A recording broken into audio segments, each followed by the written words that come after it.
dice and just compromise. It's the chance of your life. Okay, try to be brave. You have so much to save. Take control of your own life. Right now, every mistake makes you feel like a fake. Take control of your own life.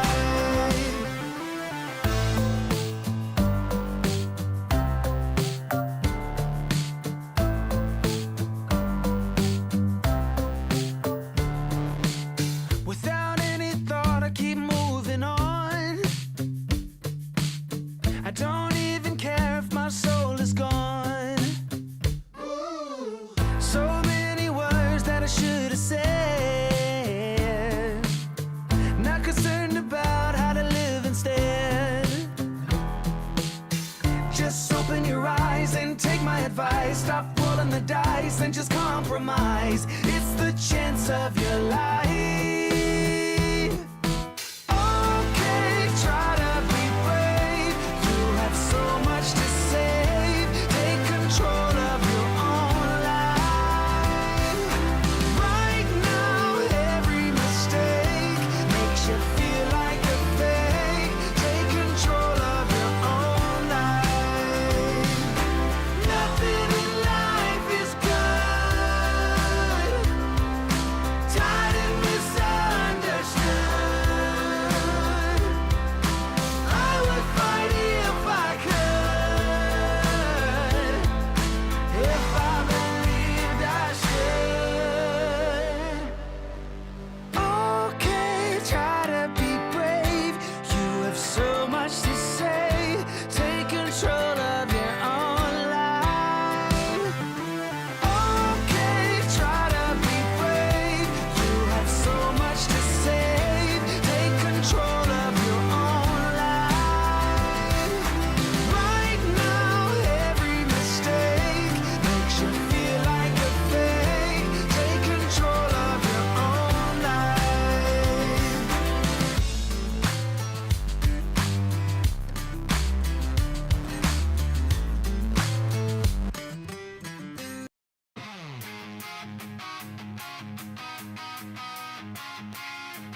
To the face, play like a total ace. Send the scrub pack into the lobby.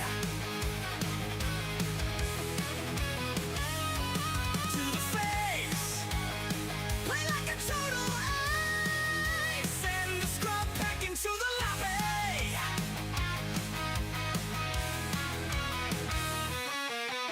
Micro, you're fucking macro. Macro, you're fucking micro. Timings are tight, we got this one. I'm going super aggro. This guy for sure ain't got no base defense, he is so done.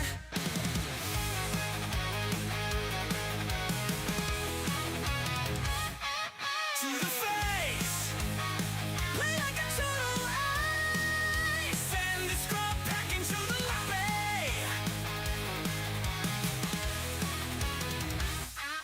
To the face, play like a total ace. Send the scrub back into the lobby.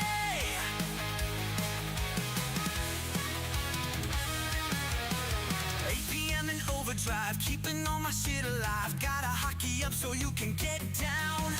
Got the hero when I dive, reinforcements soon arrive. Out of my game, you stupid clown. Oh yeah, yeah, oh yeah, yeah, I'm hype. You're gone, let's fight. It's on. To the face, play like a total ace. Send the scrub back into the lobby.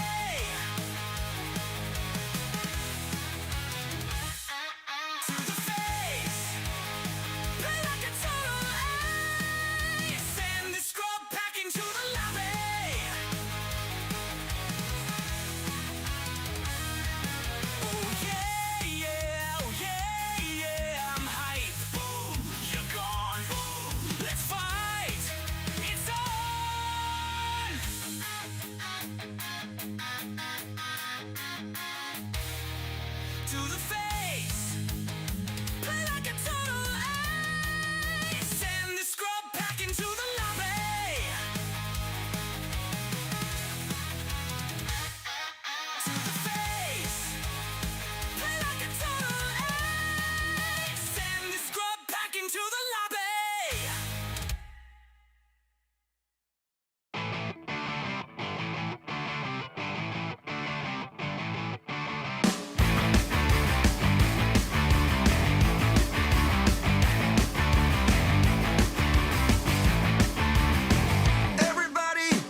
okay, we'll all soon be gone. Hey, what's the matter with the bright red lights? Hey, in the moment when the world went blind, but everything's alright. We don't give a damn this time.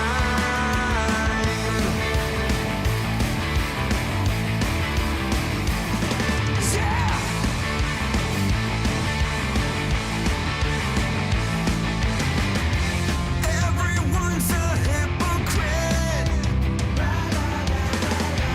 In this game we cannot win.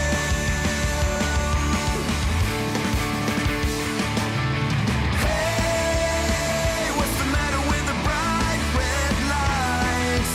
Hey, in the moment when the world went blind, but everything's alright. We don't give a damn this time.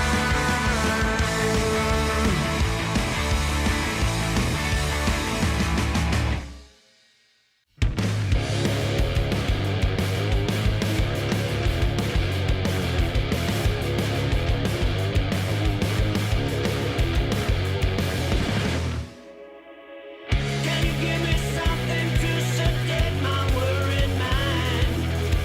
Put me down to sleep so I can drift away a while.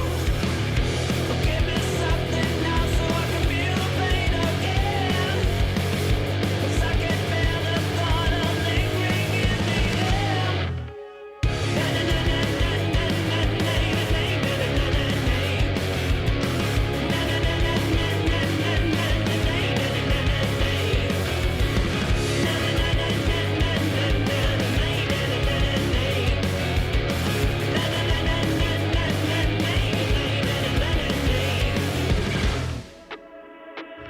You know you're aching when you're talking to your ghost.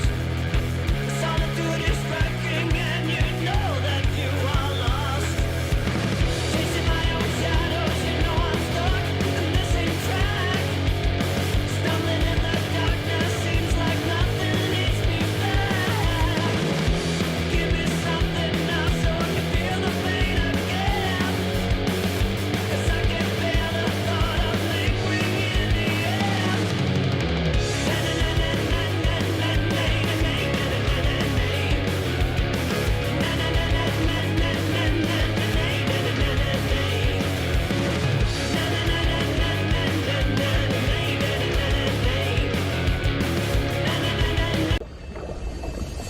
Level 6! And 我 we 在 have 这 it! 里 Big 烦 orange 人。 bird! Who is going to win? Well, the Shadow Hunter is not the portal too quickly, maybe! 别催我， Zero's 如 tournament 你 life. 所愿。 Are we going? Silence on the 尝尝这个。 Blade? That was used, so you use the shackles now! But is there silence on the Paladin as well? Maybe the supply? 别挡道。 Archmage? Demon Hunter is dead now though, isn't he? Potion! 尝尝这个。 No way! The knight killed the lord! No way! This was never meant to happen.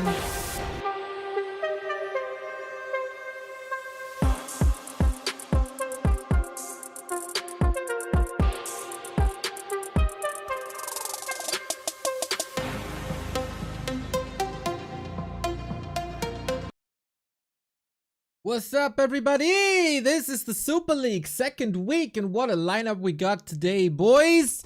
It's gonna be hype, because it's two of the greatest gamers of all time clashing in Moon and Infy, and for this occasion, one caster isn't enough. These two gamers have the biggest brains. We don't, but we try and combine our efforts. You got a big mouth, though, at least. Exactly. So maybe 4 eyes catch more than 2 and 2 brains can comprehend more than 1. And Mr. Remo Demo is by our side.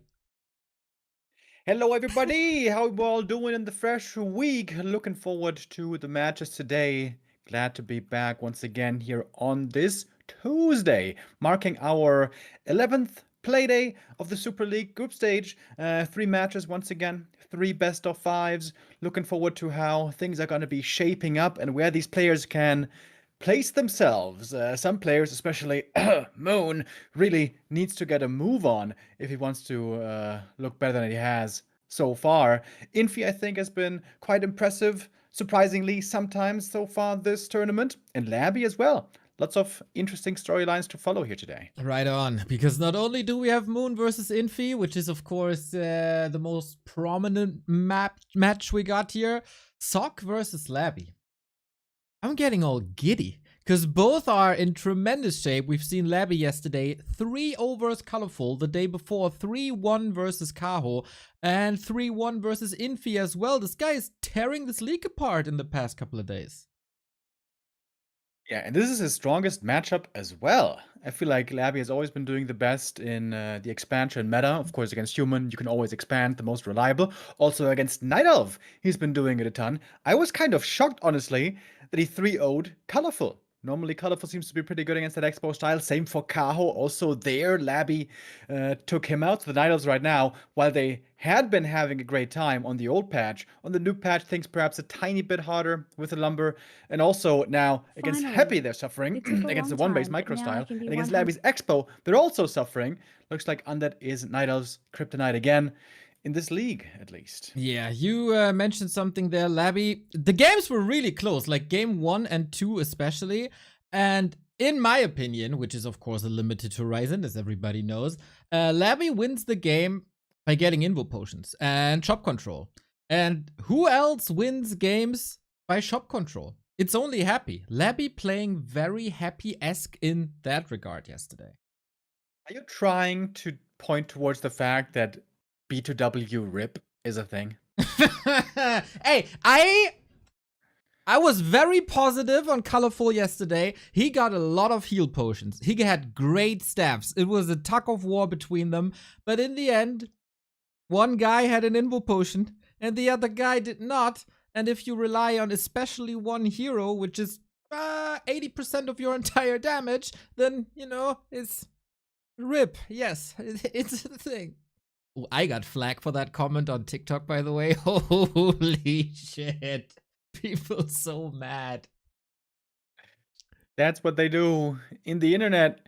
We'll see how many Demon Hunters are going to be falling today. We're going to see certainly plenty of them, especially in our last match of the day, the Night Elf Mirror, which we haven't touched on too much just yet. Kaho and ColorFul, the two premier Night Elves from China, are also going to be facing off together. They've both had a decent but kind of middle-of-the-road tournament so far. They're in position 8 and 9. They're hugging each other with 12 and 11 points. 13 and 12 points, respectively. Map score also looking very similar, so it has been almost an equal tournament so far between these two. Same goes for the ELO standings, so it looks like they are brother in arms in many ways.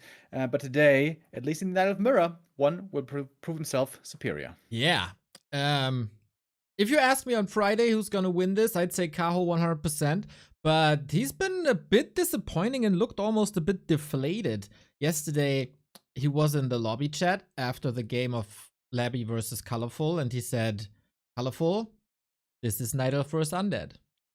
That sounded a bit frustrating to me. But hey, hopefully he can turn it around. And in the mirror match, he was before B Cup the most dominant one. Had a like 2-month win streak in Night of Mirror, which is crazy because it's a mirror and stuff can happen. But yeah, hopefully he finds his groove and can't blame the Undead this time. We got a little anniversary here in the supporters lounge. Aeroplane Blues. That is a 10-year sub streak, my dude. I'm gonna play your message right here because I had to interrupt that. We were talking, but this is for 10 years, man. Finally. It took a long time, but now I can be 120, year 0, for 1 month. Kappa, keep up all the good work. That is so crazy, man. It was great to meet you in person twice already. One at the Experion and one at Rara. And you're still with us. That's freaking crazy, man. The golden muddy alert is yours. Yeah, that is absolutely sick.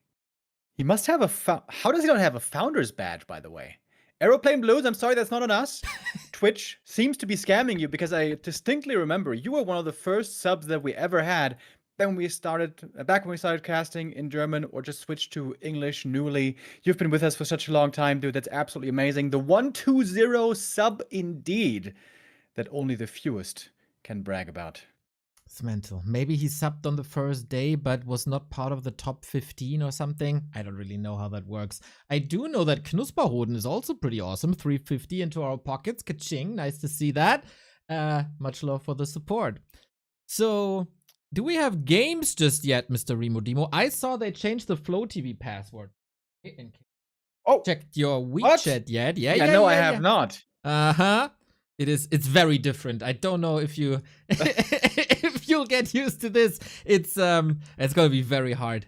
But we'll get through it. What we won't do for our viewers out there to see the games.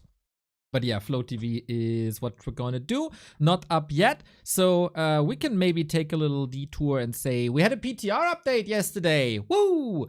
There have been a couple of bugs. Look at Mr. Remo Demo's behind. Twerk! Twerk! Twerk! Twerk! Twerk! Twerk! Twerk! Oh, Remo not twerking. Stream for that. God damn it. We need some more gift subs for that one. Okay. Okay. It's in your hands, chat. We had a PTR update yesterday. The patch is live for like 4 days or something, and people have discovered bugs. Most noticeably, they kinda fiddled with the classic graphics. That's very noticeable. If an orc builds a building, the dust is super dark, the healed selves are barely visible. When an undead produces anything, it's barely visible. That's fixed. Second thing, the Naga could get stuck if she casts her frost arrows manually, as if people would do that, but yeah. That's also fixed. And a couple of hotkey things are fixed. And was there something else? The holding one key. This is, I think, most important for you and the direct strike community. Remo, if you hold the key, it's not tanking your FPS anymore. Nice. That's really good. Extra for you. Yeah, this is live already? Wait, PTR. But I didn't have to. Ah, PTR. Okay. You don't have the PTR installed? No, I do, but not the newest version. Barbos Ox, thank you very much for the raid, mate. Hope you had a wonderful stream and cut some people into pieces. PTR introduced twerking. I thought about that yesterday. Wouldn't it be fun if heroes had like Fortnite dances to taunt the opponent? Yeah. Kind of BM, but also pretty fun. It would be super fun. Blizzard team, please give us Fortnite dances. Sharky needs like has to learn something. All right, it looks, by the way, like we're setting up the first lobby. Moon and Infy for first series of the day. Twisted Meadows. Oh man, Neil, is that not a wonderful way to start the day? Let me tell you. I knew it was a good plan to bring the tissues to the desk, everybody. Moon vs. Infy, Twisted Meadows. Let's go! This is what dreams are made of, for sure. I don't see the lobby yet. I'm waiting patiently for the Flow TV. Or do you want to join the game? No. We've been lagging quite a bit. I think Flow TV should work better. Can you message me the Flow TV password, though? Because my phone broke a couple of days ago, weeks ago. Yeah, I think I don't know if I was on stream with you, but I told chat already, like the battery basically exploded. And for the last couple of days, I could keep it alive, having it hooked up to a power bank. But now it seems to be completely dead. I have a new phone already, but you know, the transfer of the number takes a little bit. Yeah, but, I send it to you. Hopefully it's fine. Should be fine. Flow TV bugged out on me once. Hopefully, you know, the observers stay in the game and stuff. I'll give this up for some twerking. Thank you, Dave, for the 31. That is lovely. Tissues at the desk, what? Yeah, you know, when I see the Night Elf heroes die after being so hopeful for a win against Undead, this is what I do off stream.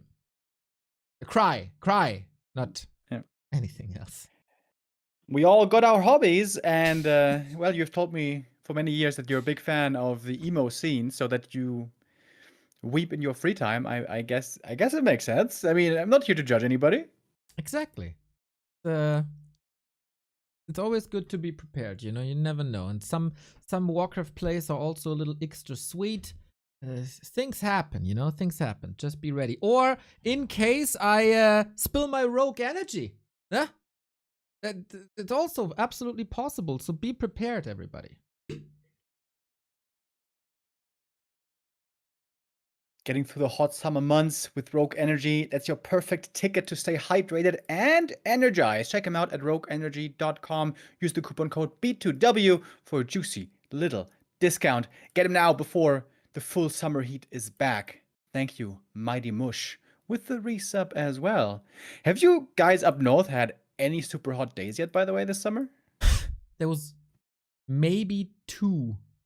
And I was on Have you been I was Have you on been casting outside? I was on casting duty, so I was inside pretty much the entire time. So yeah, no, not really. Like, not that I experienced it too much. It's Yeah, we just had, like, raining all the one- time, dude. We had like one serious heat wave over like 1 week, but since then it's been chill, man. It's so good. I've been barely sweating. I'm not even wearing a tank top today. I can wear normal Crazy. clothes. Yeah, I don't know, man.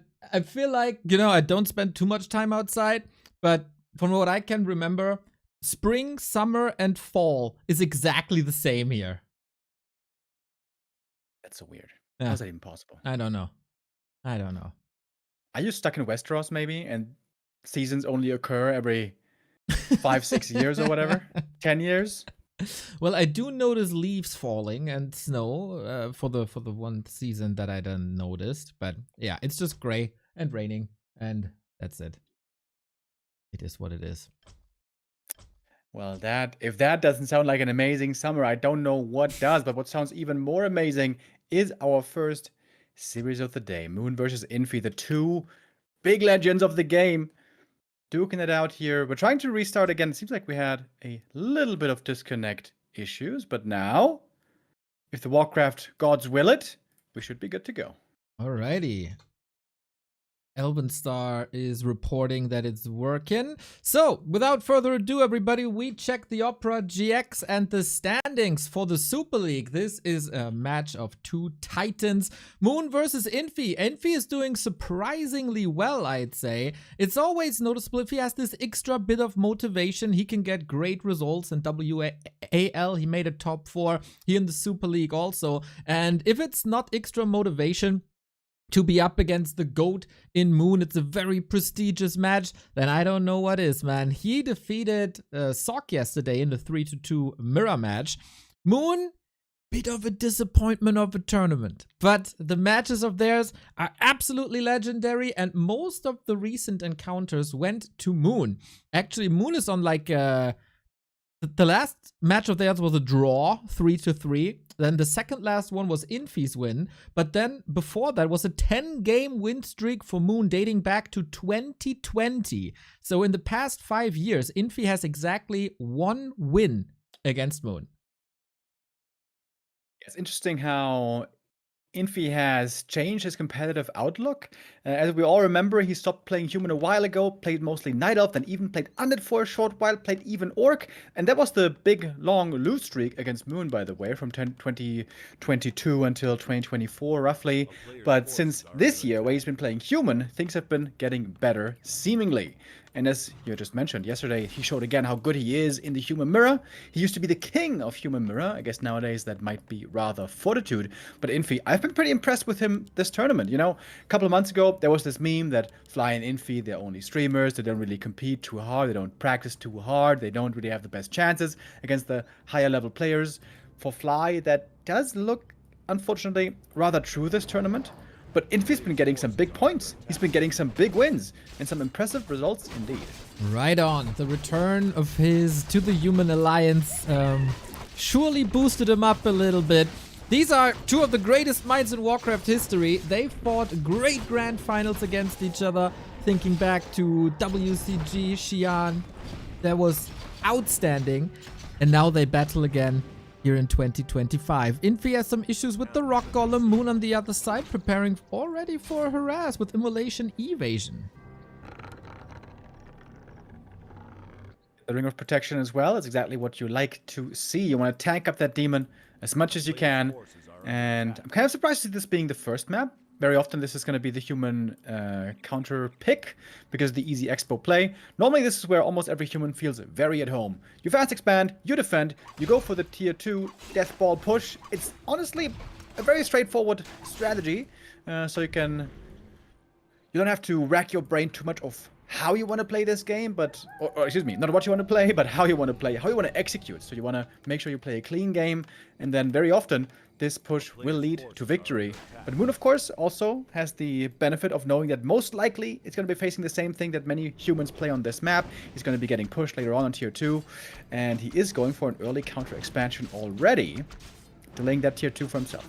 It is of course interesting since we are on the new patch. Archers do less damage to footmen, but water elementals also against bears later weaker, rifles weaker. How will that influence the matchup? Are we going back to more tier 3 maybe with some griffins against the bears? Are rifles still enough? Are you forced to go into blizzard for the damage? There's all these nuances that we can't really predict right now. So if not these two, who else to show us the way? Good call on the Blizzard, I think. With rifles now doing less damage and water elementals also doing less damage, it seems like Blizzard is a very good weapon to try to go for. This is something that the Demon Hunter can perhaps try to exploit later on with mana burn. Of course, right now we don't see the mana burn yet. But then again, if it is a Blood Mage second, which normally it always is, then getting the mana superiority is very unlikely to occur. But Moon doesn't have to worry about the mana so much right now. He doesn't have to worry about the Blood Mage push so much right now. Right now, it's all about getting up this expo and getting it mining as fast as he can. Yeah, felt a little bit like Moon is not getting the most out of this early game. He was walking north a little bit, 10-15 seconds of idle time. No damage done to the human economy. There has been a little bit of a paradigm shift for the Demon Hunter. Once the Arcane Tower was up previously, you don't engage anymore, but now the Night Elves don't care and burn all the mana and then right clicks, but Infy threatening Moon's expansion, forcing a town portal early. A little bit scary there, Tree of Life getting caught uprooted, but no cancel. Infy sees he can't get the expo kill, but he can certainly keep the Night Elves busy, and that will delay the expansion as well. Gets the Hunter's Hall also, and that's gonna delay those lures by a little bit. Then again though, with AM not close to 3, not having Dispel for a while, I think not that big of a problem.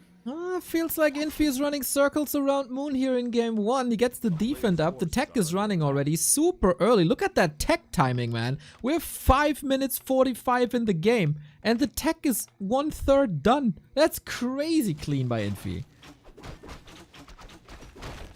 Normally this would be the time for the second hero for Moon. Ah, he's waiting for the tech. I see. Tech is now finished. The Naga is usually the companion we see these days, not the Panda anymore. And here she is joining in while the AM is still trying to harass. Footies in the main base. Don't think they can get the Hunter's Hall, but maybe hunt some wisps, go for some lures. Infy still keeping his foot on the gas. Yeah, it's a perfect timing for the lures. Moon can't really build them here, otherwise they get kicked immediately, and the Archmage is running wild on the left-hand side. This is, of course, a perfect time to go for the Entangled Gold Mine. Gonna get him cancelled, squeeze out 5 to 10 more seconds. Infy is perfectly prepared, and this is how it oftentimes looked like in the big tournaments, the tier 1 tournaments, especially offline. Infy just a monster versus Moon. Player's forces are under attack. 1 minute until Moon's Expo will begin mining. Getting another cancel for Infy would be fantastic. He's joining the footies, getting ready to heal them up. Infy loves to go for healed scrolls early and then go for a follow-up attack with footies. And look at that, just as daytime hits, which is when the healed scrolls do become available, he's creeping up the shop, picking up that healed scroll here. Would love to get level 3 as well, but I guess he's a bit too short on XP.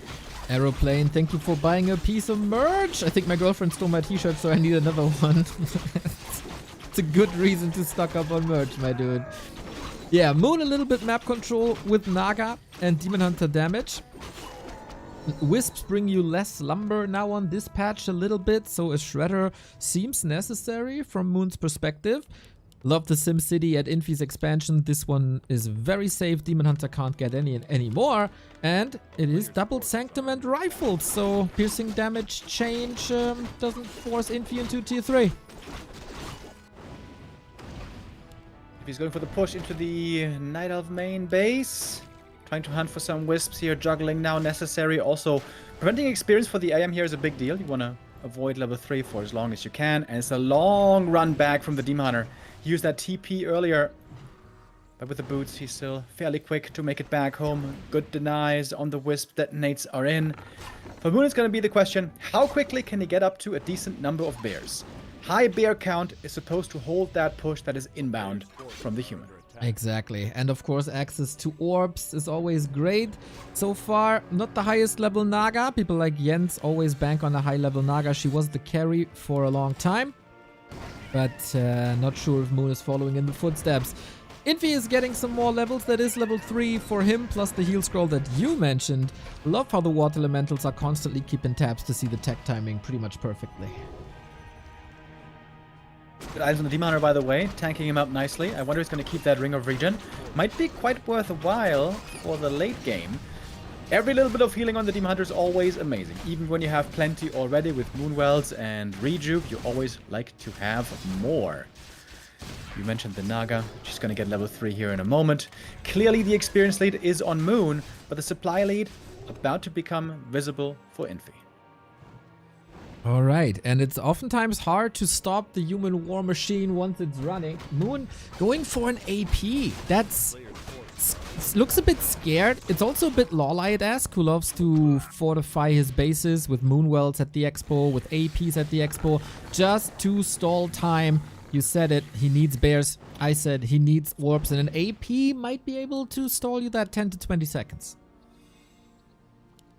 He's not looking too shabby for Moon anymore. He's not too far behind in supply, about 10. That's kind of what we expect, more or less.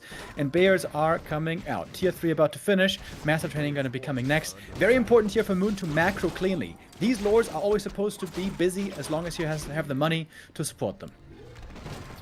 More creeping. This is almost a tame game. Infy was rather aggressive after his expo was up, but no big fights. They both respect each other's power levels at the moment. They're waiting for their big power spike, and for Infy it's drawing closer. Goes to the shop once again, did that before, double heal scroll now, perfectly distributed. Another pit stop at the turtle, which is another great combat item for the fight that's to come. Healthstone, double heal scroll, invuln, mana being given over to the Archmage. Or Moon with a creepjack coming in from the south. If he can force a TP here away, that would buy him so much time against the push, because the push isn't fully ready yet, but Moon's army also not that big. Can Infy hold his ground? Moon, he doesn't have a TP here, by the way, so he's sure he can have a decent engagement. Okay, Infy also not portaling out. He could have done that, but thinks the damage is enough. No room to kite, really. Sork ladies coming in for the slow, so are Militia. This is a weird position for both of them, and Infy kind of turns it around. With Sorks taken out, no slow, surprisingly the bears can just walk away. This is a luxury they rarely normally get to enjoy. Demon Hunter separate from the rest of the army, was thinking about the staff, but Moon kiting back, fighting on still. Now he's got the Dispel, here's the Abolish Magic. And this is all great for Moon.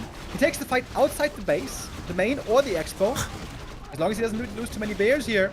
But there's the first one going down. Demon in the back, still making things awkward. Heal scroll forced. That's all heal scrolls gone from both sides. Yeah, no staff, no orb hurts him. The Demon Hunter distracted 10 units there. All the footmen, all the militia, not part of the front line, making it so the bears were able to reach the early breaker that's coming in. Interesting fight. A bit chaotic. Surely not perfect. But here we are. And Moon with Reju, with Moon Juice, now also with an orb. The item there as well. Naga close to 4. The Demon, of course, quickly out of mana always. Invo Potion already forced. There's almost no consumables to be used here anymore. But it's a bear kill. And it's going to be most likely a second bear kill unless there's a staff in time. No, wait, there's no staff yet. We're just playing without a staff so far. Very interesting and unusual. Demon Hunter in the middle of the fray. Not being slowed down though. Using the Invo Potion here. Doing a lot of damage as well. A little bit with Immolation. And it's mostly peasants now for Infy. Has to fall back, TP away. And that's a very, very bad sign for him. Right on. There's no transition behind it. He didn't queue the tier 3. And it's something that I say about ColorFul a lot recently. And also I've been saying over Jens. The defenses of Night Elves in the past couple of weeks are extraordinary. This was not an easy hold at all. And Moon, still standing here. Now, supply lead for the Night Elf, level lead for the Night Elf, economy even, looking good for the GOAT. You mentioned a key part of the puzzle earlier already, I think, and that is the Blizzard. It certainly looks like there's damage lacking on Infy. With Invis going to the shop, if he goes for an item here, though, it might be discovered if Moon is looking, but seemingly didn't see it. There's a Tome of Retraining. Indeed, it will be Blizzard. In the meantime, we got the Demon Hunter strolling into the main base. You can always go for this harass play because there's nothing that can cancel the staff. That's right. No Stormbolt, no Polymorph, which would help on tier 3. A little bit of right click. It's not like he has 300 mana and burns the immolation. So it's 1 kill, but lumber is plenty. On the other side, looks like Moon has an idea that the Archmage is here. Infy waiting to snipe something or just gathering information? Not quite sure. Moon's army, by the way, it's 4 bears only. Yep. Normally we talk about the mass bears, but Moon here making the decision. Okay, I held the first push. This was the most critical moment. For that I needed mass bears for frontline and also damage, I guess, and healing. But now we're in the late game. Now I'm favored. Now my concern is Blizzard. I think that's a smart adjustment that we're seeing right here. I think it's also noteworthy that he still got 5 archers. Yeah. I mean, they just ended up not dying. So he was like, all right, let's keep fighting with them. Don't need to deny them yet. Okay. We'll see. We'll see. Going for another Expo is Moon. 3rd base, Stalemate Breaker. More bears now as well. We get Nature's Blessing in case we get base races or pushes. 3 base Moon is scary. That mage over at the shop. Going for the mass heal scrolls again. The next attack with mass heal scrolls is most likely going to be Infy's last chance. Even if there wasn't a 3rd base, I think Moon here is heavily favored from this point going on forward. Which only makes sense, of course. It's tier 3 versus tier 2. This is the way it's supposed to work. We've really not been seeing too many tier 3 human plays lately. You know, there used to be a time, there used to be a meta, when it was all about Keeper first, Panda second. There also we used to see lots of tier 2 versus tier 2. 2 base versus 2 base is what I mean. And then there humans would sometimes go tier 3. But lately, it seemed like just you would mostly win your games with those rifle pushes. There was no need for tier 3. But on the patch, the new patch, things might be different. Yeah. On other maps, this might change. Infy was a fan of Mountain King Mass Air on, for example, Northern Isles. So just because we see that here doesn't mean we see it throughout the entire series. Breaker intercepted. Infy pushing towards the Expo, but Moon doesn't really need to rush anything. He got that Expo on the right-hand side. He's building 2 more APs behind the forest, which is an awesome position. Moon here in the perfect spot for the counterattack. It's always something he's been amazing with. Knowing when to fight and when not to fight, when counterattacking is in your interest, in your favor. And here it's heavily in his favor. Not only is he taking out the enemy main base, but he might only lose his expansion, which is 1 of 2. So this is, to be honest, more or less a checkmate move.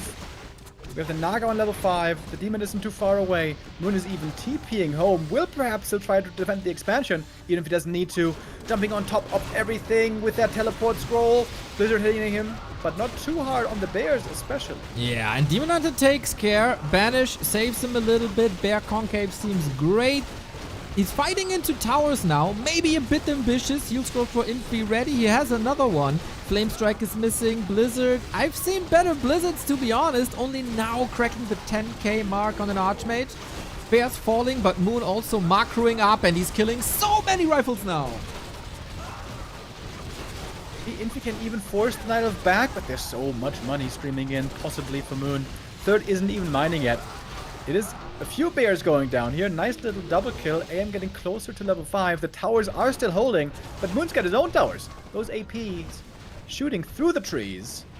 Difficult to reach. I love this position, man. This is brilliant. I mean, yeah, you got Blizzard, but Archmage might be able to punish that. And there's always a little bit of chip damage. Now, a Mortar would be great. Mortars would have been great throughout, I think. But if you're on a timer, maybe hard to acquire. Dryads marching forward, and with all these rifle kills that he got at the last leg of the last fight, there's not much of a counter to these Dryads at the moment. Where he built the APs, by the way, There's a ton of trees missing. I guess that must have been the shredder. Yeah. I was wondering, why are the trees gone here? Yeah, But yeah, must have been the shredder who did great work this game. Moon enjoying his double level 5, enjoying a perfect defense, a wonderful game.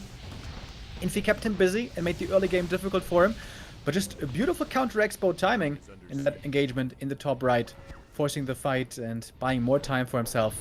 And I wonder if Infy wasn't creeping a bit too much this game. He gave Moon a lot of time to get prepared. Exactly, and that was with a free expansion. Like, he wasn't slowed down at all. Love the usage of Naga, by the way. Once again, I got a point towards Jens, who played this fashion.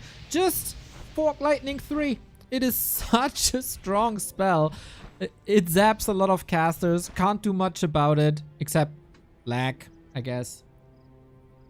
Now, really? But yeah, Naga 3 IMO, a win condition in this matchup these days. Yeah, I feel like especially this rifle push has been getting worse on the new patch. I think especially one-base rifles is looking dead in the water right now. Okay, I shouldn't say that necessarily. I haven't seen too many rifle pushes, but thinking about how close those games were before, and now with the damage nerf against bears, it seems like that would be a lot harder to play out. I think I've not even seen a single rifle push one-base game since the new patch. Maybe in this series we will see one. Did I see a human night elf? Not sure, actually. Players' forces are under attack. But yeah, I personally do not mind if one-base rifle pushes disappear. This is so many better options. Play certainly more interesting, and normally also more interesting is if the human goes tier 3 and doesn't just go for the tier 2 all in every single game. It had been getting a little stale lately, to be honest.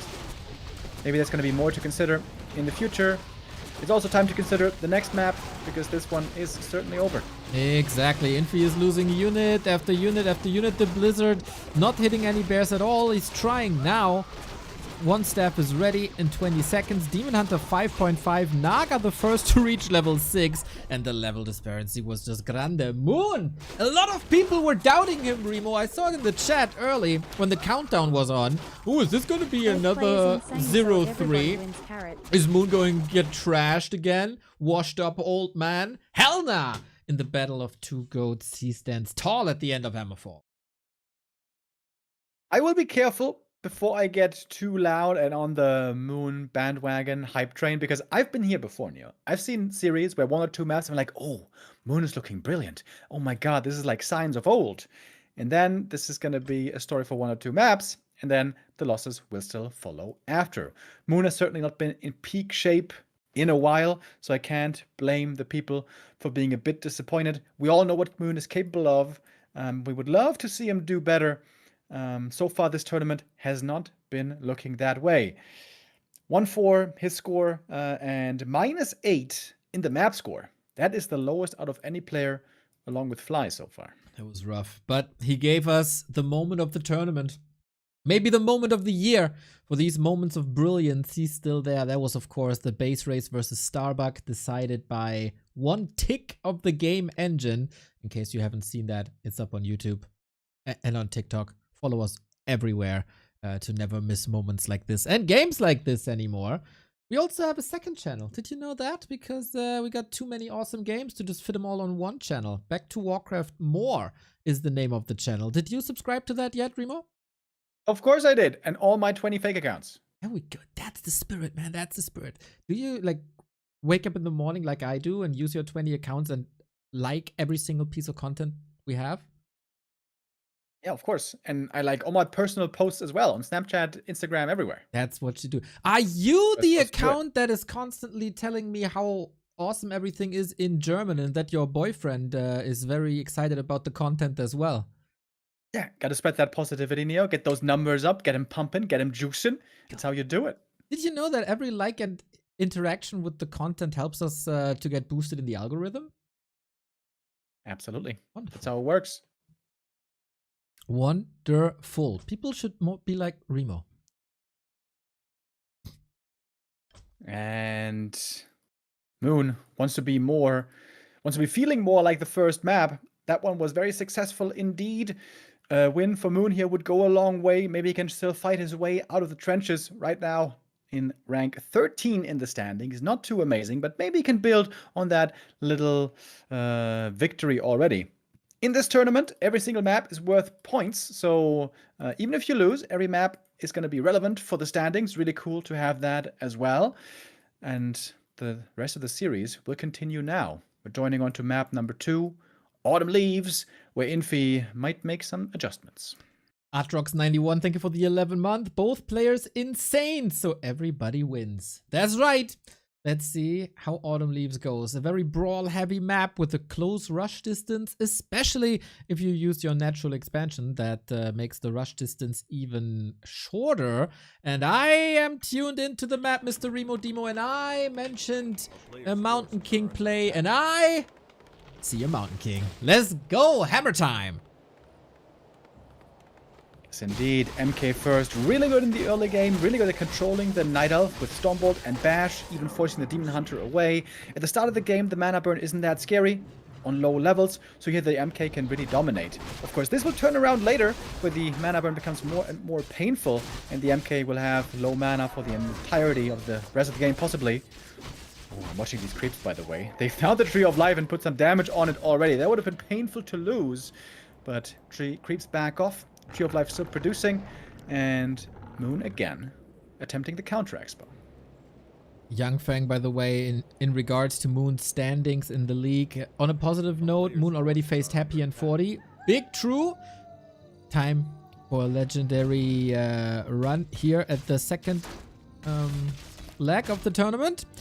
Moon getting surrounded here. Mana burning that MK. Getting bashed. Still stuck. He has a cloak, but can't get cloaked when you're stunned. And an instant TP out. Easy catch for Infy.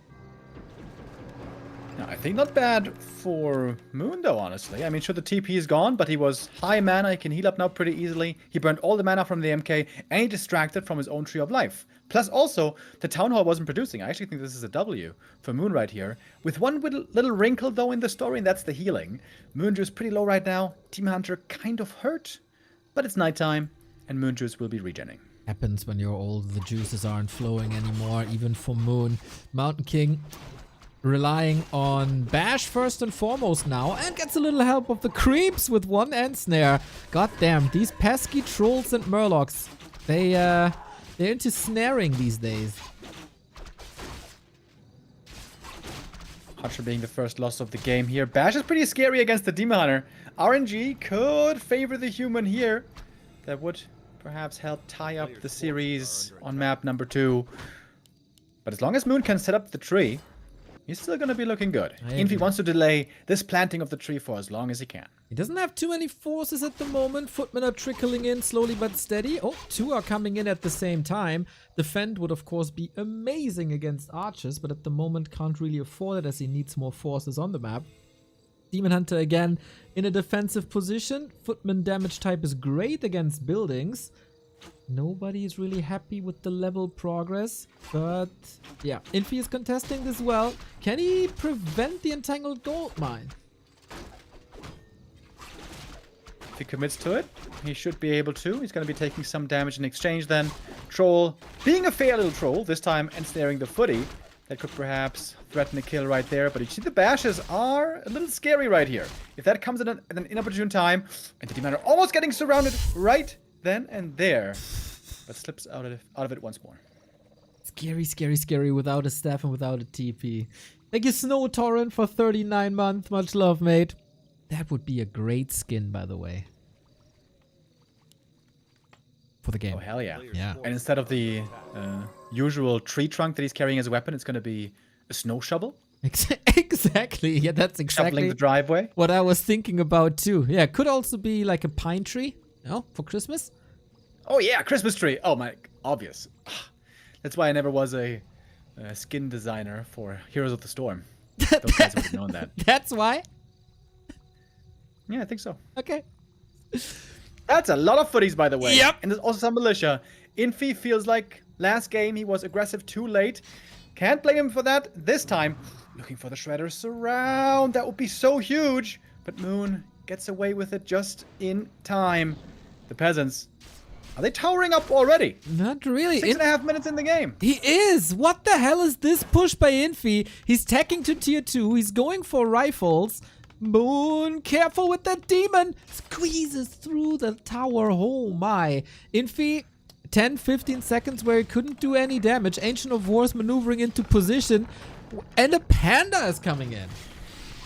And they're gonna be really good here for the AoE Breath of Fire. There is a region scroll against it though. That is so many footies. This is such a classic Infy game, by the way. Just a million footies and towers. Shredder and Demon trying to fight the towers, forcing a dispel. I can't, I mean, right there. Trying to get the surround. Infy is really not getting those surrounds though. No, unfortunately not. And the Panda, Ancient of War, and Archers are cleaning up the towers. Shredder now surrounded finally. Can be repaired a little bit. Great preparation for the Panda, who has one more Breath of Fire. A little more burst here on level 1. MK level 3 could decide to go for Bash second actually, as mana is rare anyway. And this push is super unique by Infy, but is it successful? Interesting position. So the most important thing is the towers were held, cancelled. Moon still has 2 APs coming up. I wonder, should he let them finish? There's going to be a follow-up push. And against that, also these APs will be good. Perhaps he will let them... Nope, never mind. Will not let them finish. He's going tier 3, going for lures. Lost the Shredder, though. We'll see if that's going to become painful. I'm gonna let you finish, but Beyonce had one of the greatest music videos of all time. Well, didn't think the same about the APs. Only one comes up. Demon. Yeah, he had 3 coming up. Yeah. So he got really prepared. Yeah, I like that he got the single one at least finishing. It's going to be a nice anchor right here. Infy's going for the tier 2 all in again. It's going to be a rifle caster once more. Different first hero this time, of course. It's going to be AM second. But this again has a timer on it. In 5 minutes, maybe, roughly speaking, Infy will have to win this game. 5 minutes can be a long time. We got a Zeppelin up for Moon. I love that, because Infy was constantly threatening surrounds. It was very, very visible for minutes now. And he doesn't want to go for a staff, because that can be interrupted via Bash. Doesn't want to invest into a TP. And Zeppelin offers so much, especially in the hands of Moon. Okay, got a couple of good items. Great saves on the footies, by the way. I'm not sure if a single footy has gone down so far this game. Crazy, right? Demon Hunter is so underleveled. No mana for Breath of Fire anymore either. It's going to be an easy pickup of the Sasquatch, and the region scroll is going to be absolutely wonderful. And these footies are still seemingly Infy's biggest strength. 56 supply, lots of gold. This push is going to be real scary. You mentioned it, a very historic Infy push. He was always, before there was a 40, there was Infy and TH creating miracles with just Archmage and Footy. He had the Footies all the time, and now Archmage is here too. But Moon, he has shown great defenses before. He's set up wonderfully again with the AP right next to the Entangled Gold Mine, with the Ancient of War still there. Demon Hunter Panda can creep. What's your first impression on the level 1 Panda? He's a little stronger in terms of damage, but he doesn't cover that much area anymore. Any thoughts?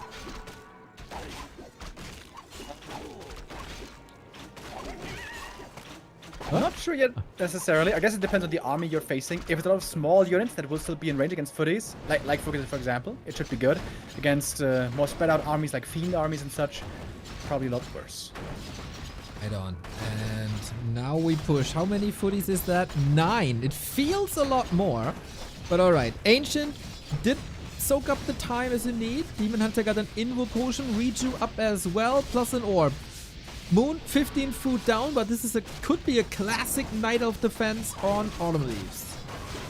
You got GNL bears. You got to be careful with them. Panda taking a lot of damage. Archers are cornered next to the expansion. Rough position for Moon. Oh, this is not looking good. But This is not looking good at all. There's a finish. Blizzard a lot earlier this time, man. Of course, water elementals can be dispelled by Dryads. There aren't even Dryads on the field. Still went for the Blizzard, and that impact is noticeable even on level 1. The Archers were all gonna die back there, but they're still partly alive. These defense footies, though, so hard to deal with. Great Blizzard right there, hitting 3 of the bears. They're moving forward a bit more. The healing is still looking good on the human side. There comes the heal scroll. Panda on level 2, fighting against the footies right there. 1 bear goes down. MK looking for these kills. Not afraid of anything right now. Strong level up to level 4. Looks like Infy is breaking through right here with a big supply lead. Yeah, great and unique game by Infy for sure. Opening up with the Mountain King and leveling Bash on level 3. So smart, so impactful. Moon hanging on by a thread. 20 food lead, of course. The Reju have been stolen. And in all these Human vs. Night Elf matches recently, I said, build one breaker. Just take the Reju away. It's so strong. And Infy does it. Great minds think alike. Infy on the way to the 1-1. No, I didn't get level 3 yet this game. One more kill would do it, but these towers are coming up. One is finishing minimum. Autumn of course, classically, very short rush distance from one expo to the other. And the MK here makes so much sense because even if later on against Manapet is going to be weaker, early on level 2 with footies, he's so scary and he prevents the Night Elf from really coming into their own. If Moon had higher levels here, Demon 5, Panda 3, I would say, hell yeah, you can win this game, perhaps even easily. But he never had that time to freely creep up and get those levels. Exactly. Everything was a little bit too late, or Infy was a little bit too fast if you want to spin it. But supply gap is closing. Only 10. Blizzard, this is the last one, and it didn't hit too much. It's nighttime as well. It's not all hope that's lost for Moon. Moon is doing a lot of heavy lifting right here. Engaging into the towers, though, is pretty scary. MK comes back from the shop once again with the heal scroll close to this push here. The enemy shop is... But the human army is still mainly in the green. Priests are healing up a little bit as well. And we get a lot of hurt bears here. How do you heal them up when the breakers are stealing all your Reju? Stormbolt into a kill. That was a little late with the mana burn here. And yeah, I love that he had the time to go to the shop, get that combat item. And now he's safe for the next 2 minutes, I'd say. Setting up yet more towers, only about 20 seconds on those bad boys. And the bears are all looking damn bruised. Get some wisp detonates coming in as well, but it looks like the noose is tightening around Moon's neck. Trying to go for an Archmage with the anti-magic, but that is not enough. Demon dying, and with that, that's the last bit of hope. Infy strikes back on Autumn Leaves in his very own fashion. Mountain King first, mass footies, tier 1.5 tower push. He just kept Moon so busy the entire game, he couldn't follow it up at all. Yeah, cool game by Infy. Realizing the limitation of the Night Elf early. When the demon is only level 2, when there's only a handful of archers, the Night Elf really can't fight too well against the powerful level 2 MK with Bash. In those small fights, the Bash proc chance actually has such a big impact, plus of course footies being good against archers. And there also, the patch is noticeable, I would say. Archers doing a little bit less damage against those footies. Super interesting series. Love the defense by Moon on game 1, love the aggression by Infy on map 2.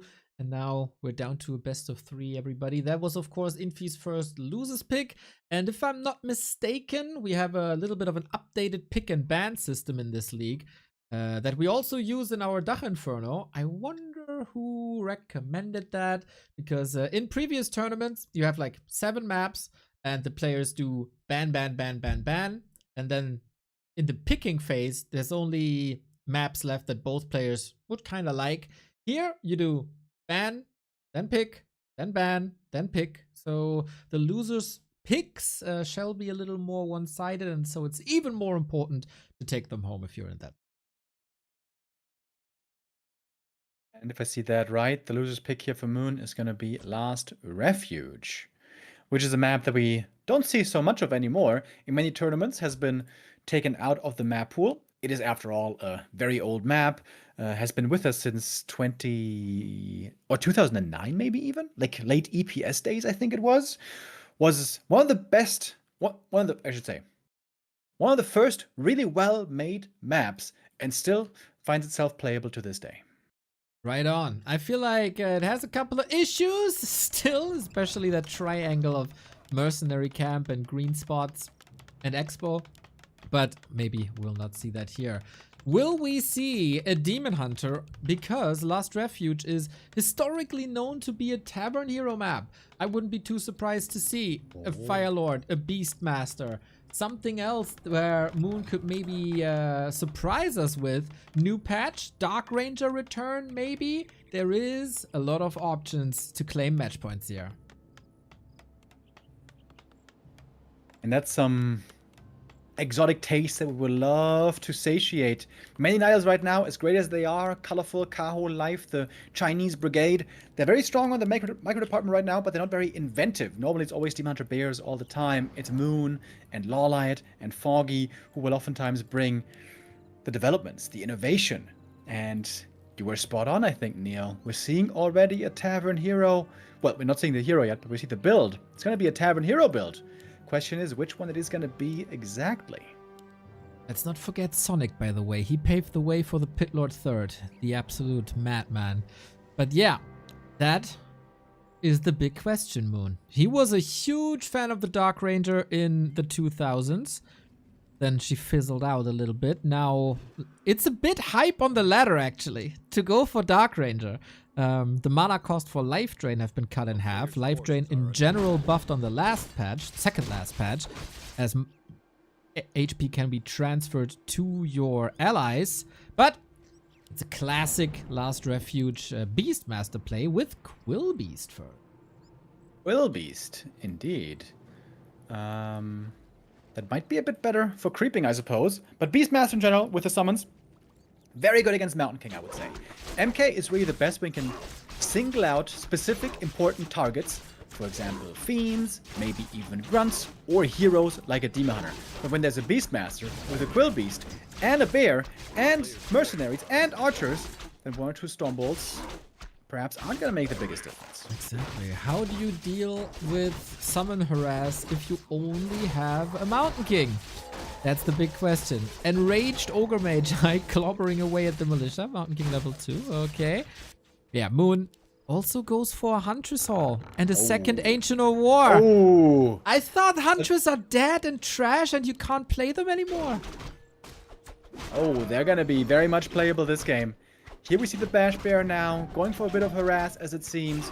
This is going to be tier 1 all in as it looks by Moon. Could be mercenary mass hunts with Beastmaster. This is like a blast from the past. This is a strat very rarely seen, but early on spotted by the footy. Second Ancient of War discovered, and that's a big, big tell. Sick scout by Infy. Knowing that this is a possibility, knowing that this is a Moon/Foggy pocket strat, and taking care of it. So he knows it. The question is, can he still prepare for it? They're harassing the peasants at the expo, by the way. Seems like Infy's going to be able to save them, but they're all pretty darn hurt. And there's the AP coming up already. Moon's not even going for the Merc Camp, not going for level 3. He is going all in here early on. And now the MK normally, he's great at fighting early on against Demon Hunter with level 2 and Bash like we saw. But this is not what he's made to fight. Oh my god, so many peasant kills as well. Fantastic start from Moon. The Quill Beast getting all the kills. The power build is halted. That's so sick, right? Because usually you have the Sanctuary for the peasants against the Demon Hunter and any melee unit, really, where they can't reach. But Big Brain Moon gets the Quill Beast for the range attack and is able to get the kill on the workers. Outstanding. Now, please don't get your Beastmaster surrounded at the trees. We wait for the AP. We wait for more hunts. Infy is in a lot of trouble.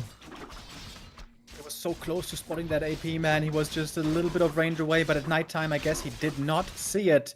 MK, though, he's getting closer to that level 3. Got an archer kill right there. Looking for more with the Stormbolt. Does he have a dust? No, he does not. But the stun duration here is enough, and now he's almost got the level up. Oh, the bashes, man. The bashes are crazy. They can help against archers, who are still, despite the buff, quite fragile. Nice deny by Infy. But against hunts, how much will it do? 5 footies only, AP at the ready, more hunts streaming in. Infy still not out of this pressure situation. AP is scary though. Gonna root now. What's he gonna start attacking? The footies with a little bit of splash damage. These footies are gonna getting absolutely owned.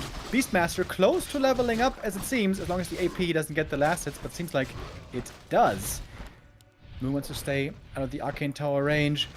I think Moon forgot some wisps here. There should be some wisps here for the repair. Oh, that's one important detail neglected. Okay, that might be a chance for Infy. to tear down this AP. The anchor of Moon, of course, a lot of suffering when it comes to Militia. Beastmaster close to level 3. Speaking of level 3, MK gets it, going for the Stormbolts around right there, catches the Beastie, and that is going to be the TP forced before too long. Trying to get the kill for the level up, but doesn't quite manage. Still no level 3 on the Beastmaster. Oh my god, dude, these peasants so hurt. This region is going to be wonderful now, and Moon needs to get a move on. Time's running out. 6 saves by Infy to slow down the Beastmaster progress. Number 2 priority, I guess, next to keeping the Expo alive. Moon was able to heal a little bit due to Moonwells, of course. Big factional trait of the Night Elves. But that's it. He's pulling the Wisps now. He lost his anchor. He's got to push forward. Otherwise, Infy's taken over. Damage against the Hunts here with the piercing. Beastmaster is so damn close to the level up. Maybe this is the wrong base to attack. Yeah. Maybe the main is where you want to go. Because there's no towers there, and there's hardly even any peasants. And Moon is shifting to the left-hand side, and Infy scouted it in the middle with 1 spare footman as a spy, basically. And now Moon is dreading this patch because the glaives are not bouncing from and to buildings anymore. Yeah, that really makes quite the difference. AP is coming up, spotted right away. Moon is ultra all in. And he's still not level 3. It's so damn close. He needs just 1 kill. Trying to get 1 kill now on the peasants. There it is. Finally, okay. Is that the big Quill Beast? It is. No defend yet. Still 10% damage reduction from piercing towards Footman. We get a lot of dispel here from the Wisp. 1 footy can attack the AP. Mountain King is the vanguard here. So many hurt units. A kingdom for a heal scroll. We didn't have the time though. It's daytime now. Would love to force back the night to get a heal scroll then. Why isn't the Beastmaster using more spells? Yep. He goes almost full mana. Yep. He's only spamming Quill Beast, not Bear. I'm really surprised to see that. There must be a reason behind it. Maybe he doesn't want to feed the Mountain King, but a Bear with Bash on cooldown sounds a lot better to me. Beastmaster at the shop, but he's messing up the movement. Try to get the heal scroll. Got it now. It's going to be a wonderful heal scroll indeed for these Hunts. Took a bit too much damage on the hero. More than necessary. Is there a region scroll for Infy? Yes, there is. Nicely healing up in the back. Preventing a lot of peasant kills here. Again, the not bouncing bouncy glaives.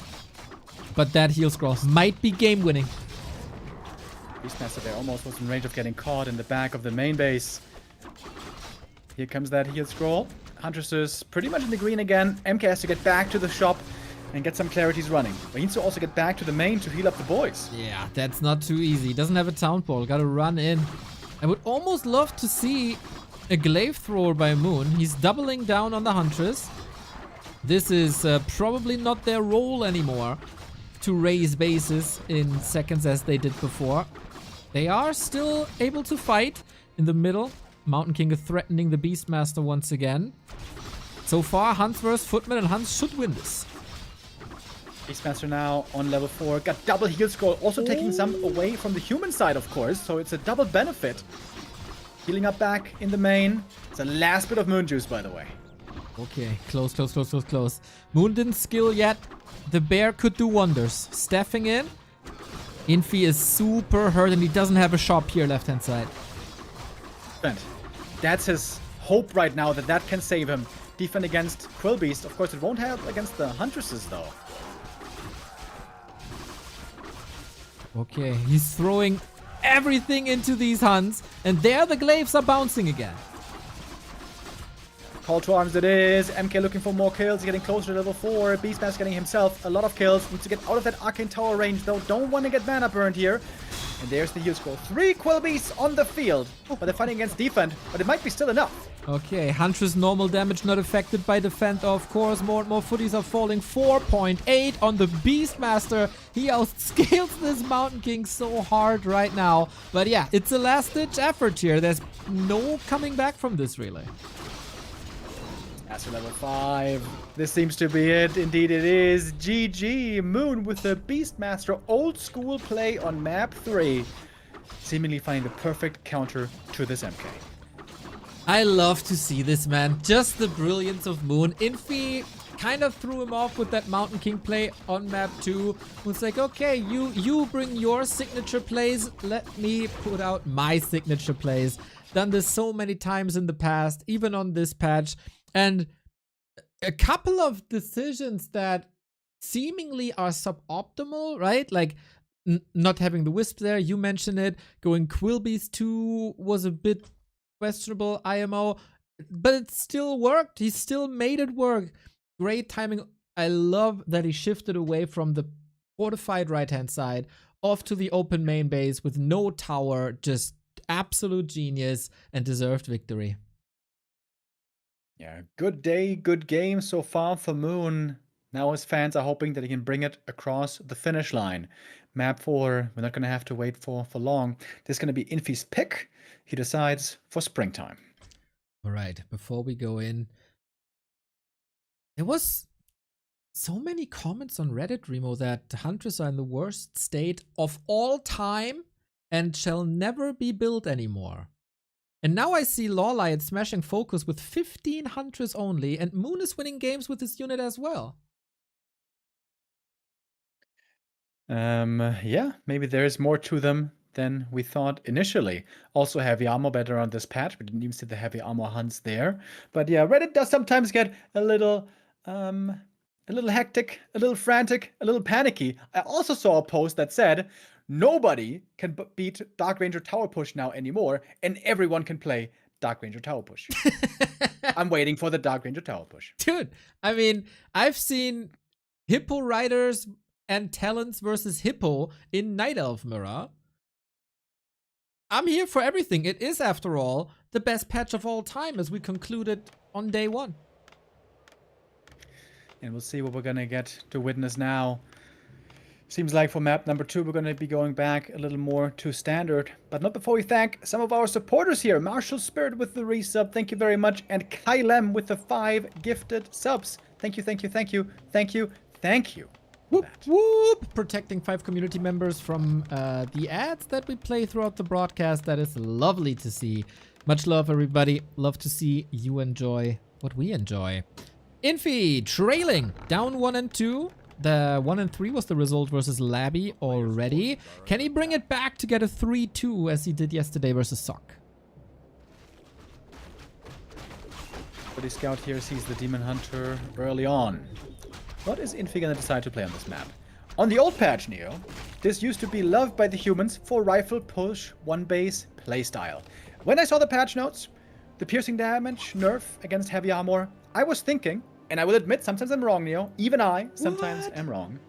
But I was thinking, this is gonna totally kill 1 base rifle push. If Infy is gonna play that here, we will see if that is exactly true or not. Yeah, super curious to see this unfold. And then, of course, what Moon's reaction to this is. Infy was on heavy pressure on his first map pick. That was Autumn Leaves. Probably want to double down on that again. Calling Militia to the middle.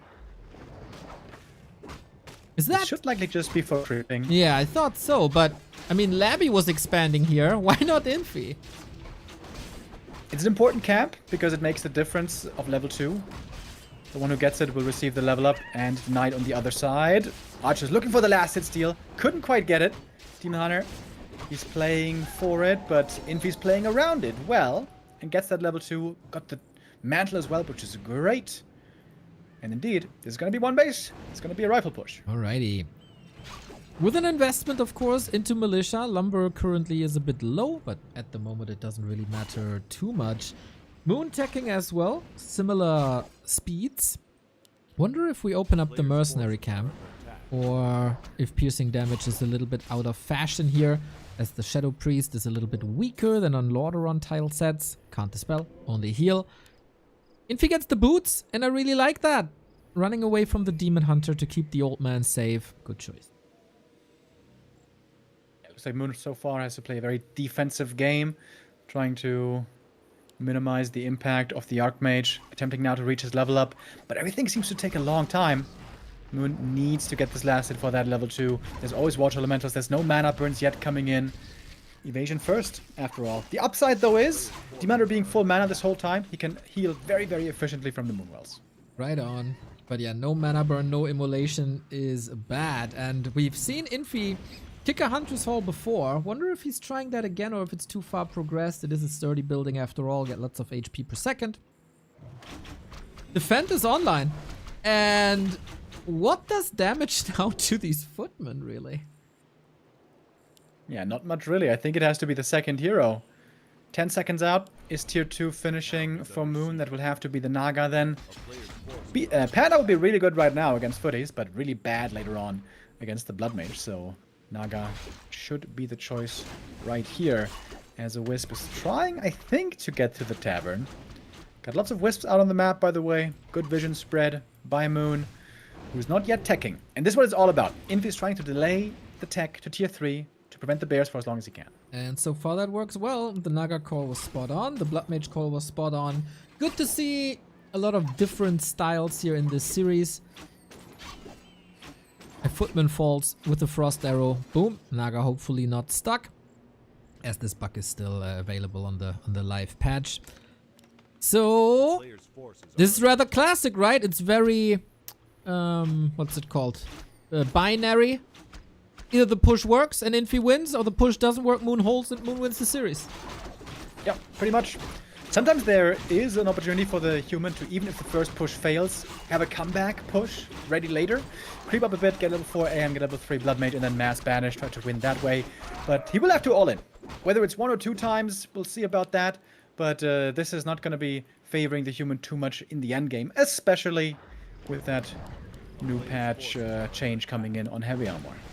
Infy is watering the plants like Remo Demo in his garden. Did you do that or did you forget about it?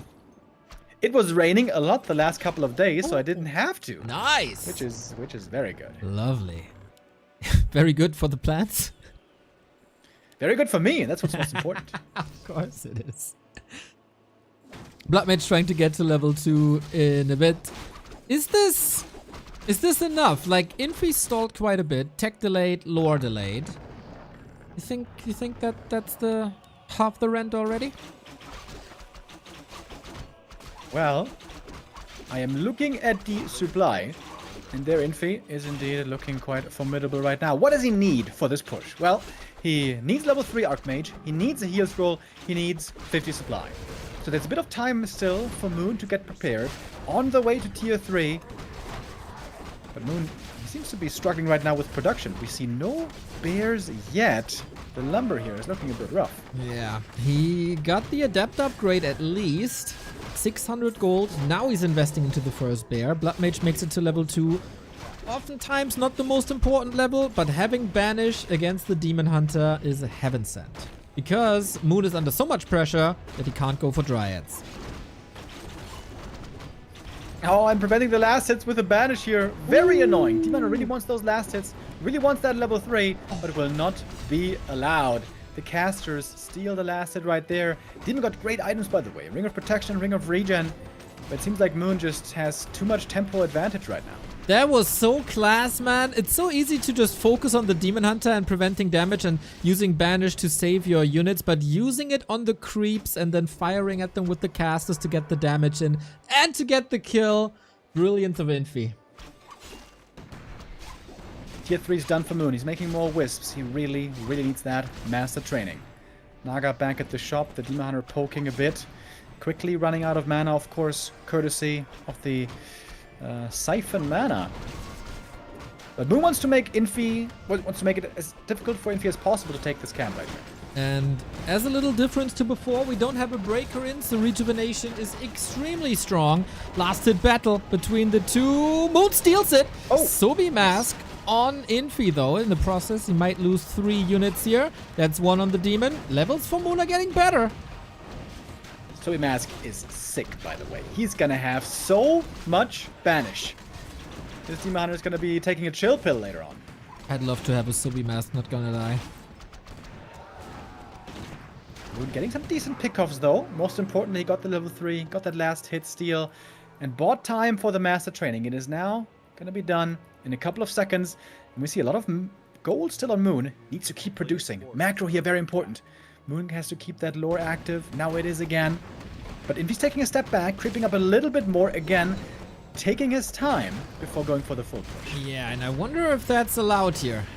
He has to win this. And the one base rifle push, there's not much wiggle room, really. He couldn't even lay siege with the Sick item. first attempt. He gets the flute.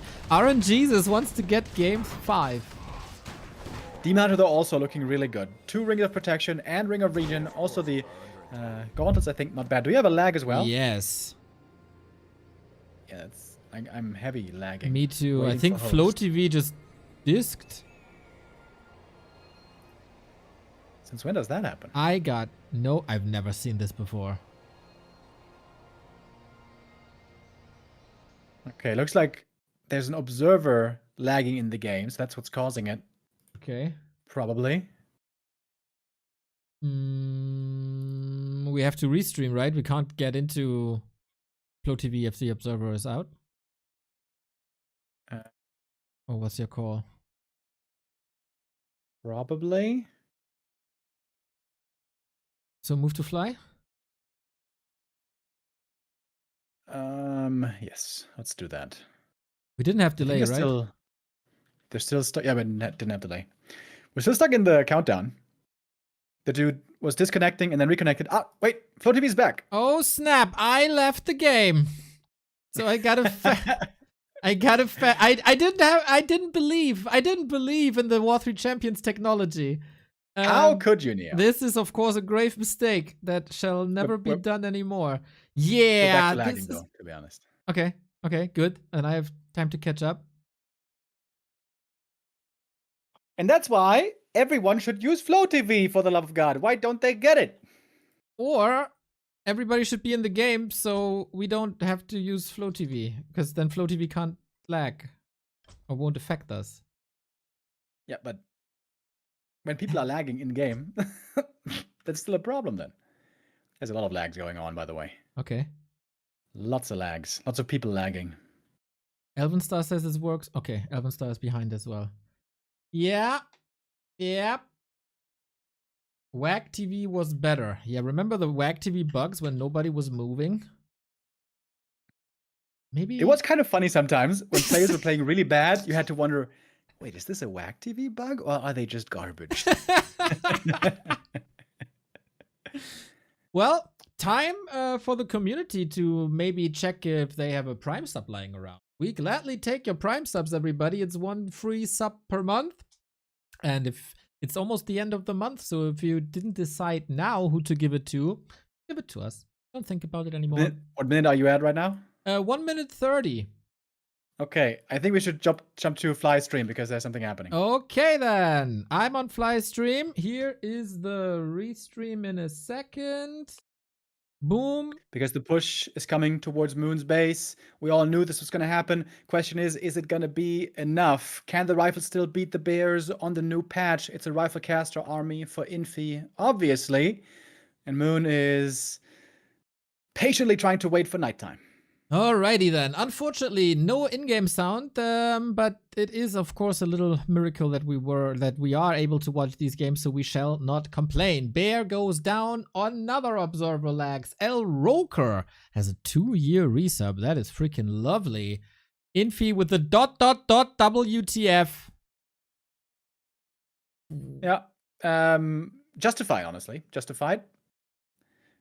Tons of people lagging here. I will say again, that's why everyone should go Flow TV, so the obs don't lag the game. Anyways, Demon are healing up. It's not true nighttime right now. It's Moonstone nighttime. Infy has a supply lead, but not by much right now. Ooh, Jake Holter, thank you for the 11 month. Can Infy break through and force game 5? That's the big question here. Moon is looking fine. It is nighttime, but it was artificial nighttime. Demon Hunter, Invo Potion, 7-second beast mode, trying to take out the rifles, but the priests are doing an amazing job in keeping them alive. Just couldn't try to take out that tower, by the way. The mass repair was in. That was pretty neat. Staff on the bear. The Demon Hunter now kind of stranded, but this Demon Hunter is looking really strong, dude. Those rings, so damn good on him. And almost on level 4.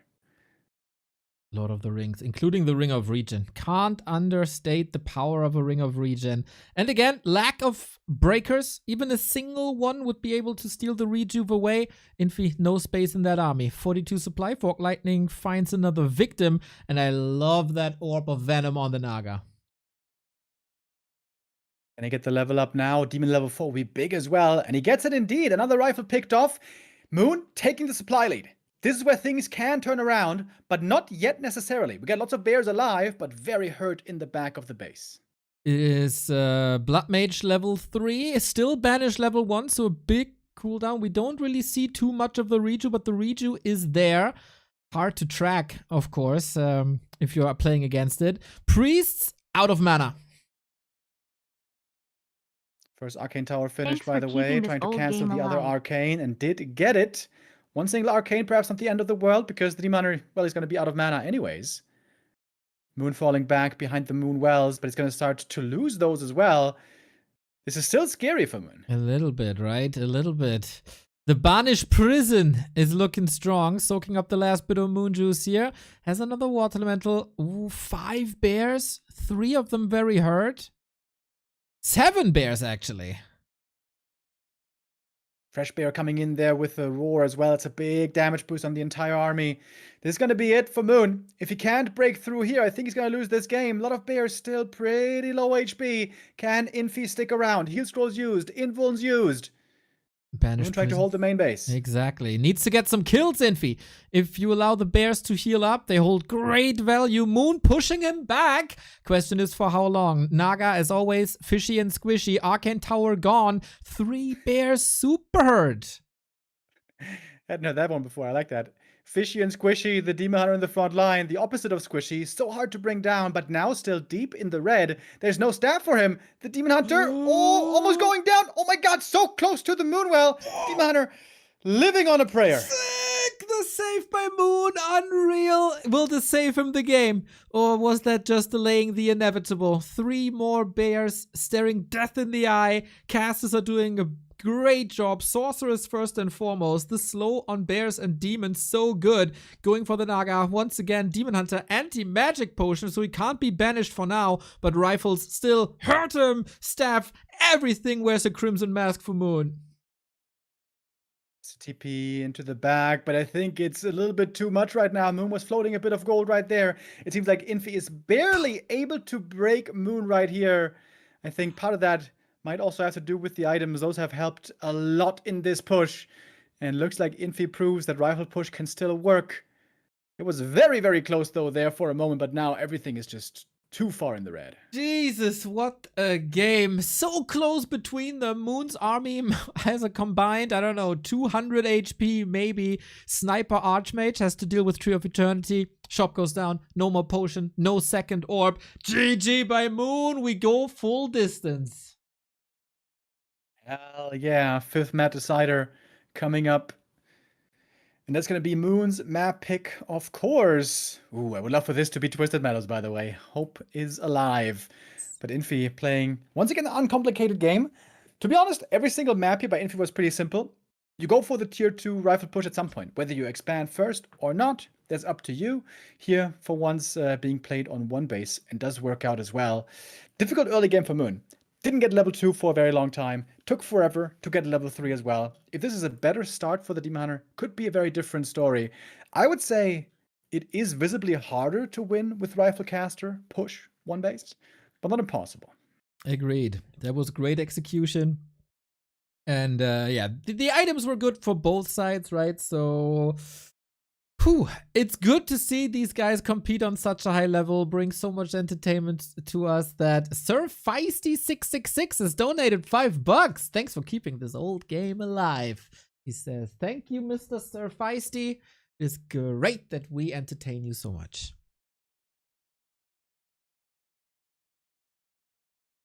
One more breath for the players here to get ready for the last map.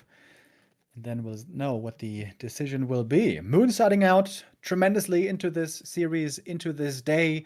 But it seemed like a lot of these series that he played in this tournament, he looked really good at the start, but then ended up losing in the end. Only a single win so far. That was against Starbuck. And that couldn't have been closer for the W in the end. Exactly.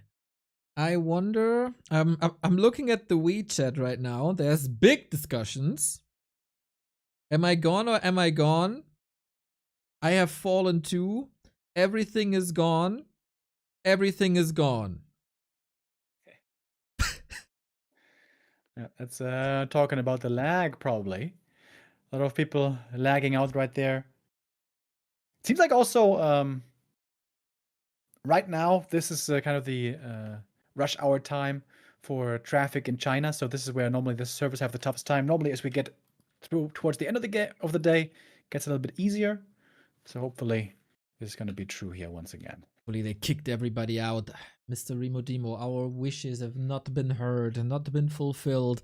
Instead of Twisted Meadows, we get another great map with a bigger rush distance. This is game 5, Moon's map choice, and he decides to go for Concealed Hill. Game is up, one last ride of the first series of the day. We still got Sock vs. Labby coming up. We still got Kaho and ColorFul coming up. This is once again a great day of Warcraft. And without further ado, we decide this series. For Moon, it could be the second win in this tournament. For Infy, it would be the fourth, if I'm not mistaken. Fourth, right? Fourth. Wait, is it? Oh, the game against Sock yeah. yesterday was third. That would be fourth. Whoever wins this map gets 4 points. That would catapult Infy onto rank 2. Right after Happy, with of course a couple games more, and would get Moon out of the slump and would make him tie with Fortitude and Life, who have a lot of games less though. Alright. Decision time now for us. First series of the day, definitely delivering. Concealed Hill.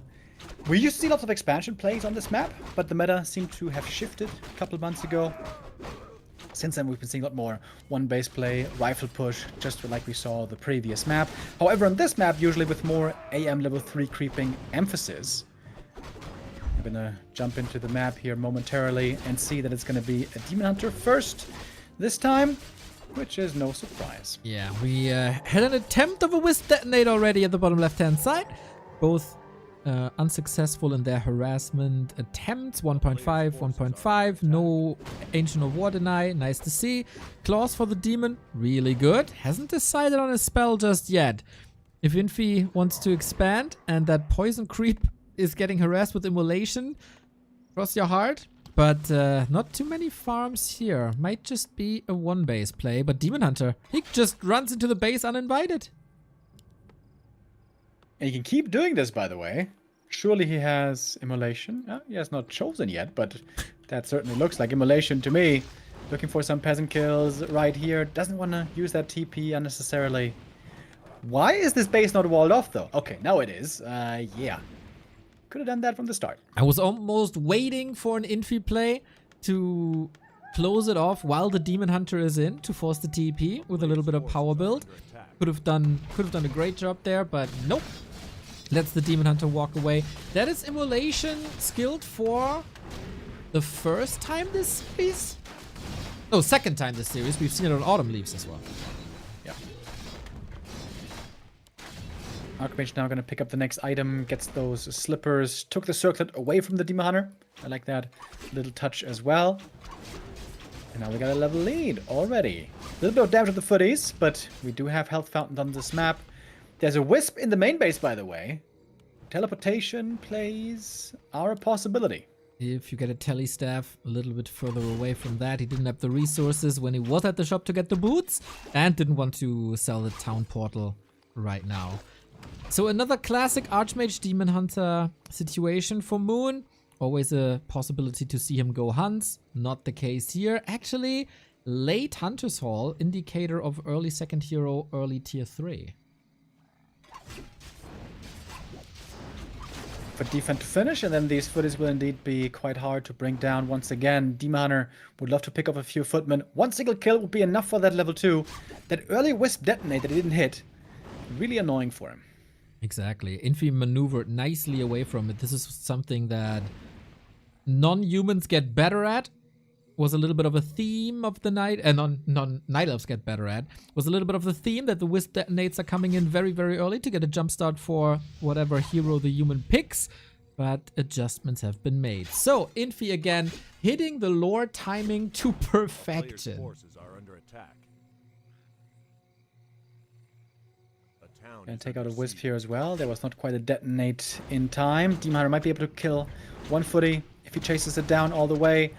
And of course we got the Naga second now. That's gonna give Moon a lot of stability. It's gonna try to go for lures and tier 3. Question is what first? Okay. Blood Mage again. Demon Hunter gets the kill, gets the level 2. Naga stays at home, and then finally time for lures. No, he's waiting for the tech, right? To rush to bears as fast as possible Player's forces is a are under little attack. bit of a recreation of the springtime game, just on a very different map.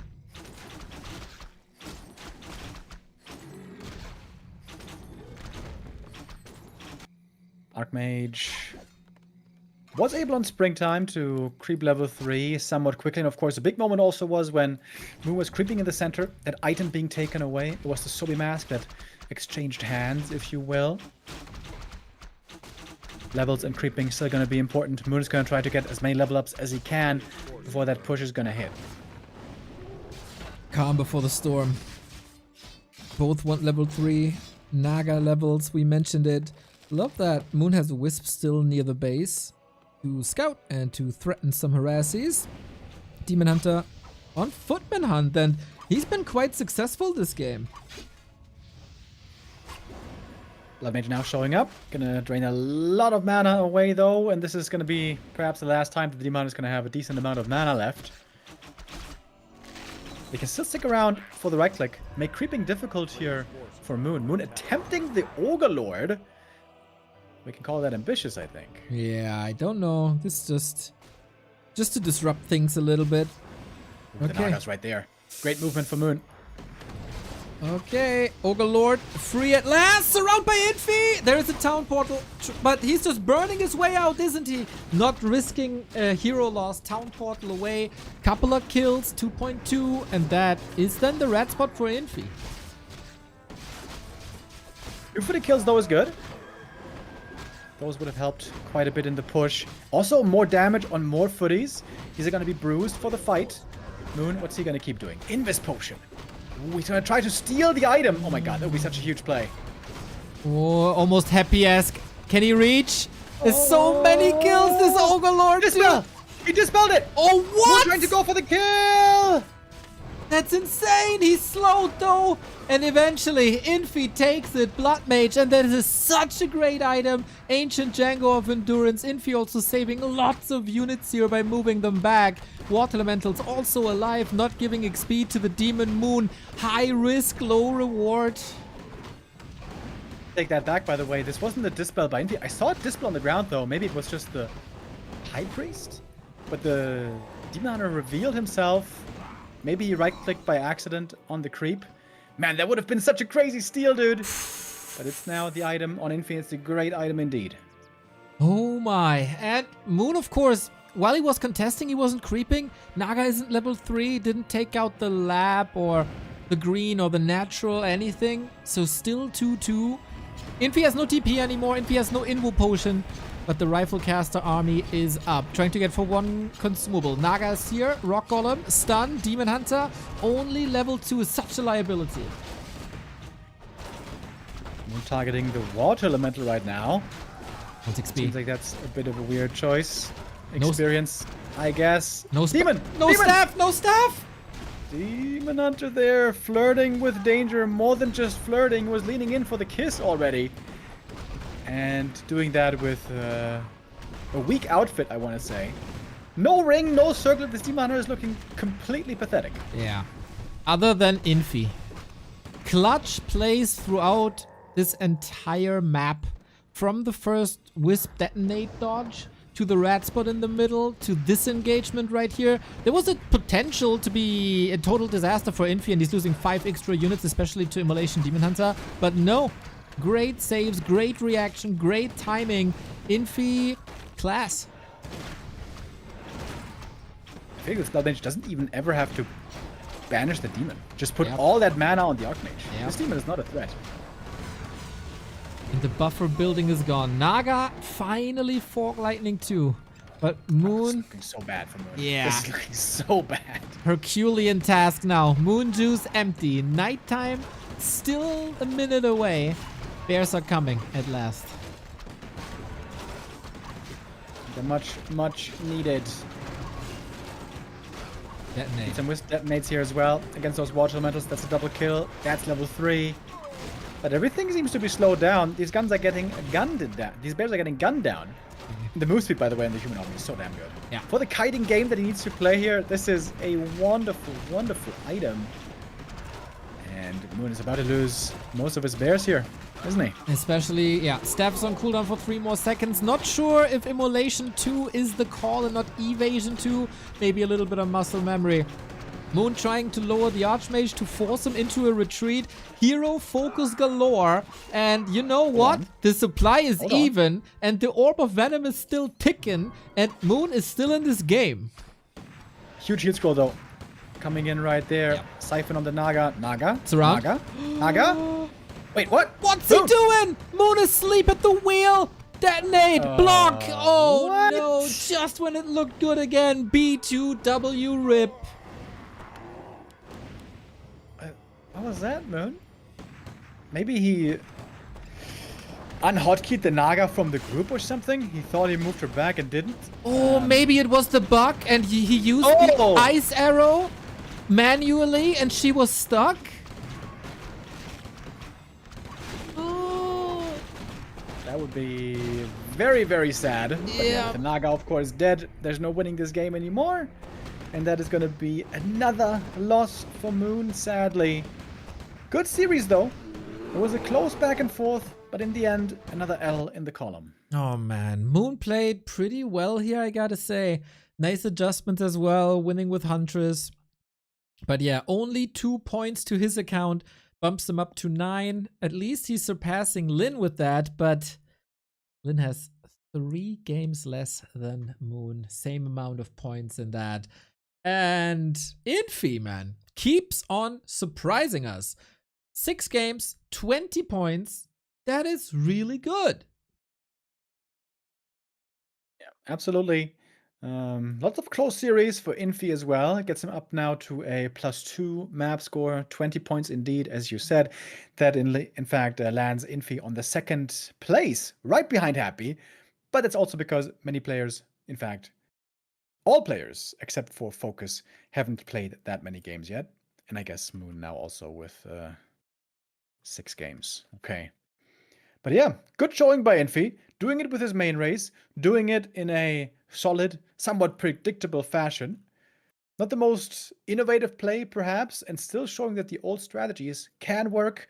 Moon, I feel like, was decelerating a bit as the series went on. Yeah, unfortunately, as so often. He was able to take the win off of Starbuck, but losses against 1-0, Focus, 40, Happy, and Infy is rough. He has a long ascension phase ahead of him if he's not turning the ship around in the 2nd leg of the tournament.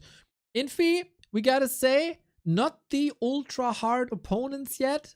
He has defeated Focus and Sock and Starbuck, but the loss to Lin is there, the loss to Labby. He has yet to face Happy, for example.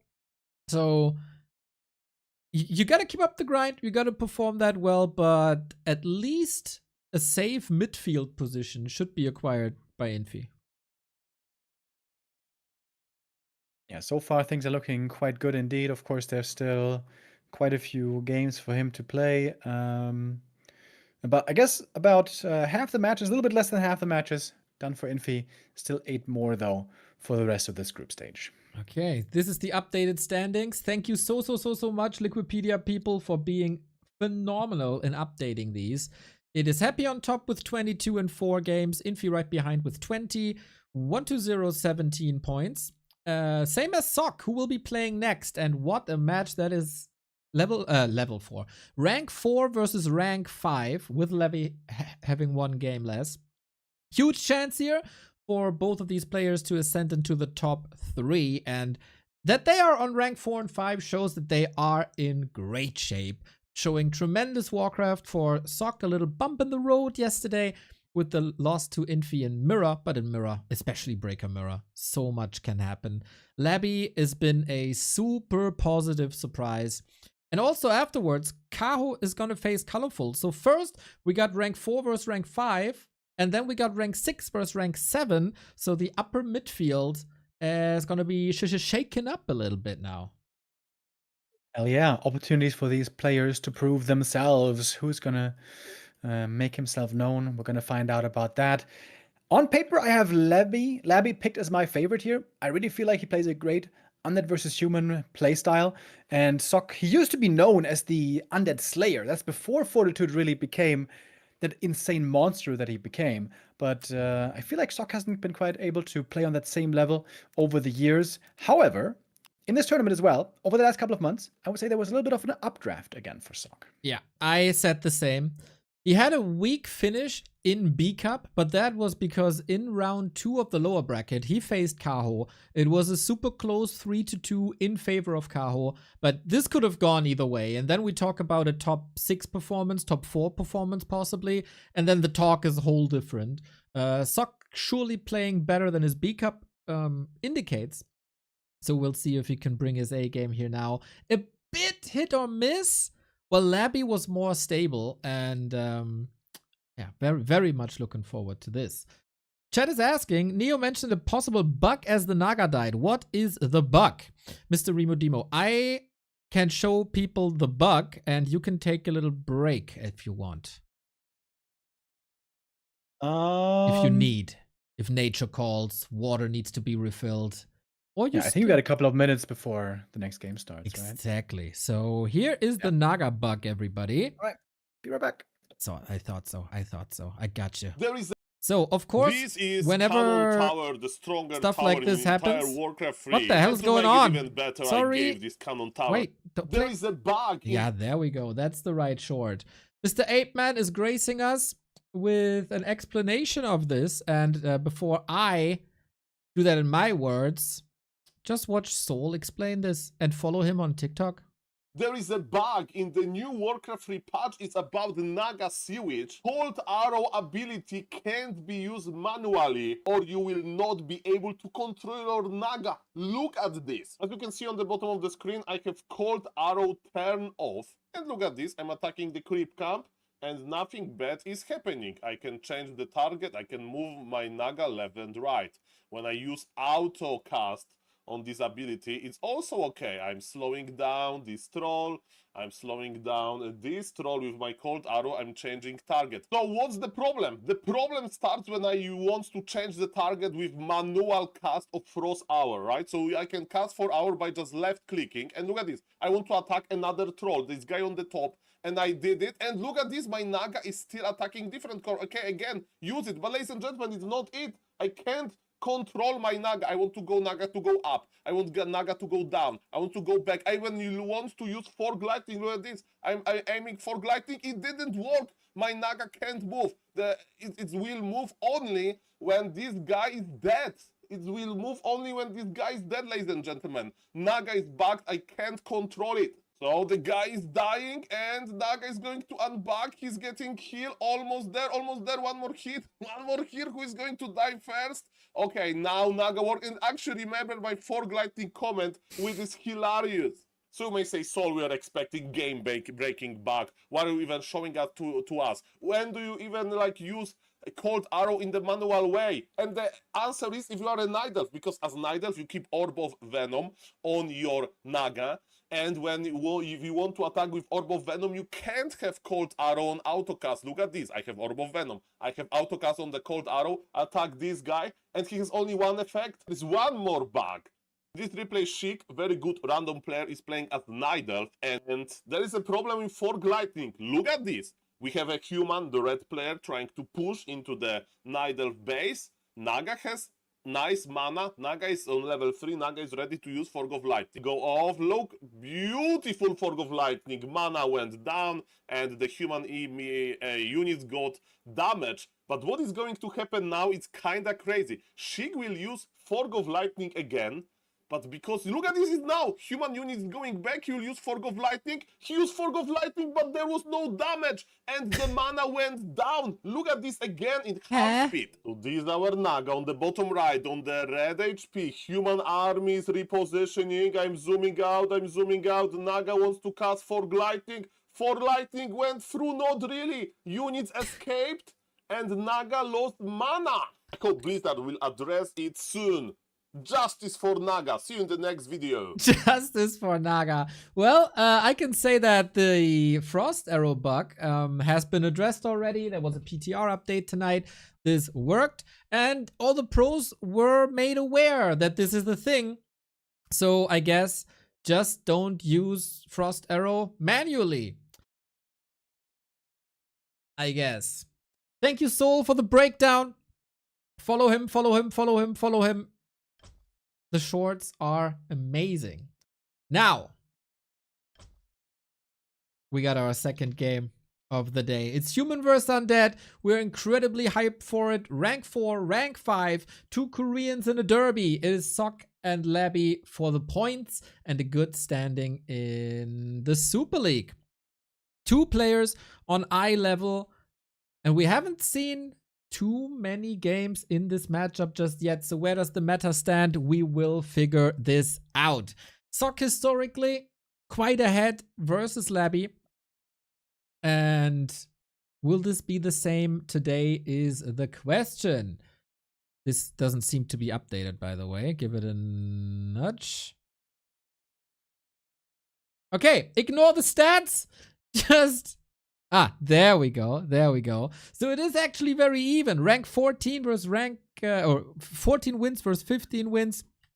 Whenever they play, there is fireworks. We got Labby on the left-hand side. We got Sok on the right-hand side. And now, another best of 5. One of the top humans against one of the top undeads. This will surely tell us where the matchup stands at the moment. We got...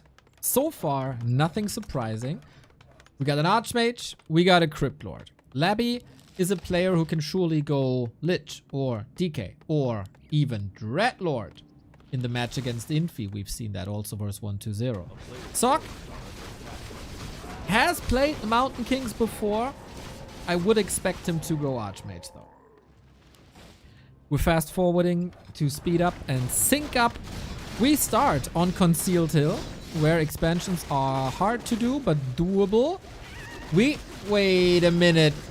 We got the backpack steal, at least on one item. Or wasn't it? It's hard to say with the observer overlay. Maybe it was just a display bug. But yeah, Sok is implementing this more into his game. Research backpack, send a footy, try to steal items. It looked like that worked, but no. Hectic stages, of course. I hope we're synced up in a second. Sok is establishing level 3. Can he hold? Oh, for now he can. No cancel right there. Archmage is healing and will be back in no time. On the other side, we also see Sok expanding with the safety Arcane Tower already up. Sorry for this fast forwarding. I know it's a bit hectic, but we had to explain the Naga bug before. And this is actually starting a lot faster than anybody could have expected. Now we're live. Now it's the right speed. And now shoes on the other foot. As Labby is pushing Sok, his expo should be safe. As Sok is kind of trapped at home. Doesn't want to lose the workers as Labby is already teching. Rather fast actually. 6-minute mark, and that's been his strength in the Night Elf matchup, where he was extremely successful. 3-1 and 3-0 against Kaho and ColorFul. This was not to be expected with razor sharp 11 minute 30 timings.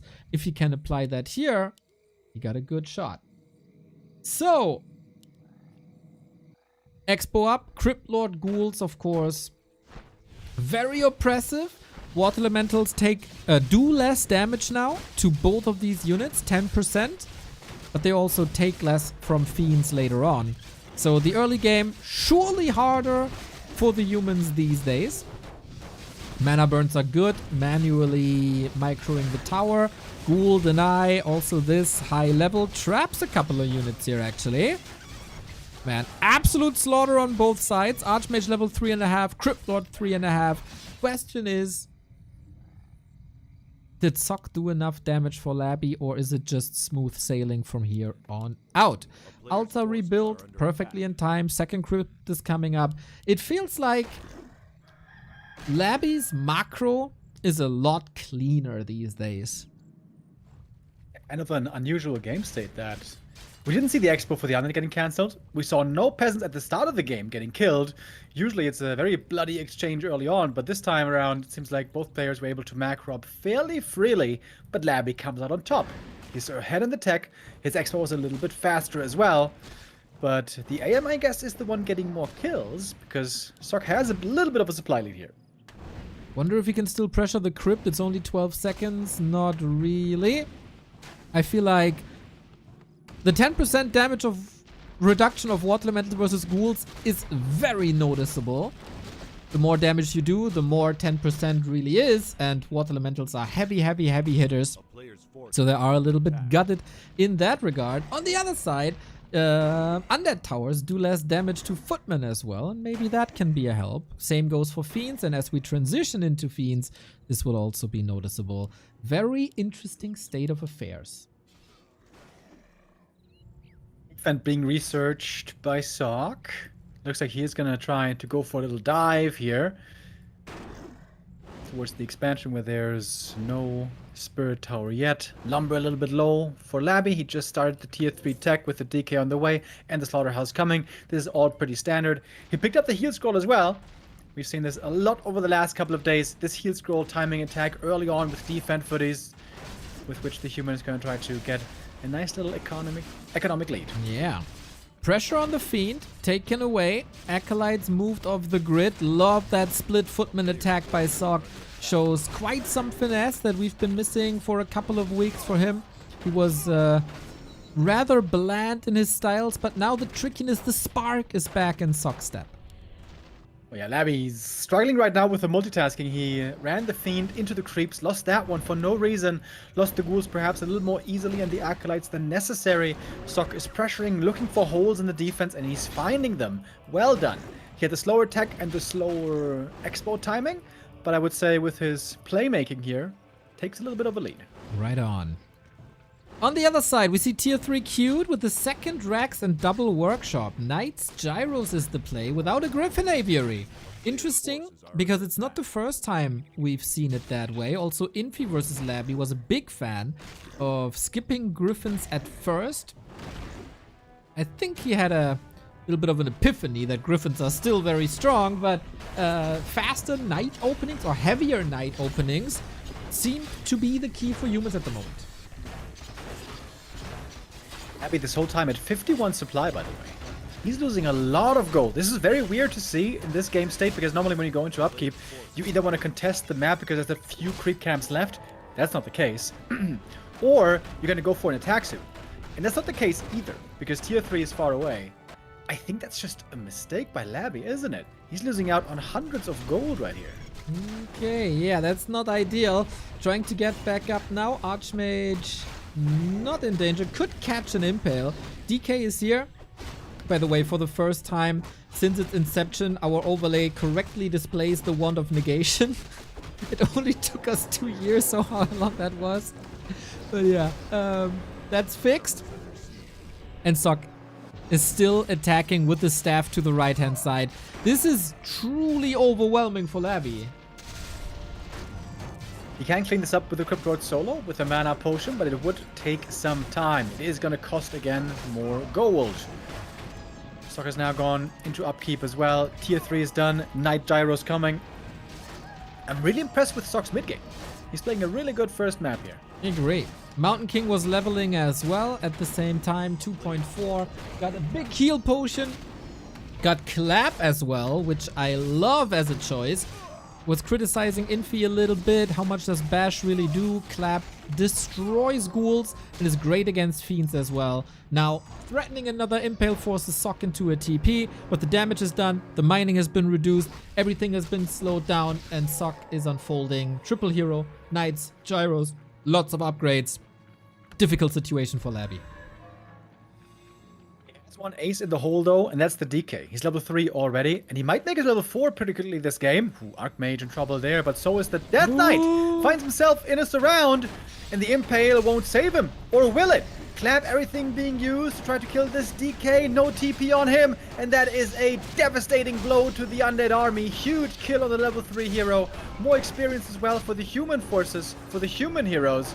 That even slows down the Lich. The Scroll of the Beast has basically been blown.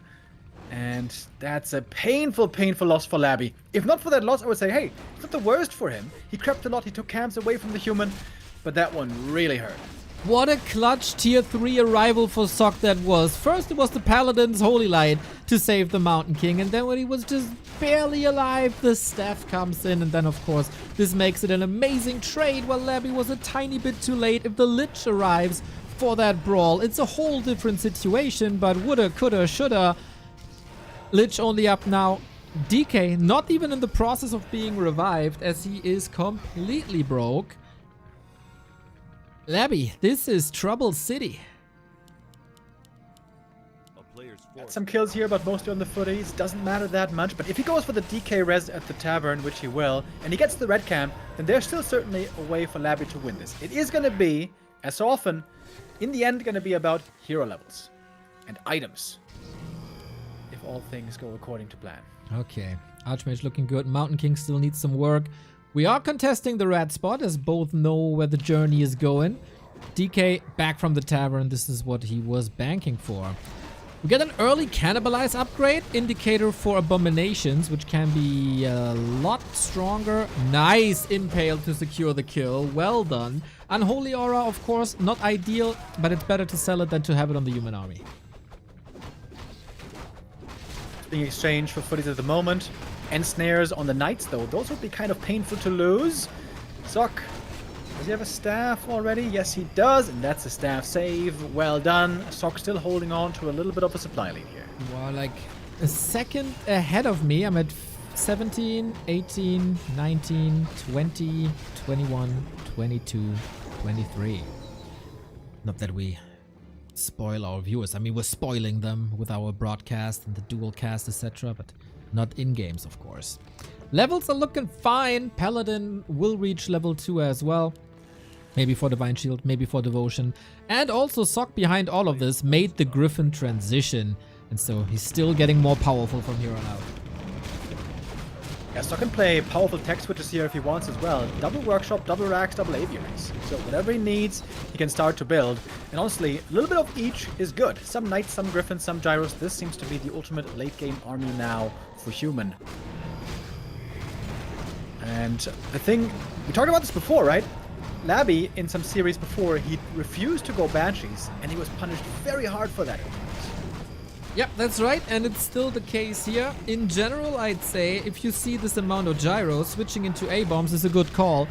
But Sock had the better call in preparing the Griffin Aviaries already. And this is the great stage of Human vs. Undead. It really puts the S in RTS, where you gotta scout all the time, you gotta react in time. And Labby is just a couple of cards less to play because he doesn't have these casters and no real answer to Griffins.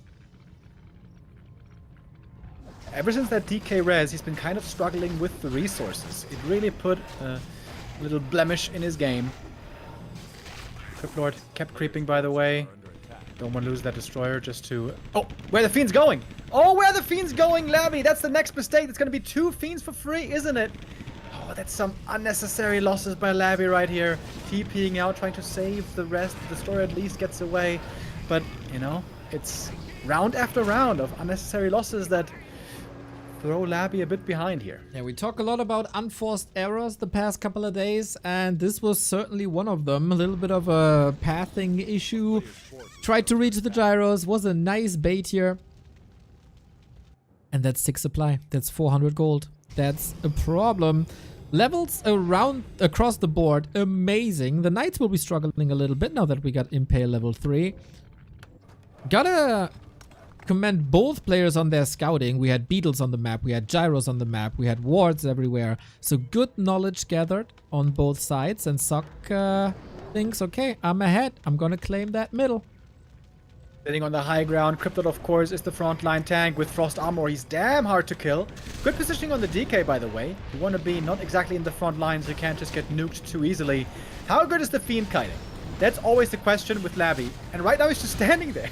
Neo is just standing there. He's not moving. That's 4 Fiends going down instantly. What? It's an invite to Clap City, bitch. Clap my City, bitch.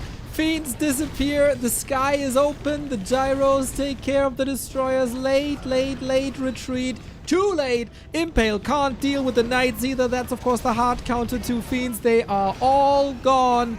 Labby getting swatted like a fly in this fight here on Concealed Hill. No chance. Sock had all the counters ready. Labby wasn't able to threaten him much in the fight. Needs a Coil Nova hero kill. Any chance? No, there's not. There was a potion. MK should be safe with another Holy Light.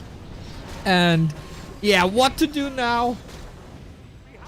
To be honest, after that move, Labby does not deserve to win this map. That was horrible. He stood there for a full 10 seconds, just face tanking the Knight damage with the Fiends. The Fiends! The Fiends, boys. The Fiends. Yeah. That... Maybe the Fiends have the same bug as the Naga. We just make things up now on the fly to find excuses for our gamers. But hey, there is still a Coil Nova somewhere. As long as there's a Coil Nova opportunity, game isn't over. But yeah, Labby has to do some mental gymnastics to bounce back. Yeah, we don't want to sound too mean, but this is honestly not that big of a surprise. We've mentioned many times, Labby isn't the best Fiend player necessarily. That certainly was another piece of evidence in that column. There's a way to play this, by the way. If you don't want to micro your Fiends back and kite, there's a way to do it, and that's called Banshees. If you have Banshees, you can just stand there and use possession. But when you play Fiend Destroyer, you do have to kite. That wasn't the case, though. Lots of Fiends died. Sock now has amazing levels. He's got the 3rd base. He's got this game in the palm of his hand. And that's really, really great for the standings, of course. Direct comparison between rank 4 and 5. Maybe Labby needed some time to wake up to feel the groove. We are pushing into the expansion on both sides, with Sock, of course, having that comfortable fallback net of that mid-Concealed Hill expansion.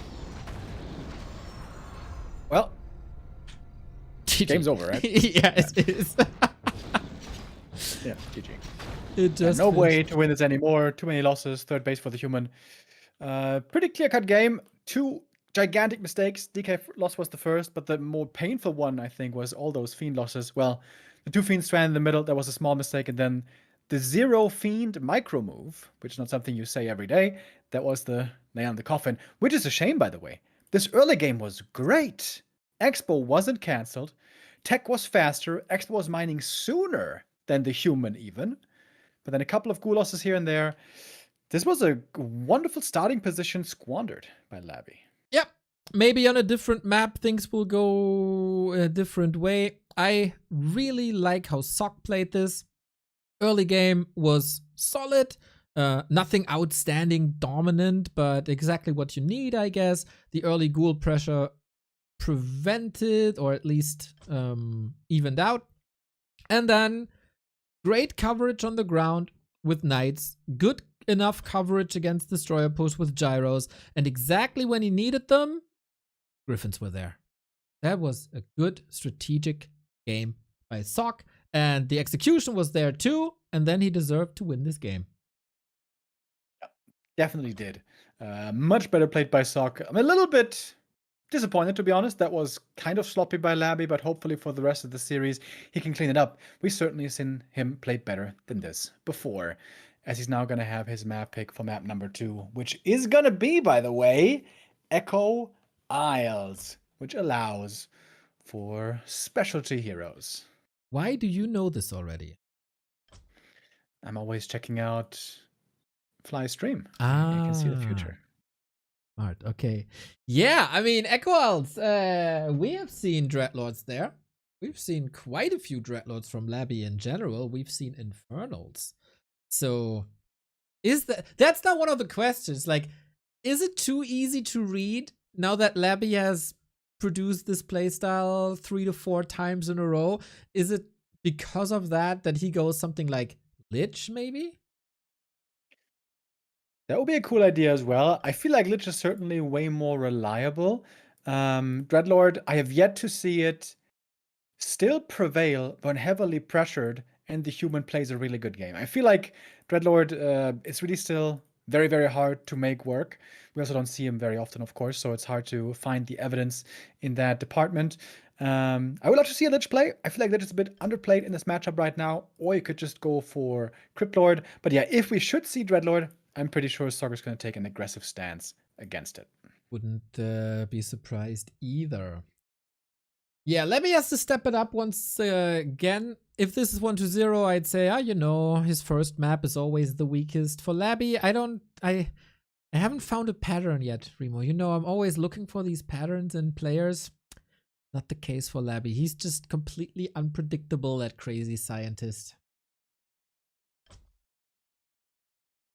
Yeah, things that get a little bit hectic there in the early game as well. A couple more ghouls dying than he would have liked, but he was not on a bad path. The DK, quick level 3, man, it's such a promising start. If you get more kills level 4, maybe even level 5 later. Like level 5 DK to heal up Cryptlord, for example. Frost Armor, Frontline Cryptlord. It's such a super strong setup. Unfortunately, that was all torpedoed by that DK loss and the mistakes that were mounting after. Right now, it looks like we have bugs mounting for the lobby host, by the way. They're trying to get the game started, but it is being difficult right now. Yet another moment where very few observers would be a great call. I mean, only you had the technology, right? It's so funny how there seem to be like goldfish memory prevalent. Like every day it's the same issues, and at some point they say, okay, all ops out, we go Flow TV. And the next day, everybody's back to being an observer, and it happens again. Just the good back to Warcraft boys. Sitting here patiently waiting for the Flow TV, not hindering the start of the tournament games. Whenever so far I was casting and they said, okay, everybody out, now Flow TV, it worked instantly every single time. As if that was a little indicator that that might be just a good policy in general, Yeah, what can we say? They might have their reasons. I don't know. Yeah, they have their reasons, Neo, and the reason is called stubbornness. That's the reason. God damn it. Yeah, we should clip that and send it to them. Do that. Do that. I will stand by it. Well, for one, I appreciate these little breaks. You can take a breather. You can tell people that this month we are sponsored by the gaming browser that is OperaGX, that comes in with a built-in VPN, built-in ad block, Discord integration, Twitch integration, and it's for free. Imports all your bookmarks and passwords, etc. And if you download and install via our link, !OperaGX, we get a little bit of a share, we get a little bit of money into our pockets. And if we hit the 450, and by the way, I'm very, very sure this widget is broken at the moment, we reach a new threshold and get a little bit more. So time for the community to not just sit around and twiddling thumbs, but go get that OperaGX. Go and get it. Best browser out there on the market for all the gamers. Treat your PC machine to something nice and make sure you don't have your hardware bogged down by those annoying browsers anymore. Especially when you're playing Direct Strike and holding the H key to get the hero out and your FPS drops. That will be fixed soon, man. It's already fixed on PTR. It will be there soon. So I can report from the WeChat group at Gotta all. get the door real quick. Sorry. Sure. Flow password is the sky has opened. Silver lining, everybody. There's a silver lining soon. And yeah, then we will get the games in a bit, guys. It is a bit Bit stressful. Would you accept a... What the hell is that?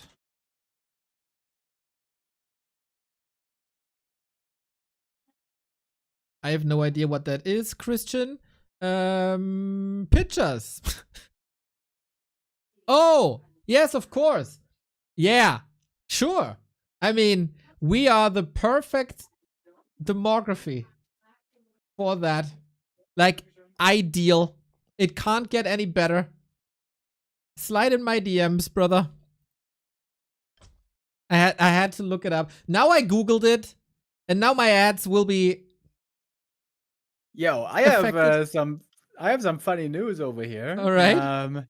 I was just told by the neighbor, contractor inspector was here yesterday, and apparently we got water damage again. This time in the basement. Hey, at least it's not in our apartment, and contractors are again coming tomorrow. Wonderful. Oh no, dude. Yeah, I got you. I'm here. I don't know if you have to deal with that, but yeah. Oh, No, shit. shouldn't have to do anything with us. It's in the basement. It's whatever. Not my problem. All right. Hey, you got the bad news. I got the good news, though. What's the good news? We got a game. Oh, PogChamp. Yeah. Let's go. And it's Echo Isles. And if we have a second good news and if we get a Dreadlord, that remains to be seen. But here we go. Ah, god damn it. The damn water. Let's just get rid of it. Yeah. That might just be the best call. I mean, how badly do we need it anyways? Stupid water. Well, we're gamers. We need it.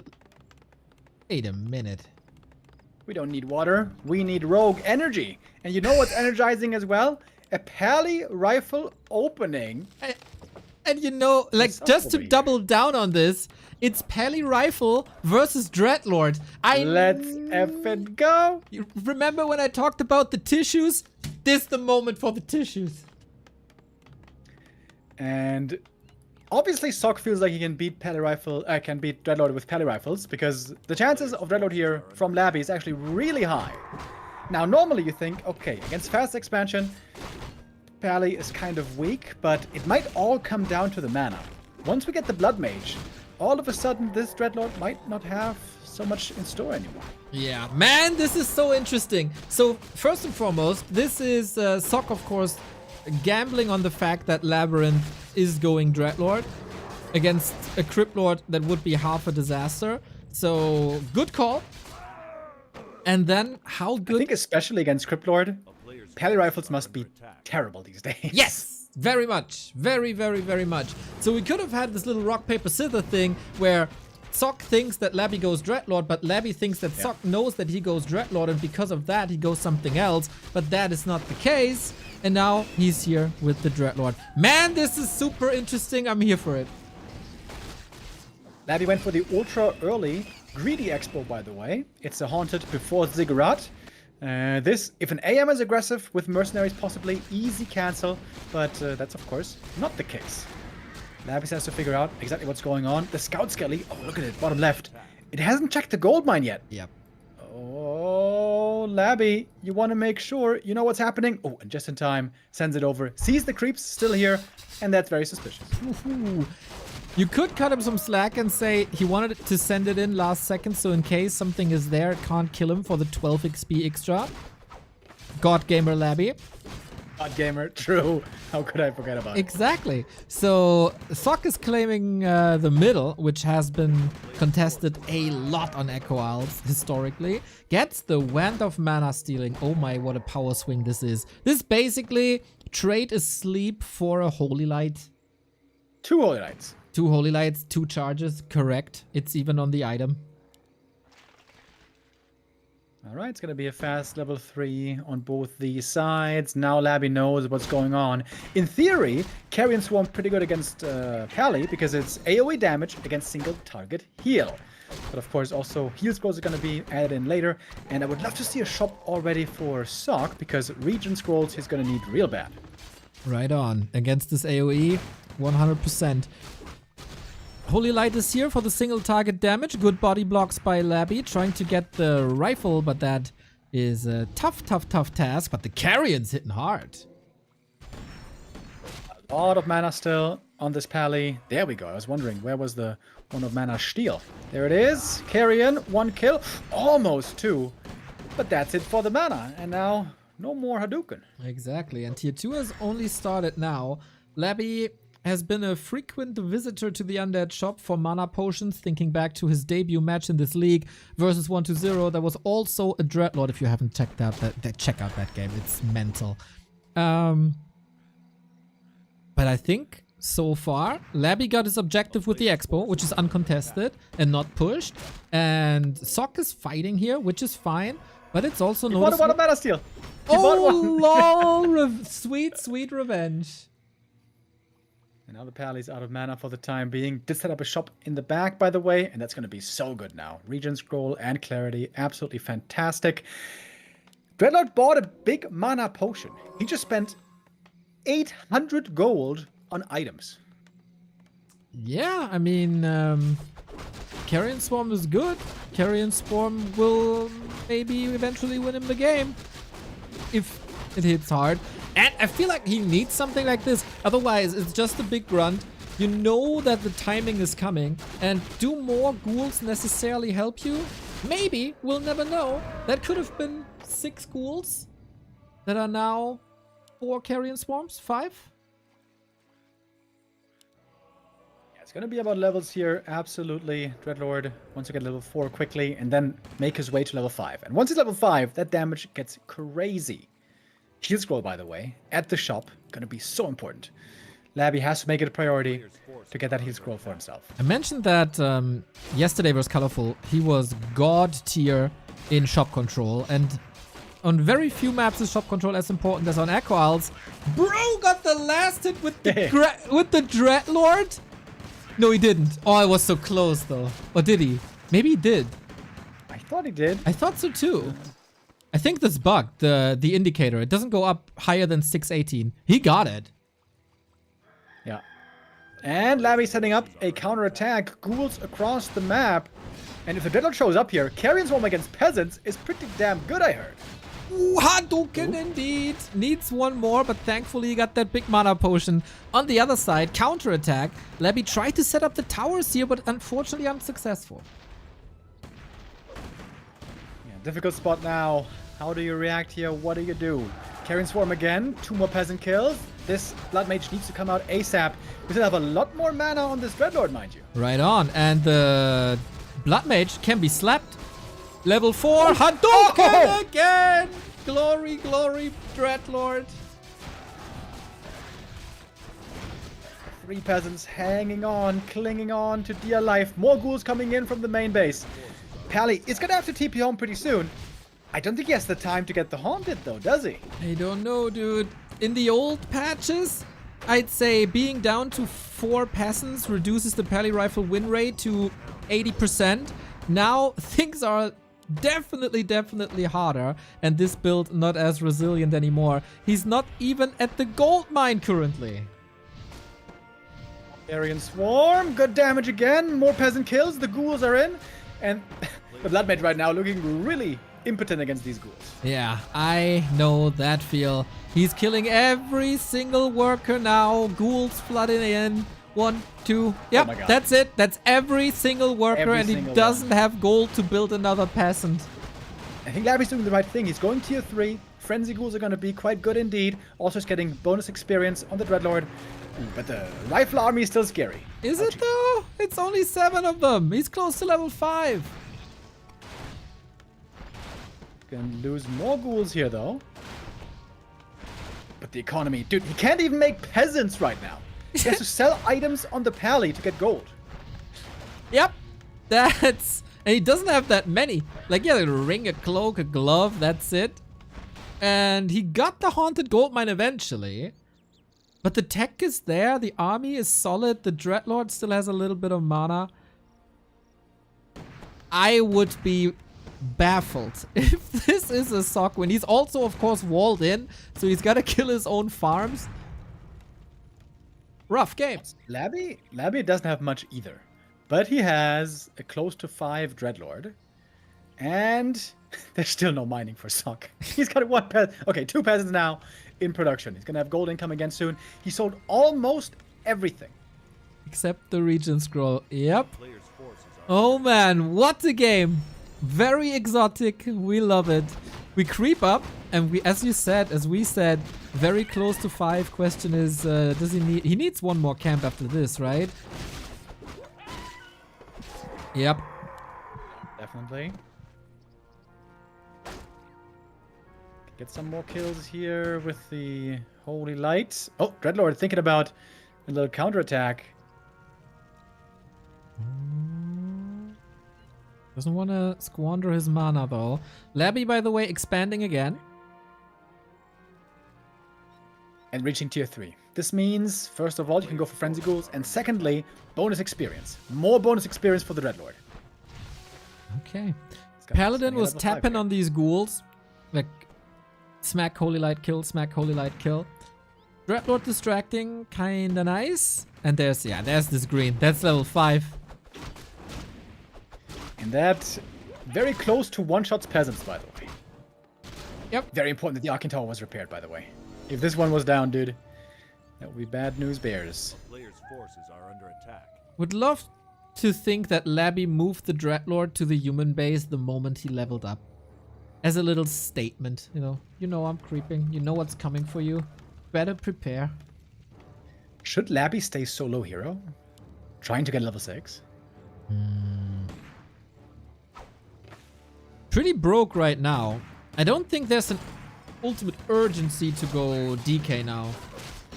Yeah, I would like to see just second crypt and just mass ghouls. Just like flood the ghouls, flood the base all the time. Like you played with Cryptlord before.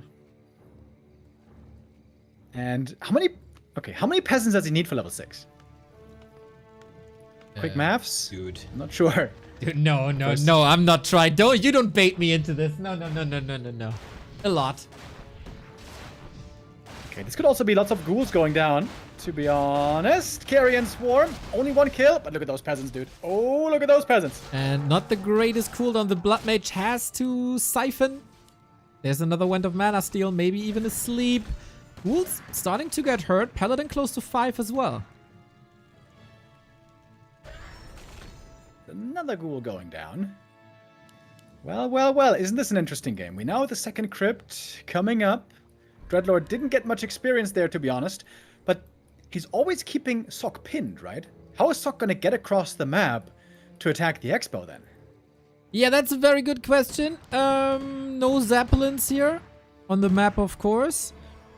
Flame Strike is a cool choice, I feel. But yeah, you gotta do something. Paladin is so sturdy that he might dictate the game a little bit. I think Labby has to make it a priority to stay across the map, though, to always be in position to counterattack. Because now he's got the Expo running again, and he wants to distract from it as much as he can. Going to the shop. What are we gonna get here? Heal scroll. TP. Ooh. I feel a heal scroll is almost essential. Yeah, especially to keep it from the human. Well, there's 2, so that's Player's rough. forces are under attack. I mean, we all love the Infernal, but a Death Knight would also be pretty good, I feel like.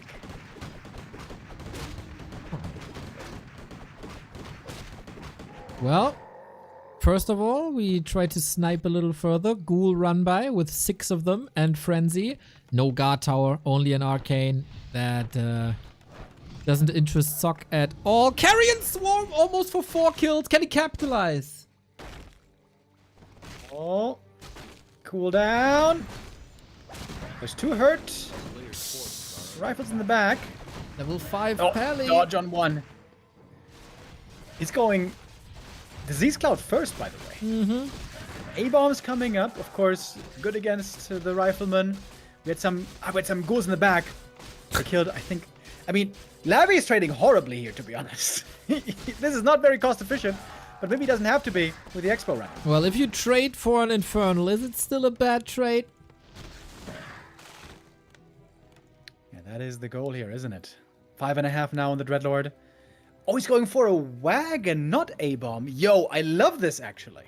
Do I love this? Hold on. I mean, one wagon is cool, but the rest should be A-bombs, I would say. Can keep the wagon a little bit safer in the back, spread the disease. That's nice. Flame Strike worries me a lot against the Ghoul army, and the fact that Labby didn't go for a heal scroll. I'm also worried a bit about the Dreadlord now. He's not the tankiest in terms of HP. He got like 1,000 on level 5, but there's a lot of mana, and a lot of mana means a lot of Holy Light, and on level 3 that's really powerful. A player's forces are under attack. Moon base now seems pretty secure with a couple of towers. Carrying Swarm. Oh, one more kill. But no more bonus experience with a DK now out and about. Where is he, by the way? Down south. Is he going for coil first? Yes, he is. Would love to get level 2. As Labby's expanding again in the bottom left. No way! He's going bottom left, boys! Oh, man. That is so cheeky.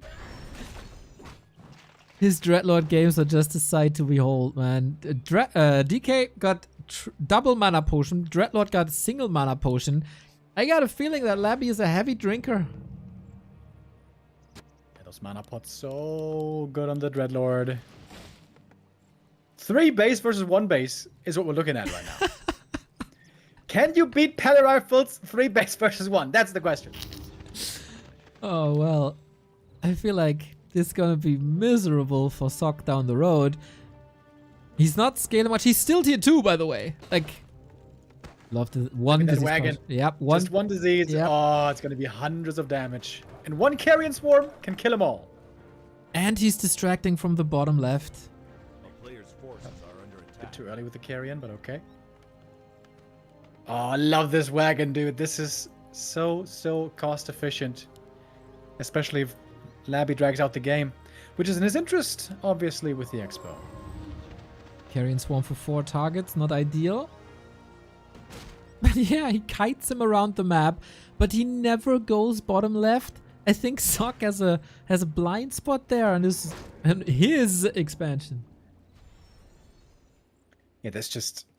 It seems like there's too many things for Sock to do.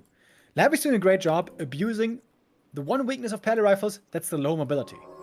Just being at home isn't enough. Just being at the Expo isn't enough. Sock has to do multiple things at the same time, and that seems to be a little too much to ask. The wagon arrives perfectly in time. Nice. Labby got the double heal scroll, which is perfect.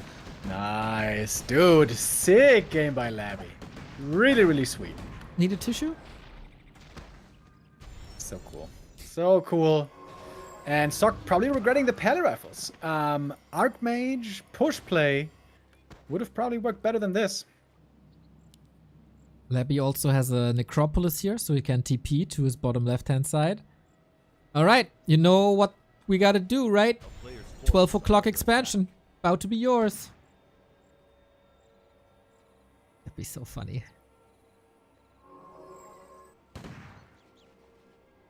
Imagine being part of the Pally Rifle University now. The misery. Oh my god, Pally Rifle unplayable. No, where's our free MMR? No. Lemess just came back, dude. Don't be so mean. They were mean to us for half a year.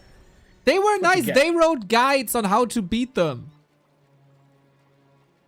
They were nice winners. You can't say a lot about the Pally Rifle people, but they were nice winners.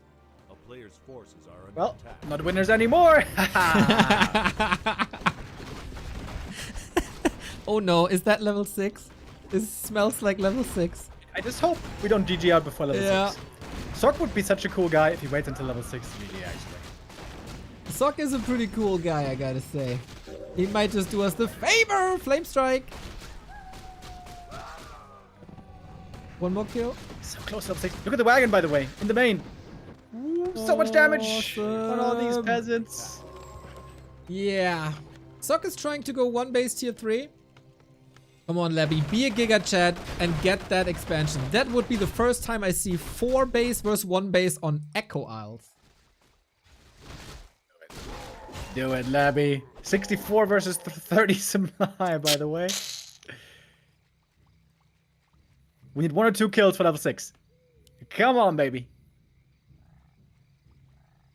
Oh my.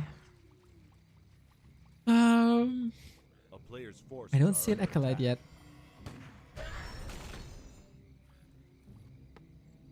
He's But I getting see temple. double Temple of the Damned. He's getting ready for Necros, Go bro. Necro Let's his do ass, it. bro!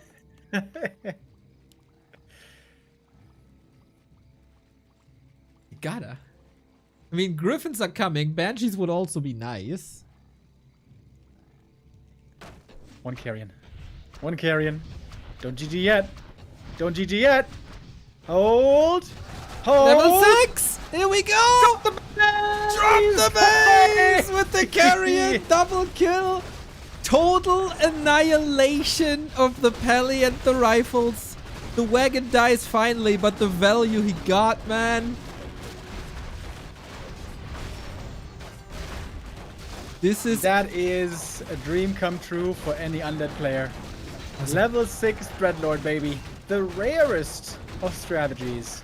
And the Pally bites, almost bites the dust. He leaves him alive. A little bit of mercy. Heal potion for a second. No more mana. GG. One of the most dominant undead versus human performances that we have seen all year. Dreadlord, Infernal, Wagon. It had it all. Really good counterplay by Labby here, really doubling down on the pressure against the human expansion. Given the main base, excuse me. The ghoul merc attack that the peasants, the militia, barely can hold on to by themselves. But when Carrion Swarm comes into play, ooh, it was a massacre. And the Bloodmage was a little bit too late. He was down to one single peasant with no gold to make more at some point. And that is just a little too far, a little too much to come back from. What a cool series, man. It is fun. Game 1, Labby was falling apart a little bit. Game 2, he comes back swinging. Absolute home run of a game. And I am very curious where this series is going now.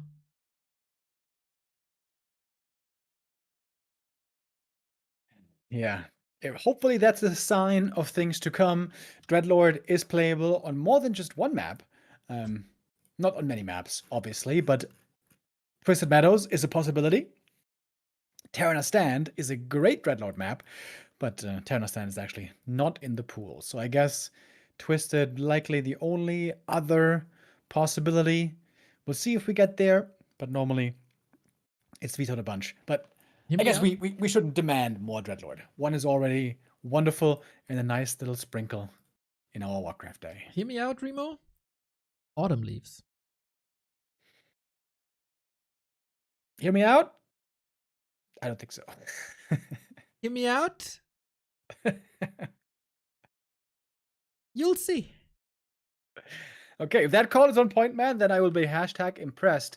But that is not going to be our third map. That is Sock's map pick, and he's going for Hammerfall, a very, very popular map for humans in every matchup, actually.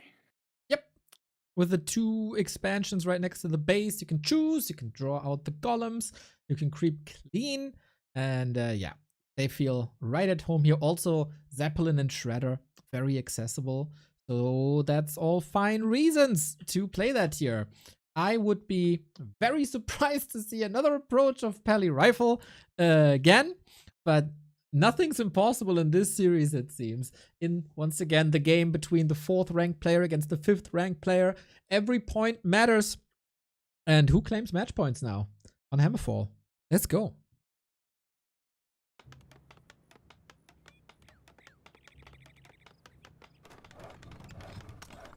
It does look like we're going back to a more standard game. Archmage versus Cryptlord opening. This is the meta. This is the norm normally for the most part. This is also pretty much what we saw on map 1. And while there, Labby had a great start into the game with a wonderful expo timing and tech follow-up, it was Sock who really dominated the mid-game then. Really outplayed Labby there and little by little clawed his way into the lead until he was able to build up a huge lead with even a 3rd base and very strong heroes in the end. And to be honest, some major mistakes by Labby on that first map that this time he's going to try to avoid. Well, well. Footy scouting. Sock here. This time, not a fan of backpack. He did try to steal it on Concealed Hill, not on Hammerfall. Gets around it. So, first blood for Labby.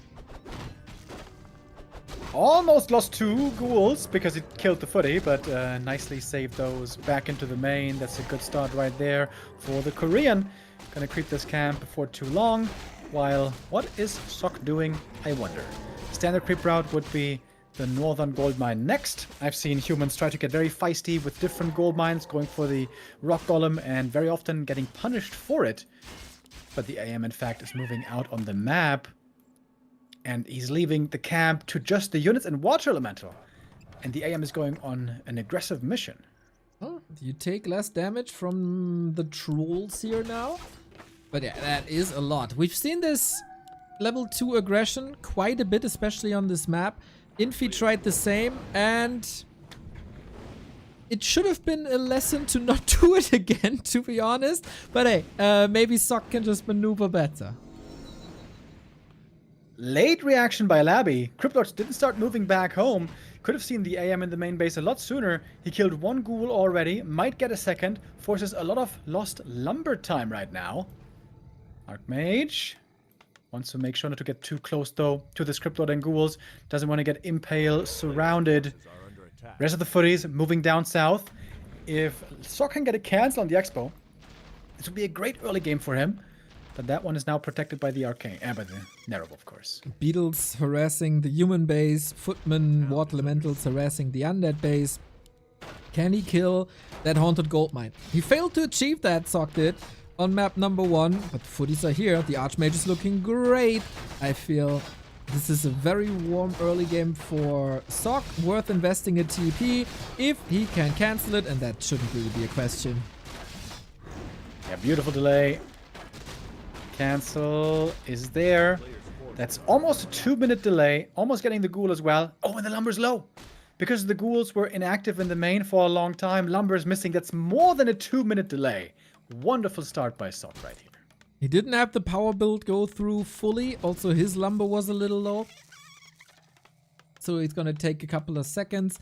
But it's fine. Only, I don't know, 20 seconds or whatever.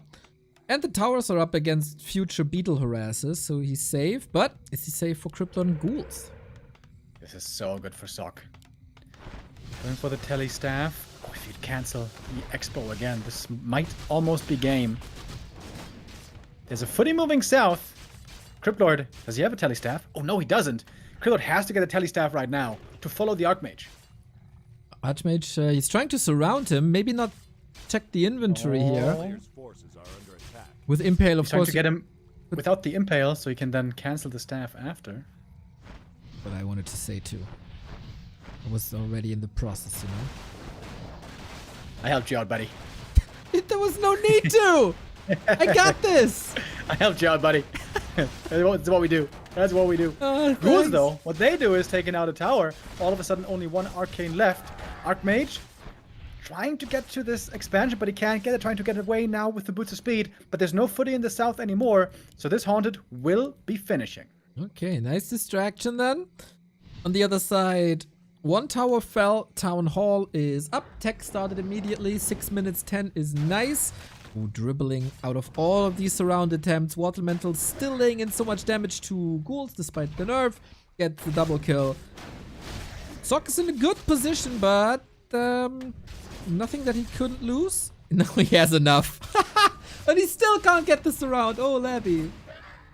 1 kill for level 3, but sometimes it seems like that 1 kill you just cannot get for some reason, and you're just the one taking losses. Archmage, though, now, all of a sudden, impale! Oh! I think he could have walked out, but he didn't do it! And that's the big play back into the game for Labby. Oh my god, what was that? That was a bit unnecessary, it feels like. Invites Labby back into the game.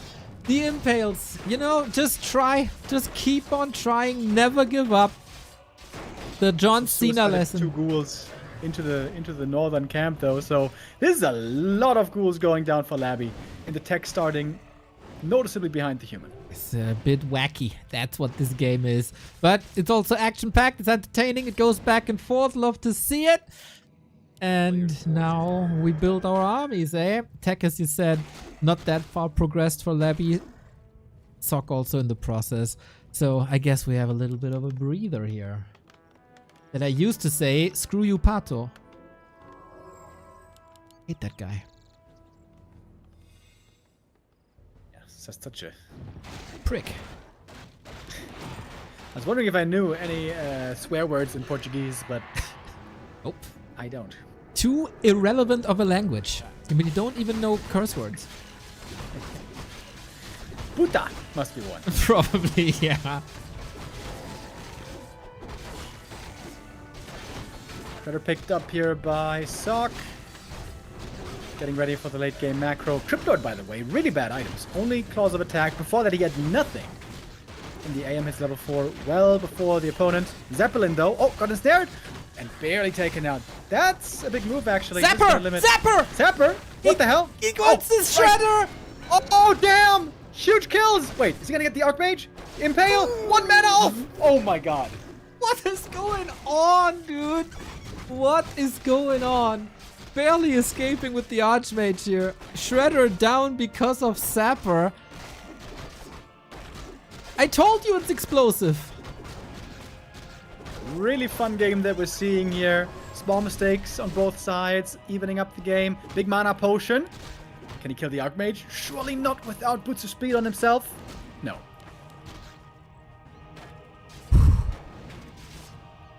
Wow, I need some time to process this, dude. I'm getting old.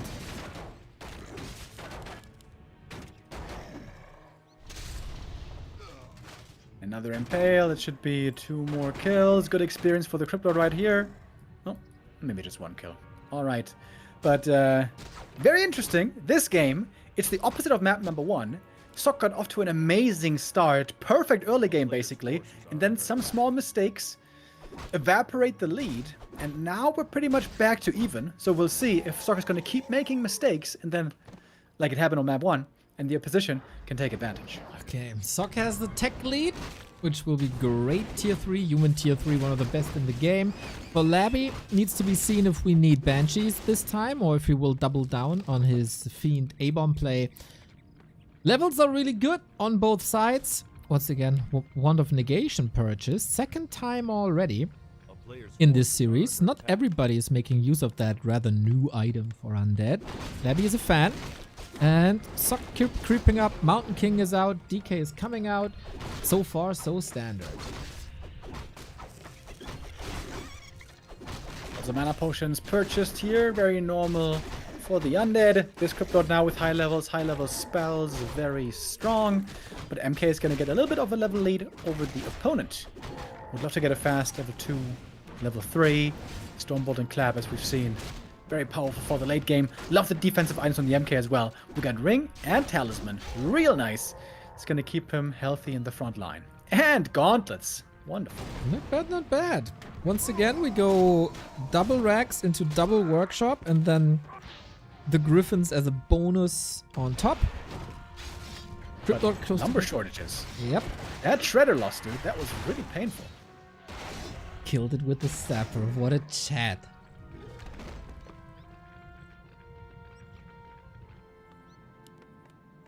On the other side, it doesn't look much better. Labby not incredibly rich, not preparing any casters. Big creep camp right here. Death Knight no level 2 yet. The lack of the aura always very noticeable for any undead. And with Stormbolt, some kills here should be easy. We're also seeing some Dispels. Oh, and that's it for the Water Elementals. Maybe no kills here for the human. Wand of Negation, boys. Wand of Negation. 1 kill is level 5 for the Crypt Lord.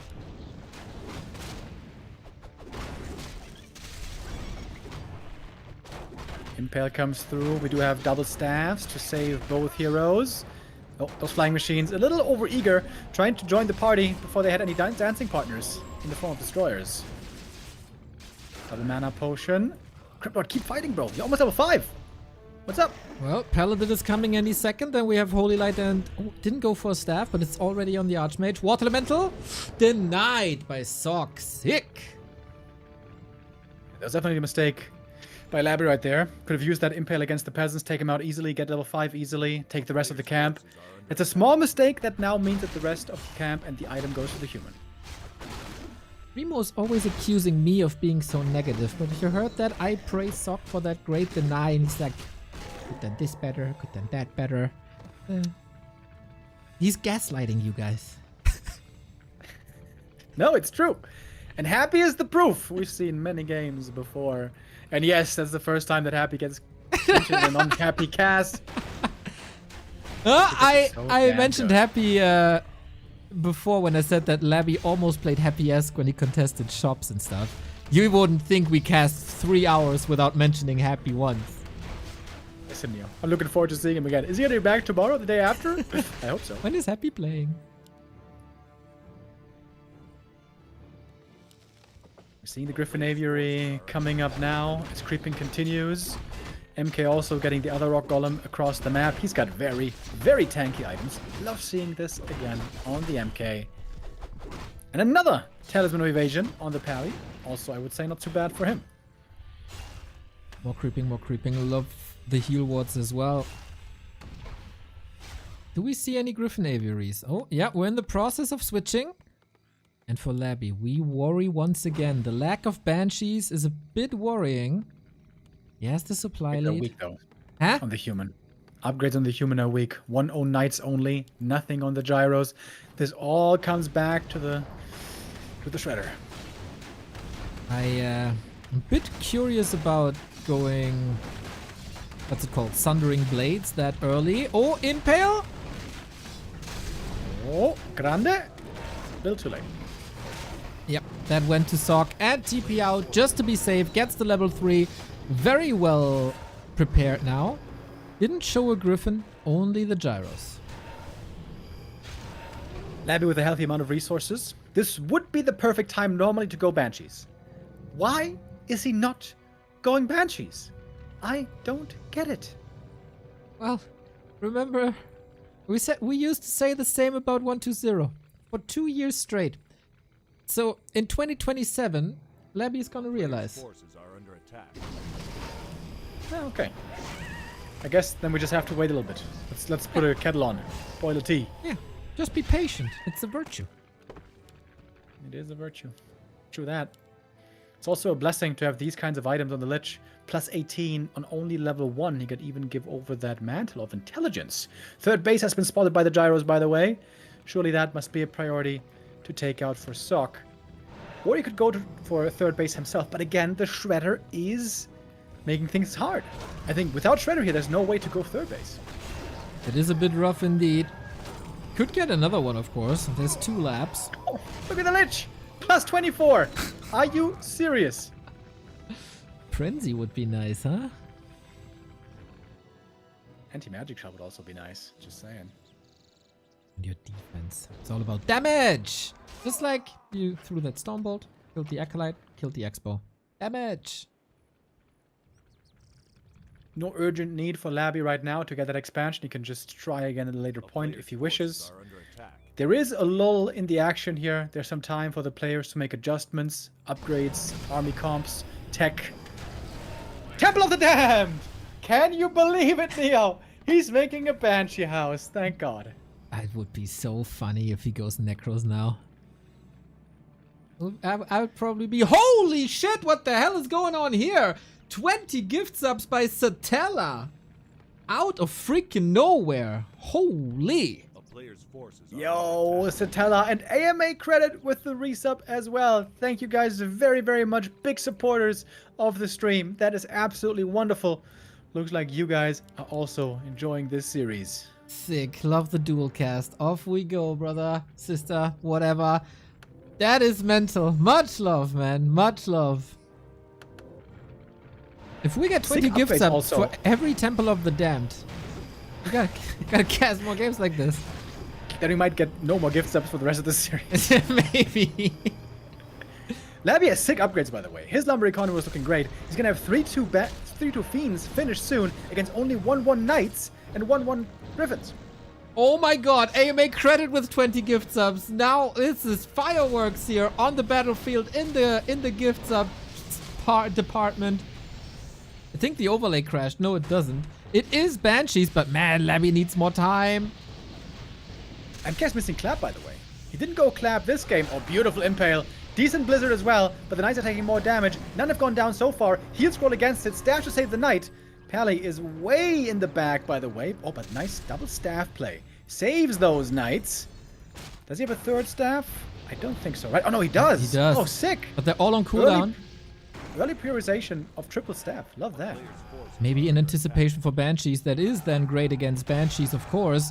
Labby didn't give up on that third base. He got very comfortable on Echo Owls, having 3 times upgrades. And I love the burrowed beetle on the left-hand side, so he always knows if he's under pressure or not. Really cool. Oh, one of the Knights must have died back in the main base, right? There's a corpse there next to the castle. It's just Close decoration. call right there. Tine Wittler put it there.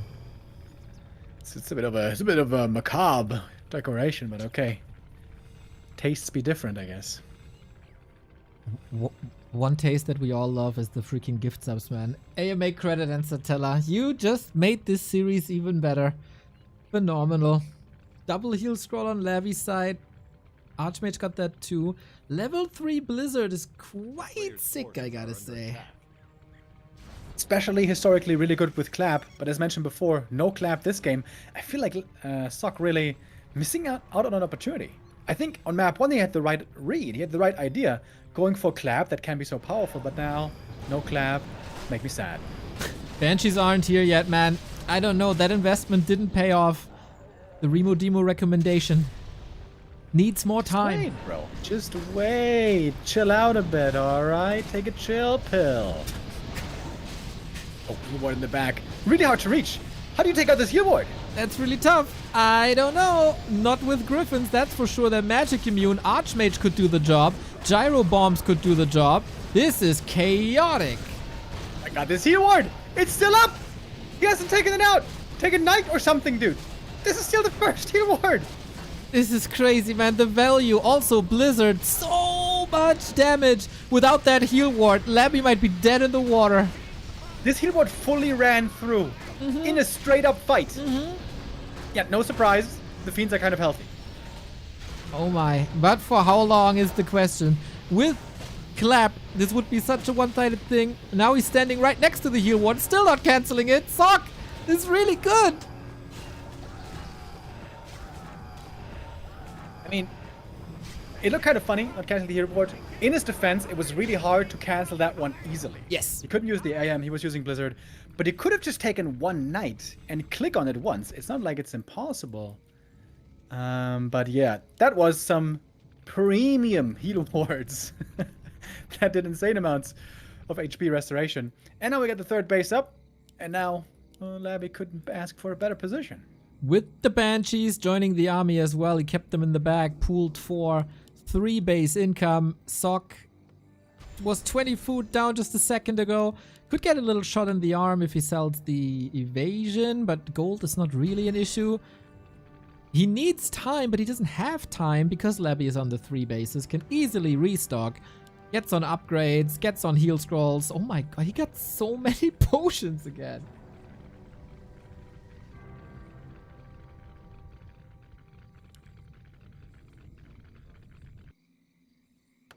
Over to the shop, Stock trying to pick up another heal scroll, or invuln, I guess, in this case. MK is indeed tanky, but Pally, crucially, is not level 3. And that's a serious level up missing. No Holy Light there.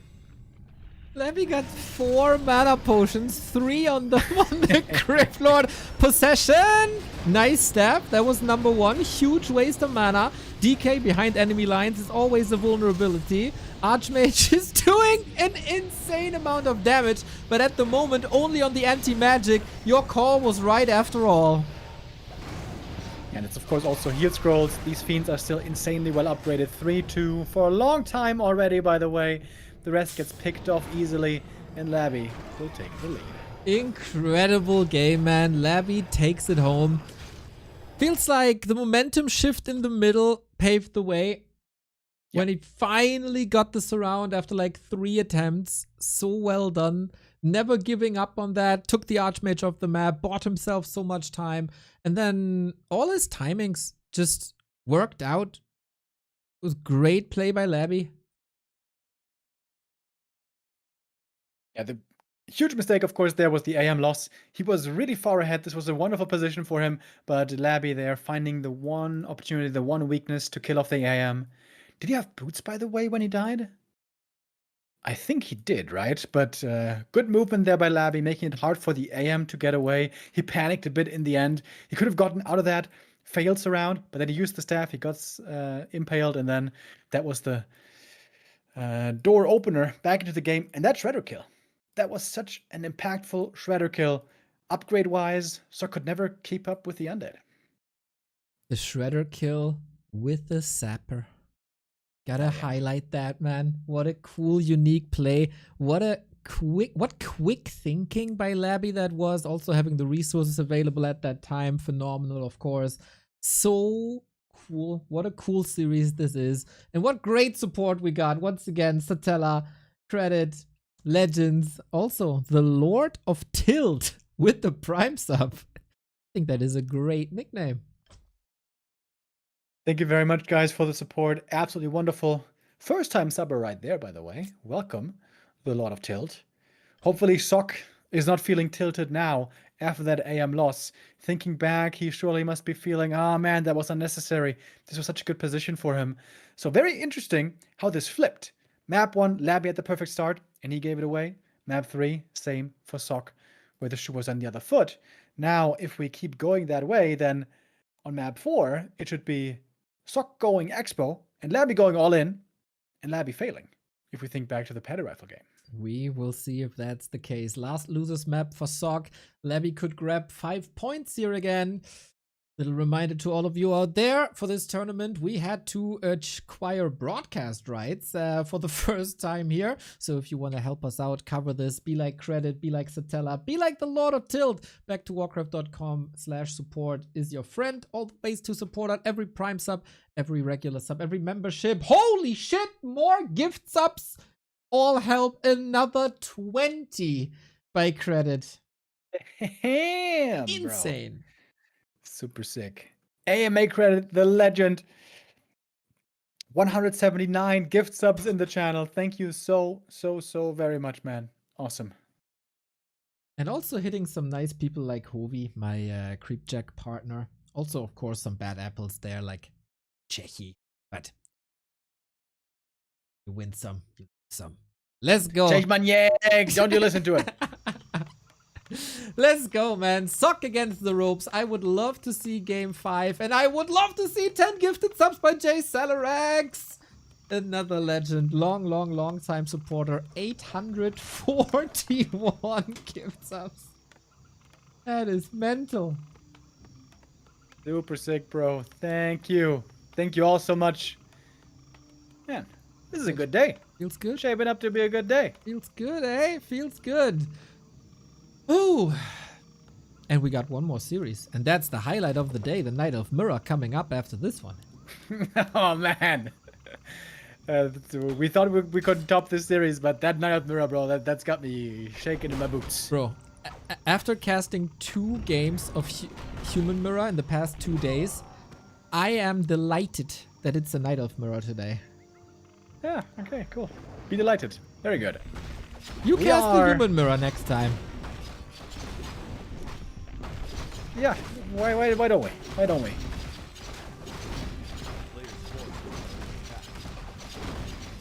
We have Cryptlord going for the Expo. Ring and gloves is okay. Whereas AM went for the... Oh, wait. He's playing one base, isn't he? Oh, yeah, he is. Tech has started. No Expo this time. Oh, my God. No, it's not what I was talking about earlier. It is again going to be Labby with the expansion. And again, Sock with the all-in. I hate this strategy for him. But let's see if we can make it work. I forgot to fast forward. Apologies. Should be ready in like 30 seconds or so. And then we know what Mr. Remo Demo is talking about. Archmage dribbles around, and that is an instant cancel. And I love that Labby is adjusting. He saw there's no expo on the right-hand side, and he's making damn sure with the beetles that there is no expansion on the top side. And then he just techs, because tech versus tech, same number of bases at the same time, might be in favor of Labby. I saw the narrow tower in the main base a little bit late. Normally you want to have that begin a little bit earlier, because this AM now with level 2 water elementals, with all that mana, quite scary. But not as scary as in the past. As we know, heavy armor nowadays, less damage taken from piercing. But yeah, I think this is the right adjustment. With the cripple on level 3, with the AM there ready to cancel the expo, and the tech difference, the tech being behind is not that big, I guess. Acolytes under pressure. Oh, he might get a kill. Does he have a backup one? He does. It's not the end of the planet yet. Water Elementals falling for a lot more XP. If the Water Elementals can move forward and kill these ghouls, it would be phenomenal. The backup Echo. He has to keep it alive. And now the footmen are stuck here. Wacky situation. And all this comes down to the Arcane Tower being late, by the way. If that one had been done right away, this would have been an easier defense. And it's going to be one Acolyte going down for sure. Maybe it's going to two. cost quite a bit of gold. Maybe two, but nice block by Labby on the left-hand side with skeletons and beetles, making sure that the Water Elemental can't pass. Oh, no, he's running into Archmage. He has a little bit of a gap here of a Sanctuary. Archmage reaching. Is that a trap somehow? Footman still chasing. I don't think you can save that Acolyte anymore, can you? He's trying his darnest, but the long-range attack, that hurts big time. It's a lot of gold lost. That slows down the tier 3 as well. And it's all about the tier 3 timing when it comes to the push, because human push will be coming, I'm pretty sure. It's a lot of footies dying. Every single one. It's actually every single footman going down. Okay, that's also kind of crazy. 15 supply for Sock. Versus 20 on the other side. But that's only 20 because he just started the Mountain King. They killed everything of each other except the first hero. And now, of course, Labby has to lick his wounds. He doesn't have a graveyard. He needs more Acolytes. This is still looking damn fine for Sock.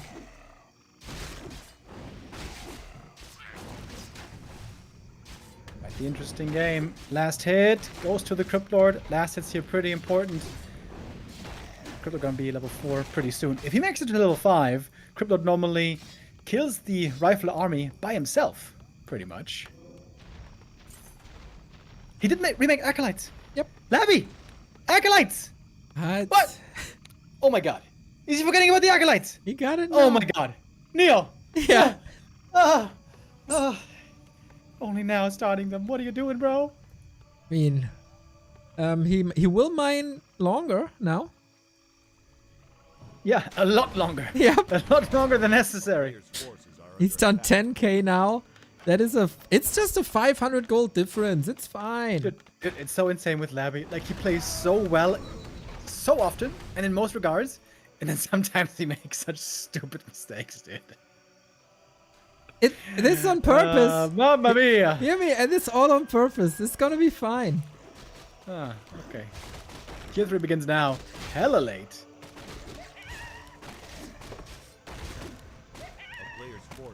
What is this creep by Sock? He's creeping the enemy lab with 2 rifles. Yeah, and water elementals. I mean, at least one water elemental. Ambitious, but hey, taking that XP away gets a good lead, gets good XP and HP. And Labby sharking around for some reinforcements, but Sock heads up play, pulls them back.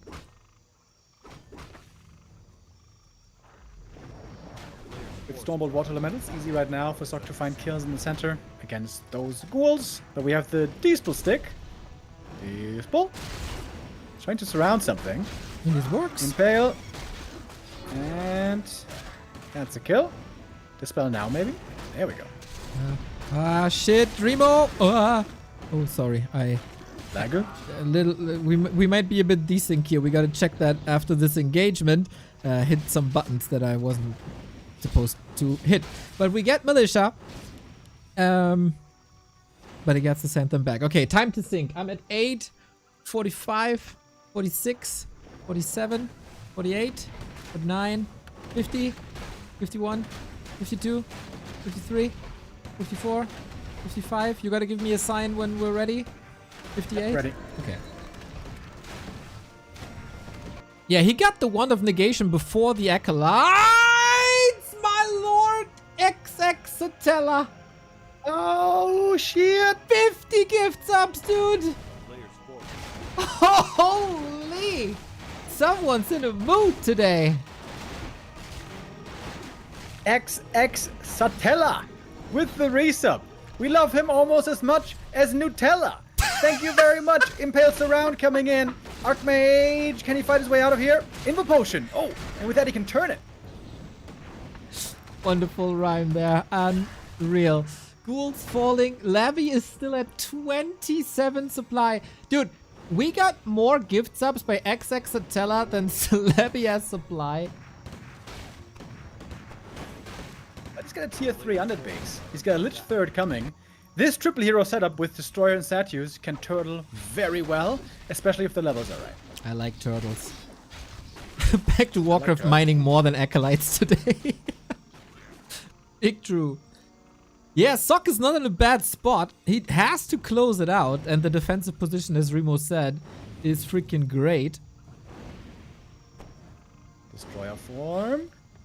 Labby, don't forget it. Labby. Struggling for lumber and gold. He had it though.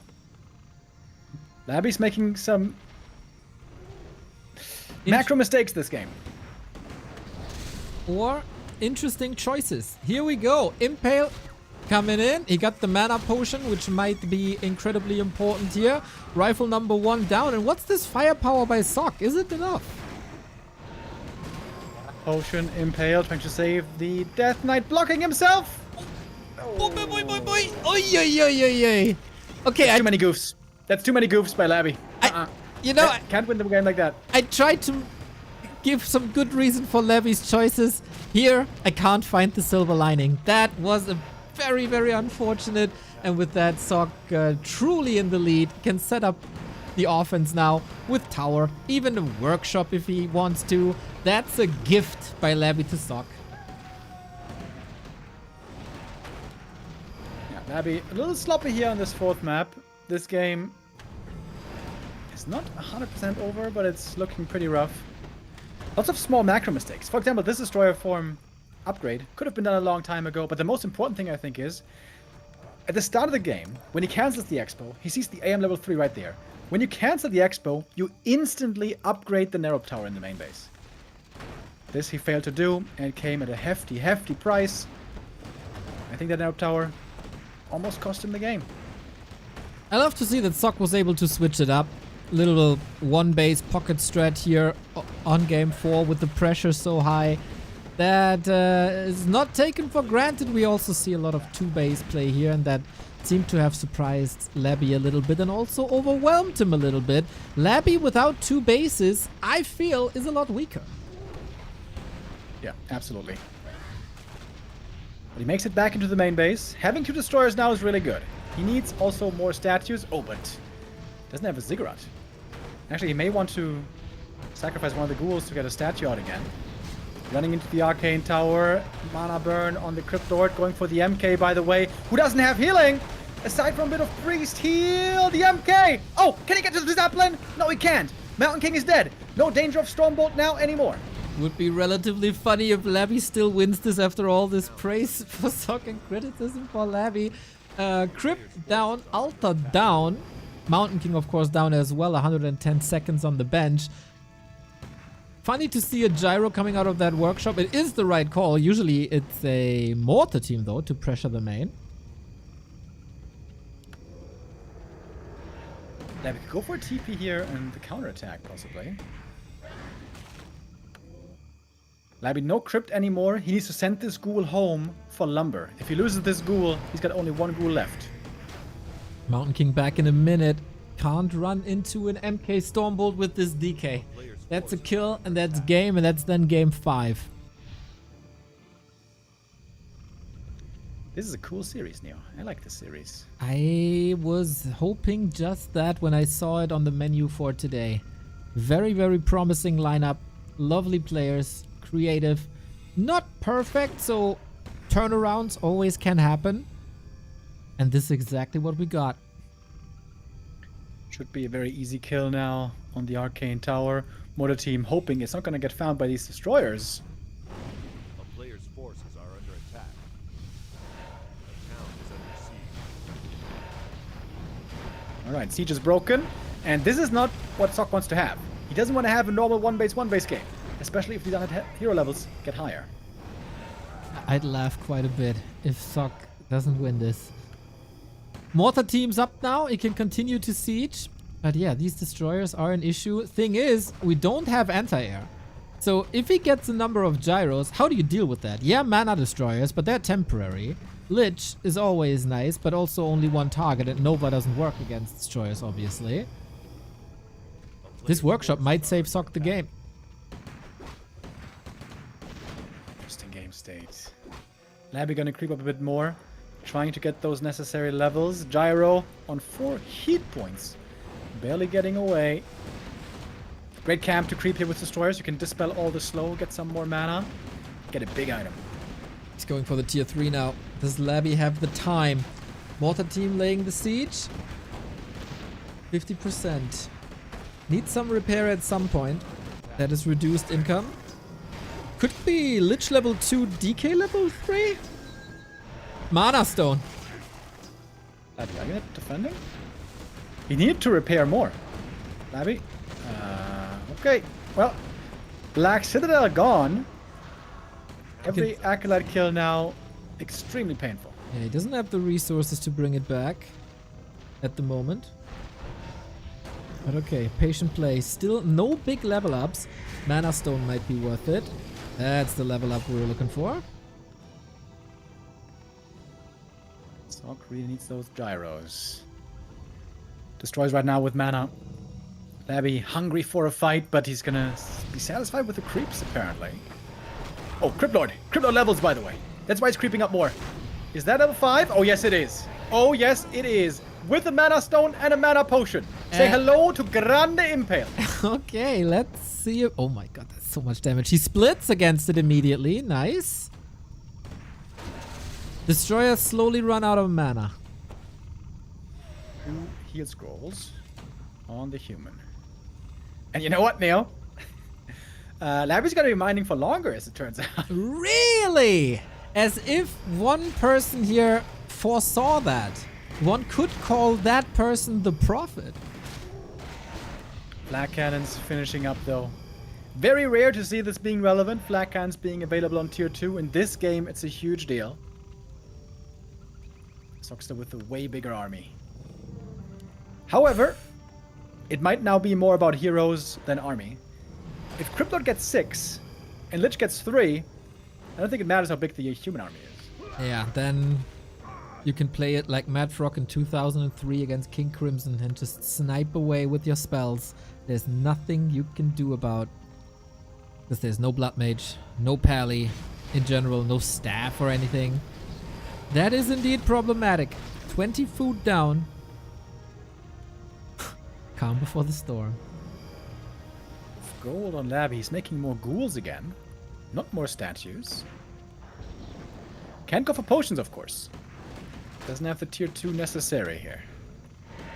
Okay, we go for the Mountain King. That's a bit ambitious. Gyros come in.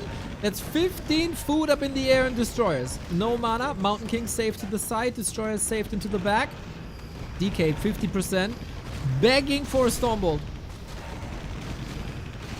Heal scroll. The gyros take out the destroyers. Absolutely no chance for these Destros. Can the heroes do it by themselves? The gyros are indeed now useless.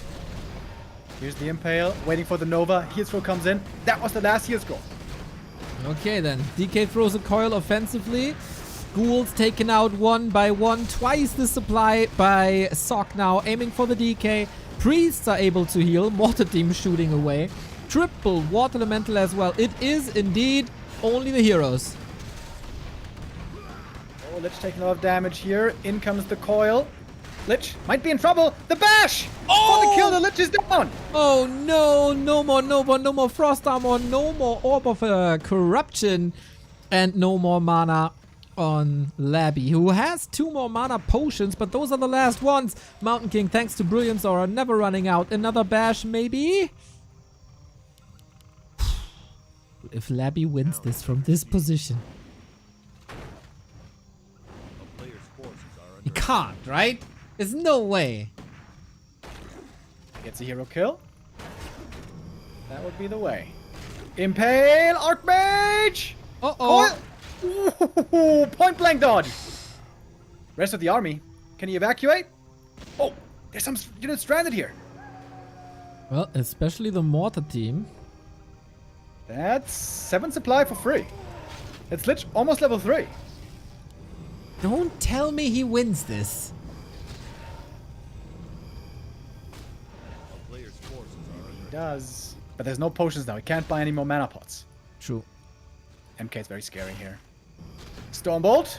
Oh, DK needs to hustle up. He should be in range. Ooh, but is he trapped now there? Invo potion on the DK. Might want to flip it over.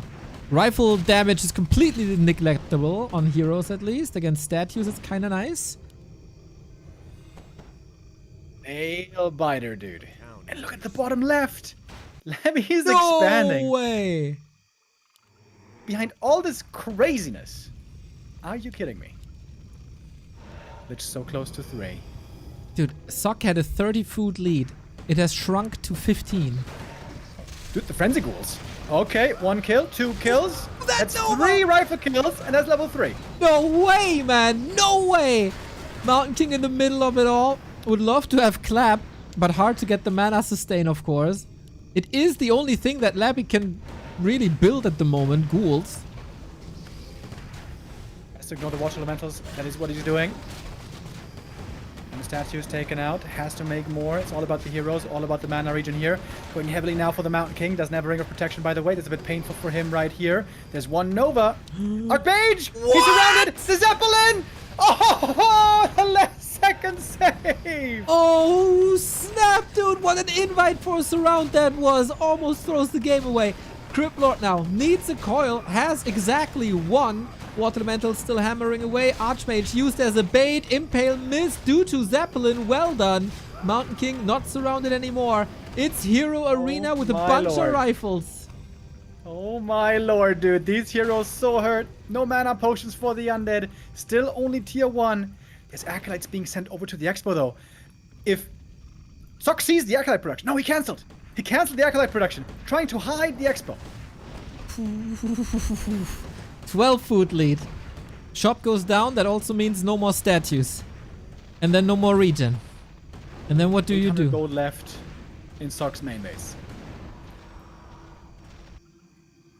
Kidding me. Items being purchased. Big mana potion is what the DK picks up. This league just keeps on giving, man. These games are extraordinary. Gyro's, of course, the best scouts you can have. Knows exactly where the army is. Zeppelin might win the game because anti-air is really low. We don't have weapon. We don't have tier 2. I'm quite surprised to see a fiend here, in fact. Maybe Workshop mistake. taken out.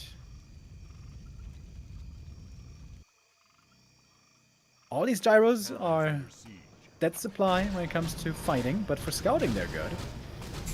Surely we'll find out about the expansion. Would love to see a shop over at the expo as well. under attack. Gold is running out. Half a minute left. Then soccer's gonna be dry. Do you maybe want to think about that statement that he surely will find that expansion? Because he's scouting literally everywhere on the map except the bottom left. Oh, And now surely, surely? surely. Surely? I mean, surely, Neo. More like Shirley. Okay, maybe he just knows instincts or whatever. Big mana could decide this. Heal scroll on Sock. Sock is close to level 6 Archmage. Sorceresses. Slow now. A new piece of the puzzle, but the first sword taken out right away. Stormbolt dodged with the one only invo potion. But of course, that invul is gone, as you say. Priest being caught far forward. The undead spells DK. one after the next. DK. DK, malicious around. Oh no, he used the invul before, of course. Healer, aura, all gone. Has to get to the tavern. But in the meantime, the undead army is slow and the Lich can't be healed. Crippler trying to save the second hero. Impale trying to cover the retreat, but the Lich is... Oh, not dead. MK! No way! He's surrounded! Zeppelin coming back in for the next save! No way!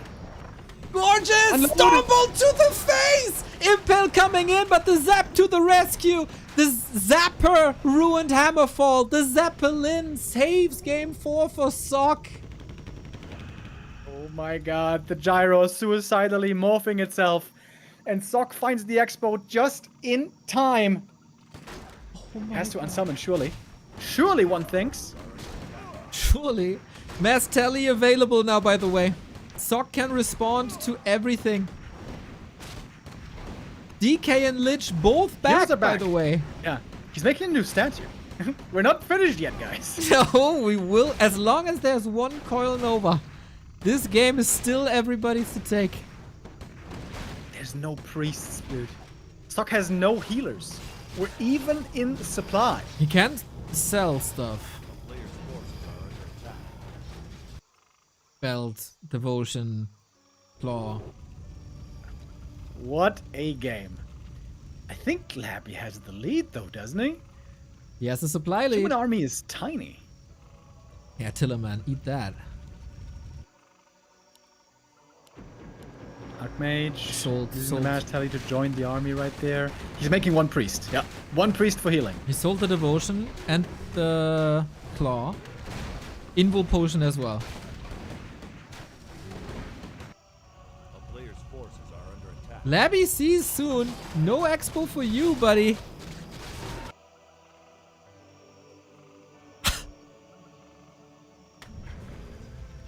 Couple more creep cams being picked up. A couple more items for Labby. DK is obviously the vulnerability here. Has to keep him in the back or buy him an invo. Man, if Ring. It's really good for him. Labby wins this game, Sock might tweet about Humanverse Undead again. It's about time. MK has crazy good items though. My. Question is for how long, or if you just put it into the pawn shop. It's all about heroes. Let's be honest. These units don't matter. The town is under siege. Labby would love to snipe the sorceress here, so he doesn't have to worry about slow.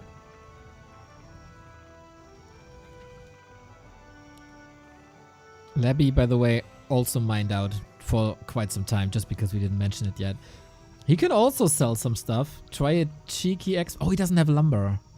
He could send the ghouls back though, but doesn't seem to be of interest. A player's forces are under attack. But didn't get close to level 6 really.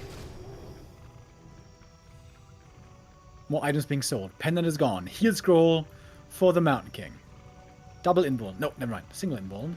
So the AM has to be careful. Yep. Impale Coil Nova could be very scary. Chat says just go flying machine bombs and play the lame game. For that you need tier 3, buddy. Yep. That doesn't work. It's all in, isn't it? That's it. Ooh, those militia. Are they gonna help? Or are they gonna get nuked? The My... Impale target is the Mountain King. Heavy on the Mountain King. He got a heal scroll, he got an invo potion. That should be... He should be safe. He must be safe. Archmage! Woo! Surrounded. Impale. Second try. DK can't coil at the moment. Archmage, you gotta get out there, buddy! Oh my god! Is that it? That's it, Is dude! that it? That might be it! It's gotta be it! No more mana regen. Oh my god. GG, Oh Labby my god. takes the series 3-1. The fact that he stayed in the game when it looked so grim. Look at the graph. Look at the freaking value graph. Sock was 4,000, 5,000 value ahead, and he still lost the game.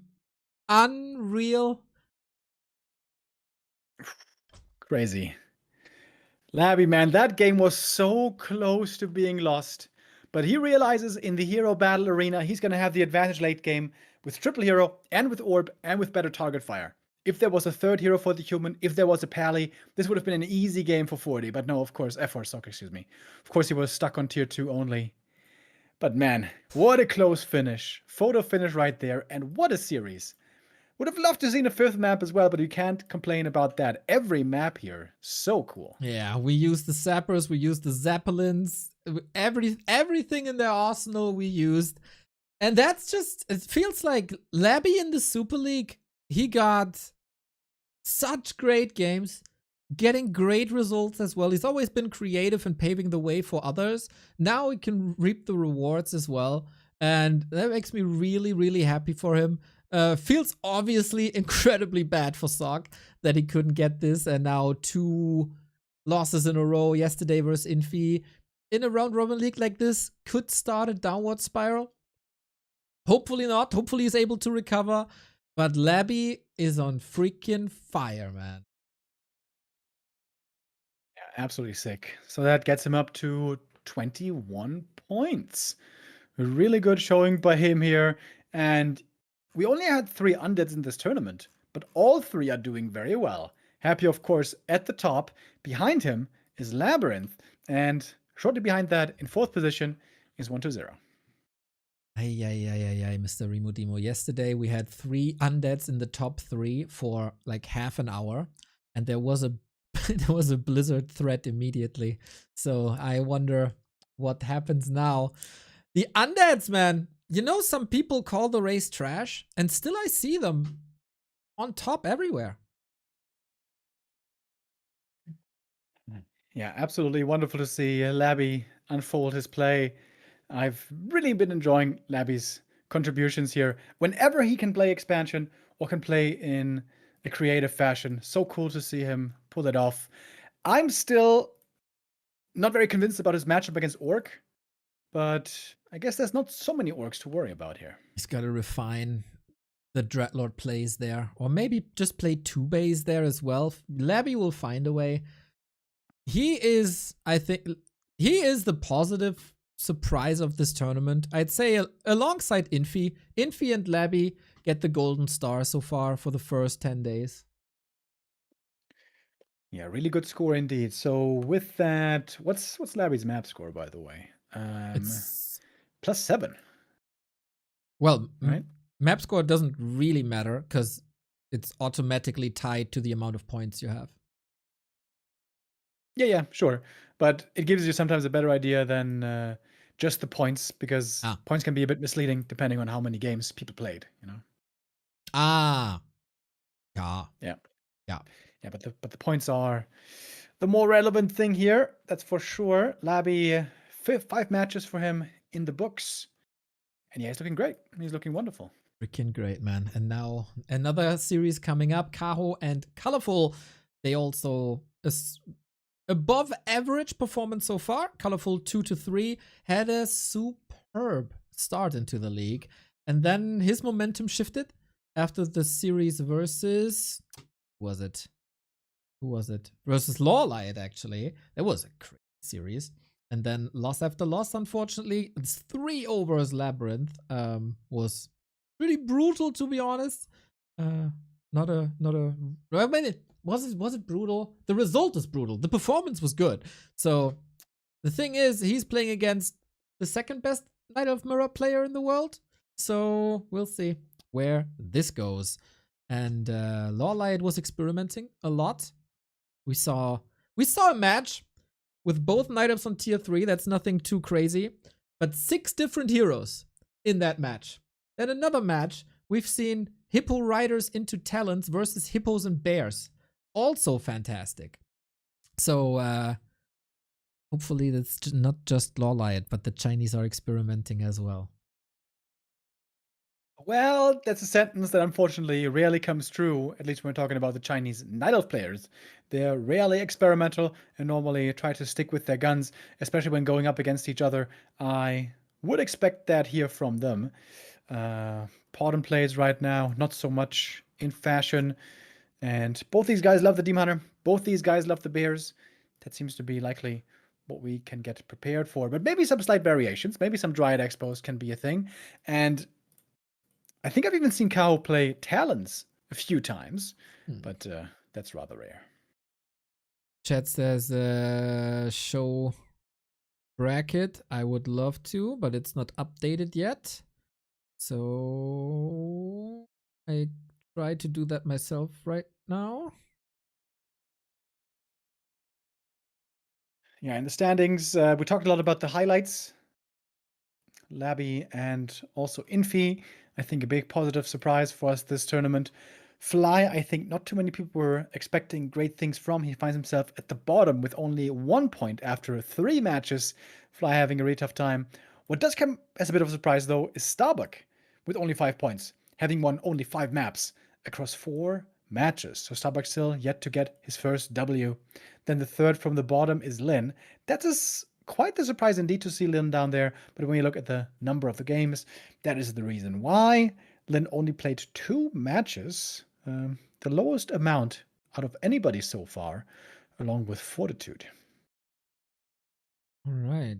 Yeah, yesterday you probably didn't see the Fly match. There was a Tidehunters game where he lost his Blade Master 4 times. Classic. It was as if he's farming for TikTok clips, dude. That's how he played. It was brutal. And now I think we got the update. Now we can show it. Here it is. Happy on top. Labby second with 1 game more. Infy 6 games also here on top. Sock solid, but not. He went from 3-0 to 3-3. That's why we talk about momentum in this Super League. 1-0, as you said. Still has some games to do. Can surely catch up with the other undeads for his game 5. And yeah, it's up between ColorFul and Kaho. If this is a 4-2, that's 19 points for ColorFul. He could surpass Sock with that. With a higher result, he could surpass Infy. Kaho, yeah, Kaho needs a win, actually, to stay in the top 6. But yeah, it's a bit hard to keep track since some people have 2 games and other people have 6 games already. This will all even out. And ColorFul does have 1 more match compared to Kaho as well, with that 2-point lead. If it's going to be 3-2 in favor of Kaho today, then they're going to be perfectly even. Yep.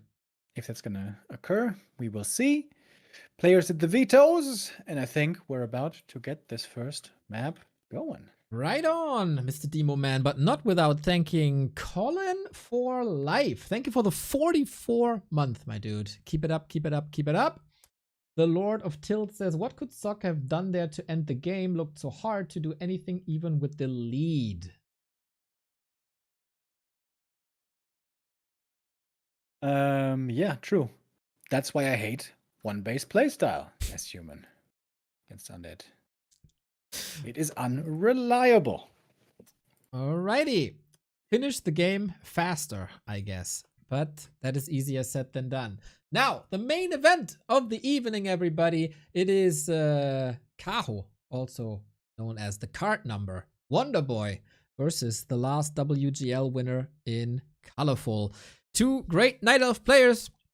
Let's see who plays it better and who brings us some shenanigans, who brings us salvation from Demon Hunter Bears. We need a little bit of change here. The Night Elf mirror is amazing. If it's just Bear mirror, then I don't know who takes this. Kaho had an insane win streak. 12 matches in a row where he just owned. Then came a Law Lion and took the title away from him. Where does ColorFul stand at the moment in the mirror match? I'm not entirely sure. He is, to me, playing above average at the moment. He surely is in form. Now, show it. And show that you're the best Night Elf in China today.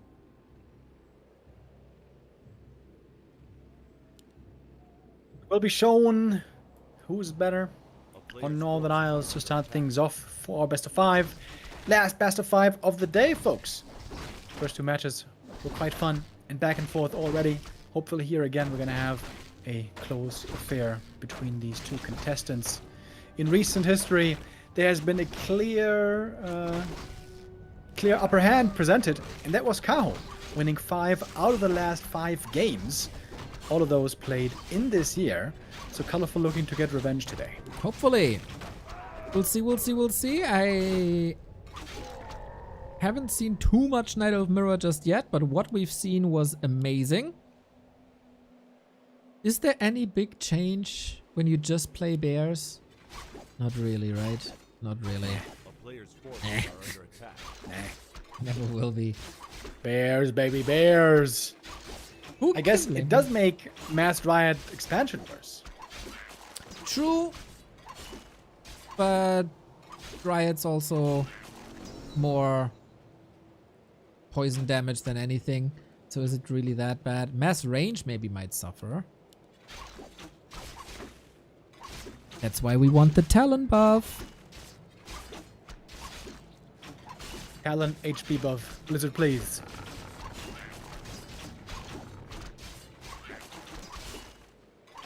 We kick things off with gloves and slippers for Kaho. I really hope he can show his A-game today, man. I was pretty disappointed when I saw him against Labby. And in general, this is not the top 4 in the world, Kaho. Needs to find his step again. Finding a good start with the Demon Hunter here, getting a fast level 3, using that replenish potion right away to heal up again. Like to see that. In fact, that's the case on both sides. ColorFul with a better spawn. He gets to the shop first. We'll get the circlet and the boots. Alrighty. Oh, wait. Did I speed? I didn't speed up, Mr. Remodemo. I forgot. I forgot Little to, message from the future. to folks. speed up. Sorry.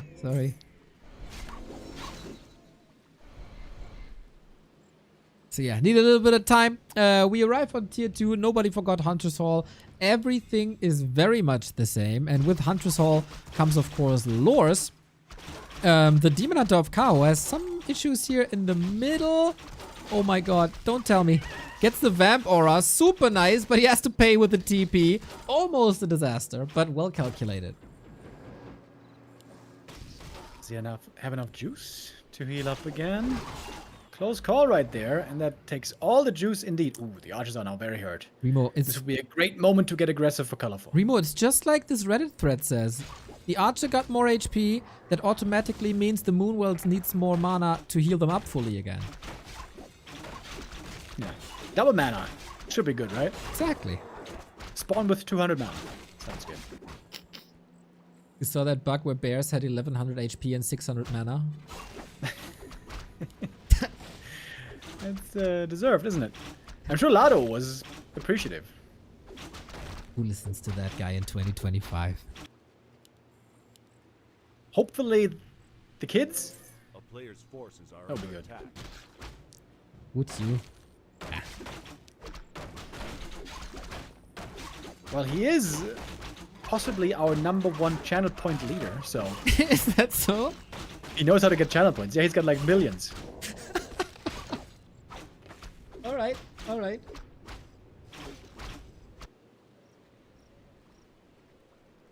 Yeah, we got a keeper. We got creeping. This is unfortunately the slow Night Elf Mirror. Player's forces Wonder if we put a little twist on it with Zeppelins and some base races. But yeah, it is so fascinating to me that there's still this... Like, this is such a regional thing. We don't have this in any other matchup. It's just that the Chinese are not going away from their bear mirror. Yeah. Which we're so glad for, aren't we? Wonderful. Wonderful. player's forces are under attack. Well, Creepcraft it is. We're looking... Like, this is, of course, then a big advantage for Kaho having the Vamp Aura. But I don't know if you heard, Remo, but there's a curse on this item. The past couple of games that I cast, the player with the Vamp Aura lost the game. My god. Hmm. What if Kaho sells it? Is he still cursed? Ah, he might turn into a ghost like Black Sparrow in Pirates of the Caribbean. Player's forces are under attack. Did you say Black Sparrow? Jack!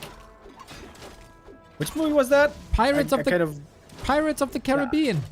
I kind of ignored. Me, like And- the and- entire day. Yeah, I realize. No, I blocked them out of my memory. 2 and onwards. Ah. Yeah. Wait. No, he was a ghost in the first one already, though. Yeah, yeah. Well, he was more of a Skelly, bro. Skelly Ghost. Ghost Skelly. Tomato, tomato. All right, fair enough. Don't know if we're gonna be seeing too many ghosts here in this matchup. Right now, we're just creeping up the map. Yep. Yep. Level 3. Keeper advantage That's what we do. on Kaho. That's right. Isn't it interesting how different the game looks when there's fast expansions involved, Neo, and there's stuff to do? And it's not just one base teching and creeping. Isn't it interesting? well- Almost as if fast expo meta would be cool. Well, you know, Night of Mirror is also very exciting if you have like a tier 2 push with, for example, talents. Then you don't even need a second base. You always need a second base, Neo. Second base makes everything better. Everything in life better with a second base. More money, more better. More money, life better. We all know. If you This have is a very early attack by if you have Kaho, by the way. Ah, you ruined the segue to the prime subs. Sorry. What are you saying, bro? What are you saying, bro? Yeah, it's Say too, it. Too late now. Nah, nah, nah. You ruined it. We gotta fight for your right. Quick dispel on the Entangler right there. That was very well done by ColorFul. Instant reaction. Really neat. Demon very hurt, by the way, next to the Moonwells. Ooh, that is some last second healing. Still hurt, though, and going down. But he will return with the Arc of Reincarnation. 500 HP on him. Wait. Keeper. I thought he respawned with like 490, but I think that was Thorn Zora. Keeper is down though. He's not coming back at all. And Kaho dominates ColorFul in his own base. Oh, looking for the surround and locks that in. Holy hell. Jesus! And looks like the curse was broken. Holy shit! Kaho just destroyed him. What the duck, dude? That was convincing. Yeah. Very aggressive as well. Confidence is what we call that, I think. Bro, when did Kaho get so good in mirror fights? And since when is ColorFul not dominating these bear mirrors anymore? At some point, we missed that development. Yeah, I mean, that's been a while, honestly. Yeah. WGL, the last WGL, that was his heyday. That was the king of bear mirror ColorFul days. But those days are over. Lots of Night Elves, including Kaho, including Life, including Lawlight, can take maps and matches off of him. Yeah, oftentimes I have, like, I can't pinpoint it down to, like, a match, a series, a tournament. But for Kaho, it's like, all of a sudden, he's the best and he has a huge win streak. Unbelievable. He does indeed have a win streak against ColorFul right now on a 5-series win streak currently. Last time he lost was in the WSB, close 2-3 there. ColorFul has gotten quite a few wins over the opponent, historically speaking. Kaho, though, even is ahead with 60 versus 40. And in recent history, more clearly than that, even. Okay. Time for ColorFul to step it up. Usually, usually it could be the time to speculate. Should you play Bottom? Should you play Talents? Da, da, da, da, da, da. Yeah, the answer for ColorFul is always no. Nope, just no. The craziest thing he could possibly do is go Chimeras. That would already be somewhat baffling. We've seen that a decent amount lately, to be honest. Yes. Especially on Echo Isles. Seems to be a very good map for that. Love to see it. It's fun. Chimeras are fun. And it's tight. And they almost always lose when I see them. They are distracted by your beautiful look. Oh, that must be it, bro. You must be right. Right, Hunters, everybody. This time I'm not forgetting to fast forward. I'm sure. I'm so afraid to mix up the player colors again that I completely forgot to fast forward in the early game. But ColorFul is the blue. Kaho is the red. Kaho has the lead. Off we go. Tight hunters it is. Yeah. Huh? Kaho, very, very eager to go into fights early. Cool to see his aggressive temperament shining through. Of course, there's still some creep time to enjoy, you know, getting some levels, getting some items.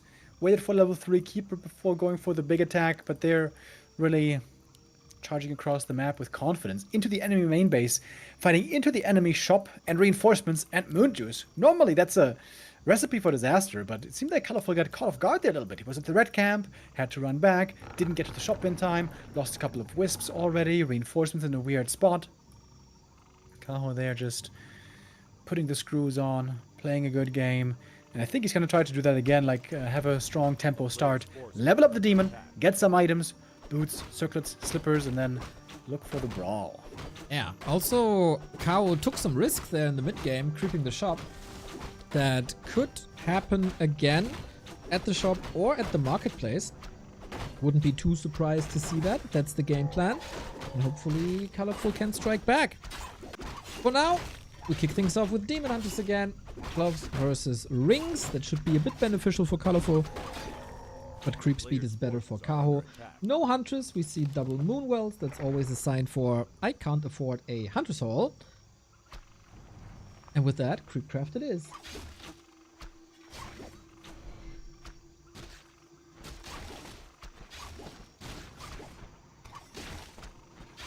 In these Night Elf mirrors, I'm always afraid you fall asleep. Oh, me too. You know what helps? You never know. What's that, Neo? That's Rogue Energy, my dude! Rogue 20% off Energy, with the baby! PTW coupon code! Today I'm drinking, what's it called? Rocket Pop. Slightly sour, way better than the super sour one I had Saturday. Rocket Pop, I can recommend. Oh, by the way, he was scouting the opponent, creeping the green, and so he decided to go for the Ogre Magi. He was trying to block with the Wisp, but it's going to cost him the TP again to get this item, similar to the previous map. There he got the Scourge Bone Chimes. This time, only the big invuln. Only in air quotes. And, again, suffering a bit, struggling a bit with the heal. Alrighty. Double ring, though. We'll have double ring. We got full defense versus full offense. I know what you prefer. Damage! Damage! That's true. Have you played Diablo, by the way, in the last year or so? Oh, wait a second. We go for the demon. Let's see if he's getting saved or not. Looks like it. We go mano a mano. Demon Huntero at Demon Huntero. He's trying to force the Immo Potion here. And if it's used, he's just going to run away. So Kaho trying to not waste that item. Close call. Back to Diablo Craft. Actually, I played a lot of this season. Because Really? yeah. Ah. Because I got a friend content creator called Vitablo who is making Diablo content, obviously. And we talked a bit, and he recommended me that the Sorcerer's Hydra build is back. And I'm a sucker for Hydras, bro. I love Hydras. Hydran, Hydri, whatever. And that Hydra build was so fun to play that I sunk a lot of hours and played through the season. Yeah. Okay, that's cool. Because if you had damage, I was thinking about Diablo, of course. Yes. And I thought nobody was playing that game anymore. I haven't played that in so long. It's a fun season. I can, as a sword player, can recommend to dive for, like, you can play for like a week and then the season is done. I feel like a week is stretching it, isn't it? I guess it depends on how hard you game. Yeah, I mean, just like a couple of hours every day. Yeah. Alright, fair enough. I just read that Barbs got nerfed and were pretty weak, and like, okay, I'm out. See you next year. You can play druids now. Druids are. I never played a Too druid. fat, too slow. I like it. Are you body shaming druids? I'm slow ass shaming. Oh, item on the ground, by the way. Only a mantle, though.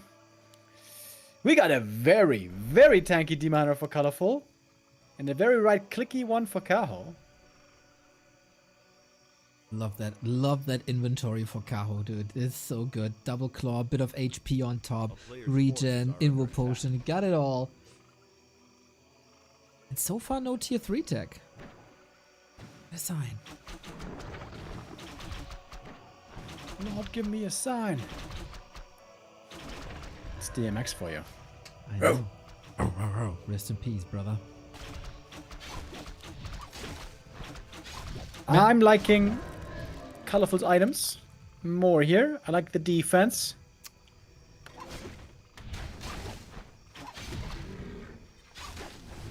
You know, defense wins championships. That's what they say. But what do you know about sports competition? What do you mean? I watch the Super Bowl once every 3 years. I'm an expert. You watch it for the commercials. Sure. I love commercials. I have Twitch Turbo, but I still turn on commercials voluntarily because I love them so much. Watch it in incognito tab. Yo, this is looking great for ColorFul right here. He's got more entangles. He's got more kill opportunities. He's got more archers. He's got a great position this game. Emo Potion's the only thing that Kaho has going for himself. He's trying to get the keeper kill. Oh, and he does. Okay, hold on. Hold the phone, sir. So, where's your defense now? That wins the championships. It's running on the D-Miner. Defense inborn. Ah, They call it the defense potion. the defense potion, okay. How about that defense staff that could have saved lives? I'm gonna get the staff later. Don't worry. Yeah, bit of a shame for ColorFul. He had the Dryads coming out earlier. He could have fought here so well if he had lost the keeper, but indeed he lost him in the end. And now it's the Dryad slow on the other side. The Ring of Regen, by the way. How nice is this Ring of Regen, baby boy? Exactly. It's like, it's so crazy. You don't see it too often, but when you see the value, it's really magnificent. He doesn't have anything to save him anymore, though. Gotta play it careful. Arch is getting slaughtered left and right. 3.8 on Kaho. And that was a fun tier 2 exchange. He's up from the Moonwells, ready for the next round. Big item. Should be going to ColorFul here. Investing the Entangle. Gonna pick it up. Ankh of Reincarnation. Not bad. Might try to trigger it right away. The demon is gonna get out of there. Okay, again an Ankh. More defense. Helped him so well in the previous one, eh? Shop up now. Skip that for later tier 3, but now Orb is also gonna be a bit delayed while Kaho's shop is up already. A player's forces are under attack. Race for level 2 Thorns Aura is on. Pretty well done by Kaho, by the way. That fight was looking so horrible for him. He had no mana against the opponent having plenty of mana, and then he lost 2 archers, couldn't seem to get any of by himself, but then pops the Invo Potion and finds out in a split of a second, wait a minute, I can kill the keeper right here and I can take the edge in this fight. Very well done. Great thinking on his feet by Kaho right here. It seems like ColorFul still is up in numbers. Yeah, it's really cool to see that he steps up his game compared to Sunday, where I really missed this killer instinct, where he missed timings and was a bit sloppy here and there, felt deflated here. Not at all. He wants to show that he's better than ColorFul. Ruined Bracers, 1 for the shop. Subi Mask, probably also... Oh, no, keeps it. Okay. Heal Scroll number 1. More defensive items on ColorFul. Gets a parry up now as well.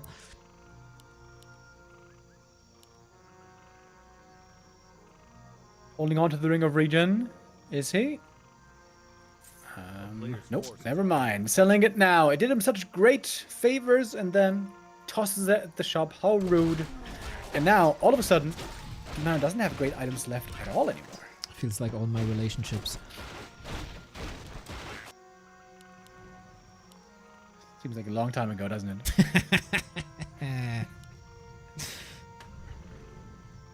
It's understandable though. You get Rejuve now, which is like the way better Ring of Regen. Entangle to try to get the item here from the Gargantuan. Ooh, this is an awkward position. Kaho's taking a lot of damage just from the creeps so far. Gets the item finally. Big Invo Potion. He had one already. Entangle on the Keeper. Dryad is saved. Oh, this is a great fight for ColorFul. This might be his equalizer. Keeper in serious trouble right here. Passing an invuln, using one, using the other. Double invuln committed. Can't touch me. Da. Let's see if he can get away with that. Trying to run. Entangle.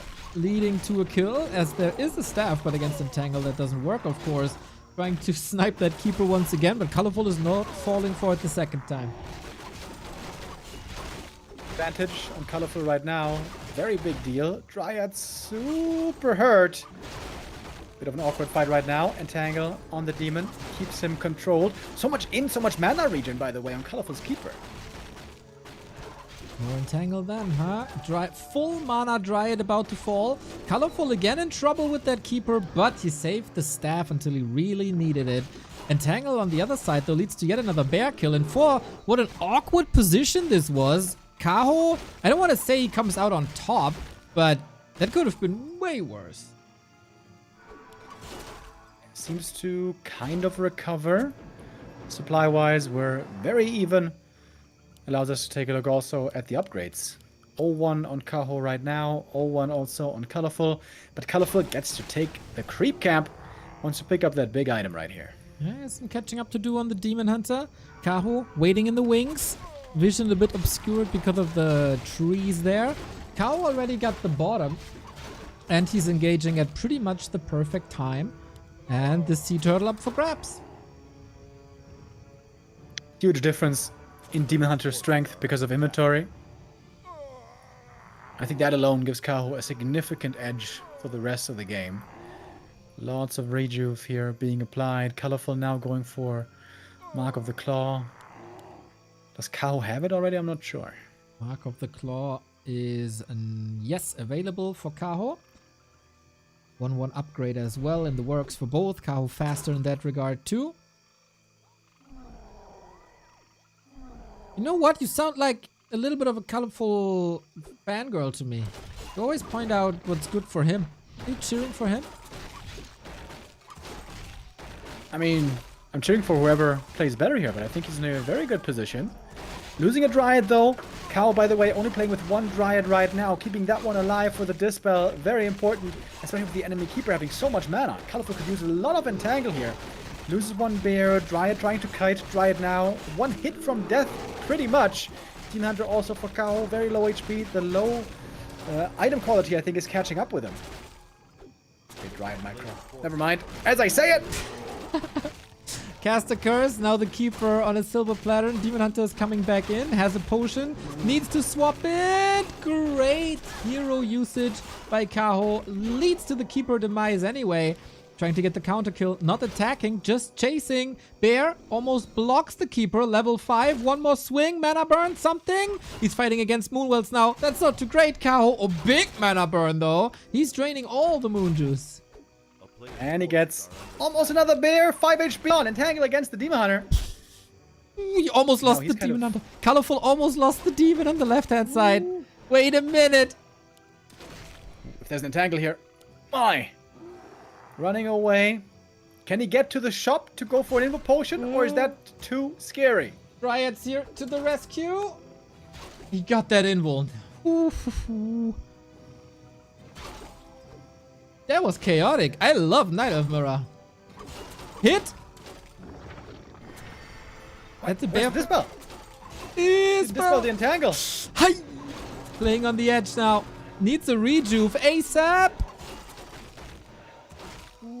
Right click! Oh my god, everything's so hurt. Are you serious? Please snap, dude. ColorFul fighting with GNL bears. That rejuve here is huge. If he used the Dispel though instead of the Invo Potion, that would have been way better for him.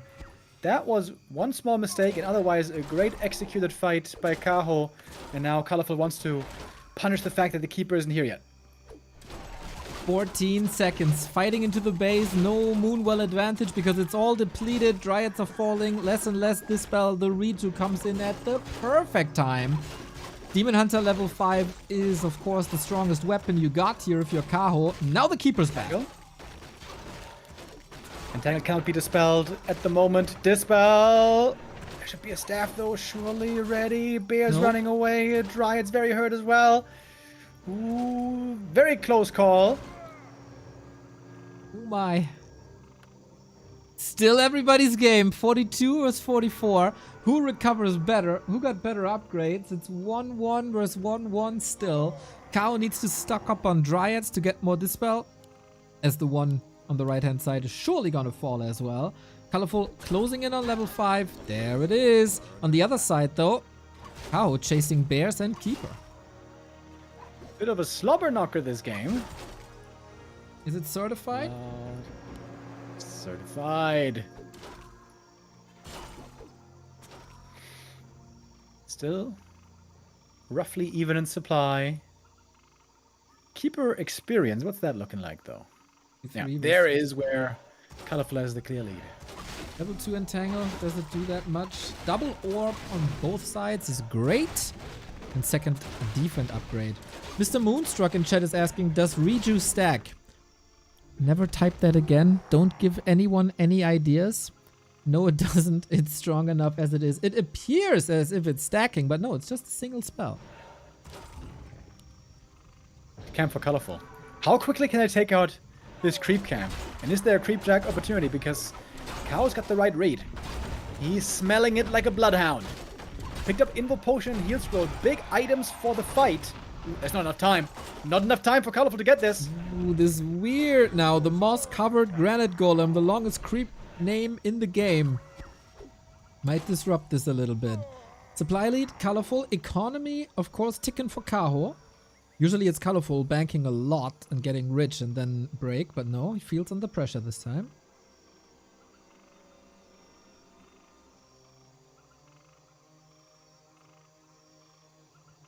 Alright, we're backing away from the red for now.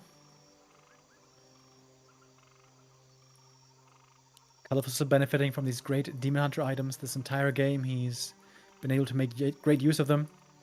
A player's Only force stat is boost under on attack. Kaho's Demon is 1 measly Gauntlets. That will save him one day. Mana burn for 5 on both sides. Keeping it fair. More experience here from the marketplace. Kaho has 500 gold. He could get an item, but he just broke upkeep. I think he wants to keep up production. And more importantly, ColorFul got to the merchant. The protection and heal scroll.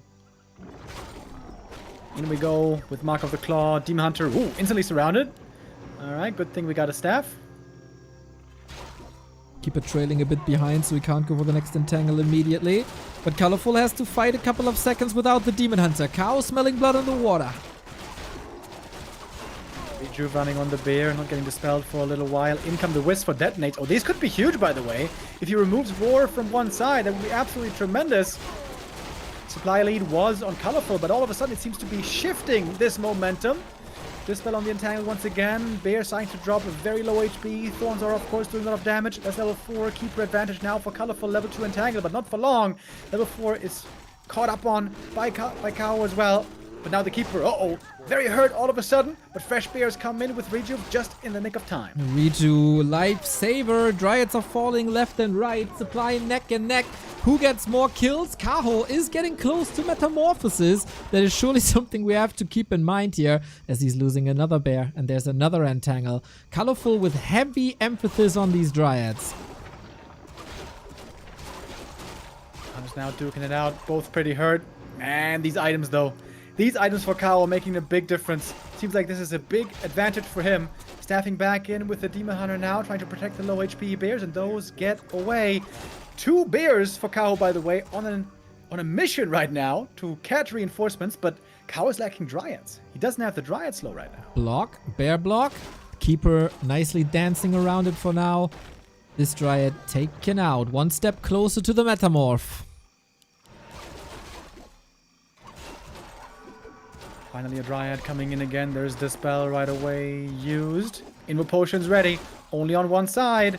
Holding on to it for as long as he can. Playing with fire right here. Ooh, Has to boy. commit it now, right before the mana burn. 6 Staff stab. comes in. Keeper now. getting blocked, getting mauled at. But also One here, entangle. great control. Would have been the kill right there. Needs to use the rejuve from the bear with mana, I guess. Dude, Kaho is dancing on the knife's edge right here. High wire artist like Joshi Shi was back in the day. How does he get out now? If he uses the staff on the bear, okay, he has to make sure that the demon is safe, which he is. But entangle leads to a bear kill eventually, and that was the one with mana. This time, ColorFul stays in no supply, has all the bears parked full health in the main. I will say, by the way, Chad, I don't say this often, but this is a fun bear mirror. Yes! I will say. And that is without Zeppelins and base races or any Chimera transitions. 21 minutes in, ColorFul is the first player to go for Moonwell upgrade. 21 minutes. That's also the time, roughly, when the expo will soon mine out. We have 600 gold each left. And we do get Wellspring Players' ColorFul. forces are under attack. Yeah, the Shop control. 21 Very minute mark important. is, by the way, where the main bases are almost empty. Just 600 gold left. It's good to know, Neo. Yeah, I know. That's why I said it again.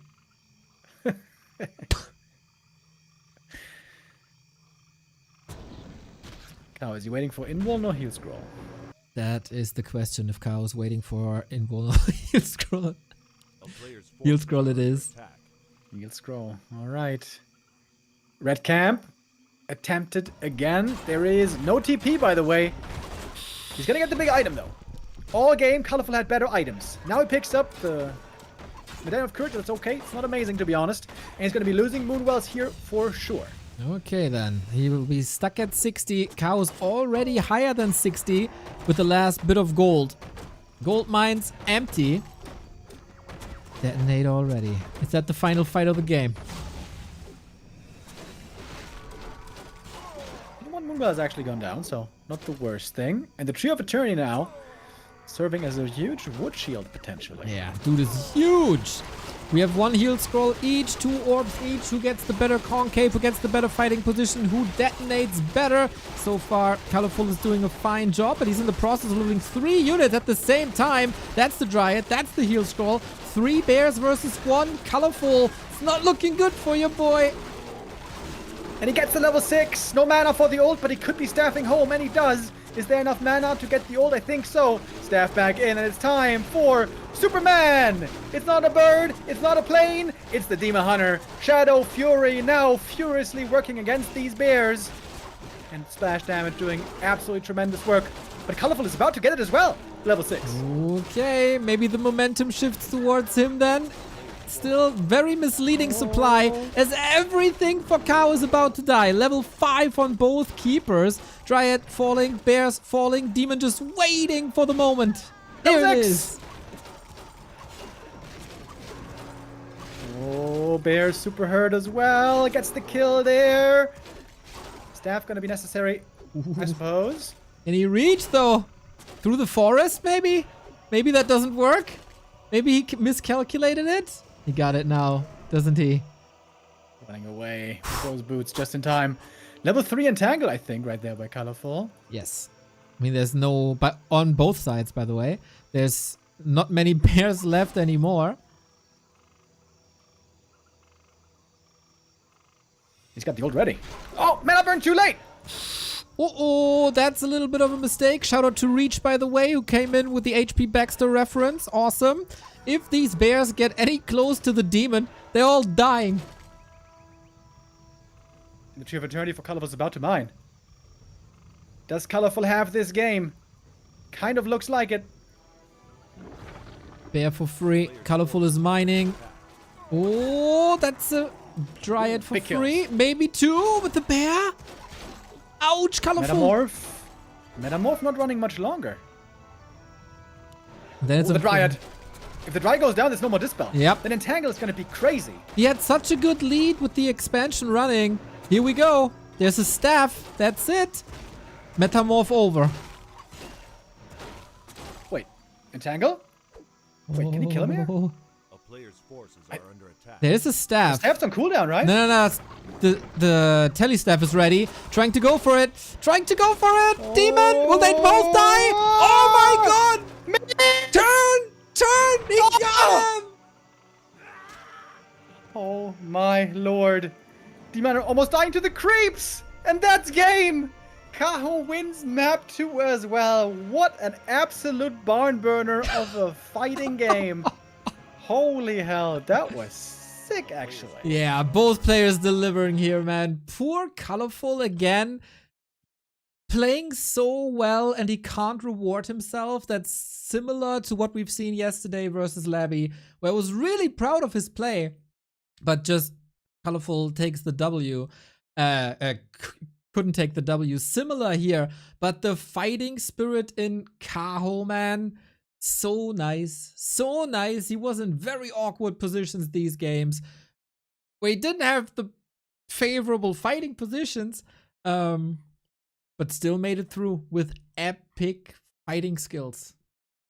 Yeah, such close calls, dude. So many times. So often one kill from death. Super sick. That was actually pretty sweet, man. That's legit the best bear mirror I've seen in a long time. Very fun, back and forth. And I would say Kaho here fought uphill the entire game as far as the items were concerned. ColorFul, I would say, had the much better items this entire game, but he didn't let that stop him. That is obviously your pathetic opinion, as he had double claw. That was a huge lead since the very early moments. The other keeper had circlet and double mantle. You fool. Keeper. Who talks about keepers? Keeper was tier 2. You said from the beginning. I talk about the beginning. Yeah. And Kaho had the claws on the keeper later on. Yeah, later on. That's He won that game only with gauntlets on the Demon Hunter, dude. Super sick. It was a sick game, man. I love how they take it to the edge. So narrow. I mean, you can look like a fool if you overcommit there. And they oftentimes do, especially the one of the two. But it was a really fun. And now Kaho. Big points, Kaho. If he eliminates ColorFul 3-0 in a mirror match, good sign. The next days. Would be a good sign, and big points as well. 3-0 gives you 6 points for the standings. This would catapult Kaho up to 19. And would land him in 4th position behind Infy. Yeah, it feels like, at least in Night of Mirror, we got almost a clear pecking order.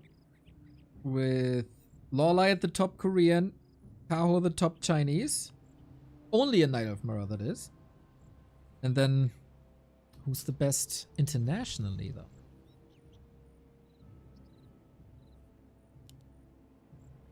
That may have to be proven throughout the course of this tournament.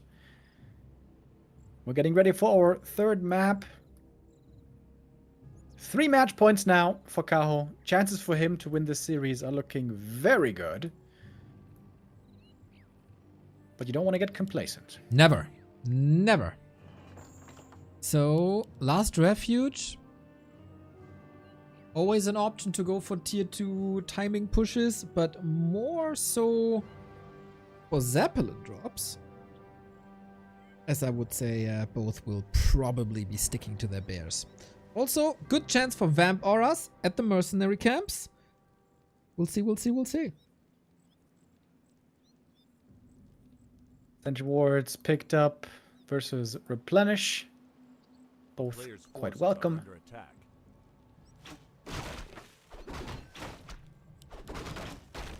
We got a lot of creeps on this map, by the way. High level heroes seem almost like a guarantee. I'm peeking into the WeChat organizer group for the Super League, and one organizer just scolded the other for getting into the game. Can't you be a role model for the others? Can't you be a good example? Oh, I love this group. It's one of my favorite organizer groups. Yeah, sometimes they're wondering who's chasing the tail or whatever that was about. I am always. I should have let them know.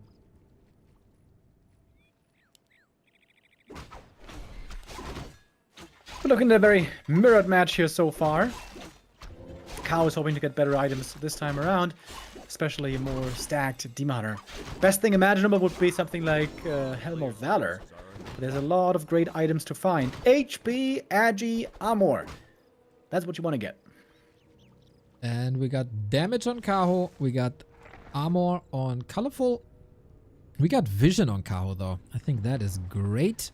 Replenishment potion. Okay. Sometimes a bit overrated, I feel, this replenishment potion. It's good in theory, but the values just don't line up. I love that potion. Oh, what a coincidence that we don't agree. Can't even agree on a goddamn potion. I mean, it's only 200 HP, 75 mana, but especially in the early game. It's a good little chunk right there. It's nice. It's nice. Chat, what do you think? Replenishment potion, yay or nay? Are you team Remo or are you team Neo? Yay. Chat, yay.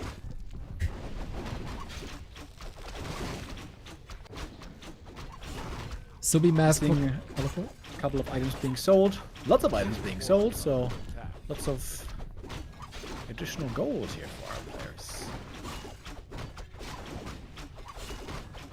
That's what it oftentimes is, eh? We got... I was about to say no Hunter's Hall here for Kaho, but he was just a second later. Oh. It's intercepting the Ancient of War. There's no reason, I think, to go down here other than intercepting the Ancient of War. And of course, because of this mirror, he's got his own Ancient of War on the way. Mr. Remo, I forgot to fast forward. A player's forces are under attack. Whoopsie. Well. Well, he's gonna intercept the Ancient of War very soon, as we're still keeping here for a second. That's the downside of Float TV, of course. So, yeah, what an interception of this Ancient of War. Wow, I didn't expect that at all. Now creeping is going to be made difficult, but ColorFul going to go for the other camp across the map. Chop, chop, chop. Demon Hunter does some chopping. Love to see the tele staff early. Love to see myself synced up with Brother Remo. Go into the red camp and now... But this is spotted by a Wisp. Kaho, does he have the cojones to still go through with this? It's going to cost him his own Wisp. And he's like, you know what? That's a bit too hot for my taste. What's cojones in Chinese, I wonder? Ling Ling? True. True. That would be fitting. Yep. Maybe a viewer can tell us.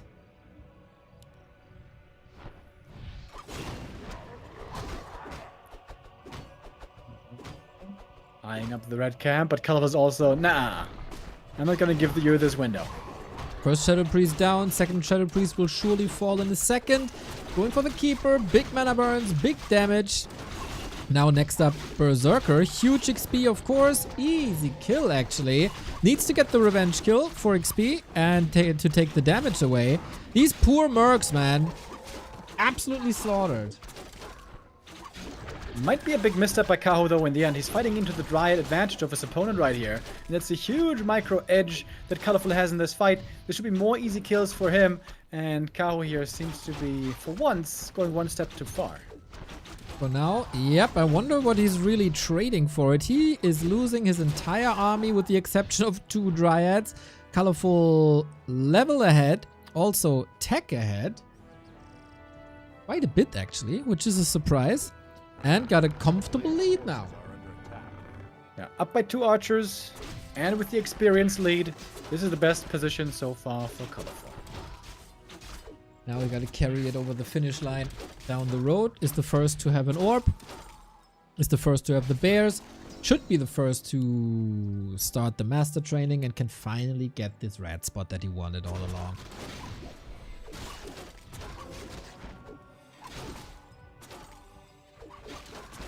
While Kaho is creeping very passively on his side of the map, going for the lab here. Book of the Dead, another trash item. Yet again more gold though, with which he can fuel his production. Okay. After some nice fights in the early, a little bit of a tame game, we still got lots of real estate in the upper left hand side. for Kaho to grab up. He surely doesn't want to engage again. But yeah, for that he needs an orb to be competitive. In pretty much every regard, he's 20-30 seconds later than his opponent. Always interesting how people are catching up. Now trying to get the red camp. In fact, he kind of has to get this one. If you give both red camps to the opponent, that's a bad sign. Very hard to come back from. Even went out on the map without a orb of venom. So if he was caught here, surely would have to evacuate. It's ColorFul right now, going for a big push, by the way. Okay, A player's into forces Moon are Worlds. under attack. Checking for a zapper, forcing a town portal, and that's already win enough. Kaho didn't want to react too slow, lose the shop, have no orb. That wouldn't be good. Sells the Cloak of Flames! Oh, I'm sad to see that. I feel like that can do quite a bit of damage, but okay. 10 damage a second per target.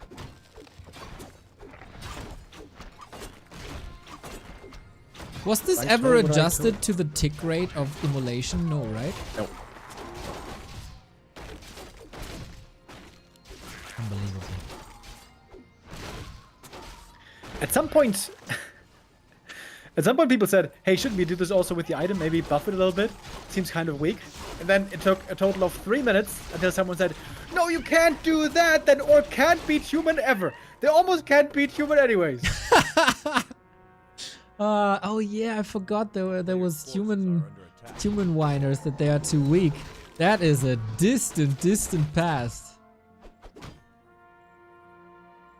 Not too distant, might be chimeras. We got a Oh. Chim Roost coming up for ColorFul. First time this series, with this game having gone really well for him. He looks to feel in a comfortable spot here Yeah. to try out something special. Remo always says Chimera have a 0% win rate and it's nonsensical to go for them. ColorFul. That's not what I said. I It's said kind of what you said. every time I see him play, they lose. That's That is a 0% win rate. Is it not? Maybe ColorFul can break the streak today. He seemed to have confidence. He has a heal scroll. He got a bit more XP. He's a bit faster in upgrades. He's still just a bit faster in everything. Items also looking a bit better. ColorFul here in a great spot, as we already said. And here comes the first gem. Let's go, baby! He's really putting the pedal to the metal for Knight of Mirror standards, huh? We're only 12 minutes in.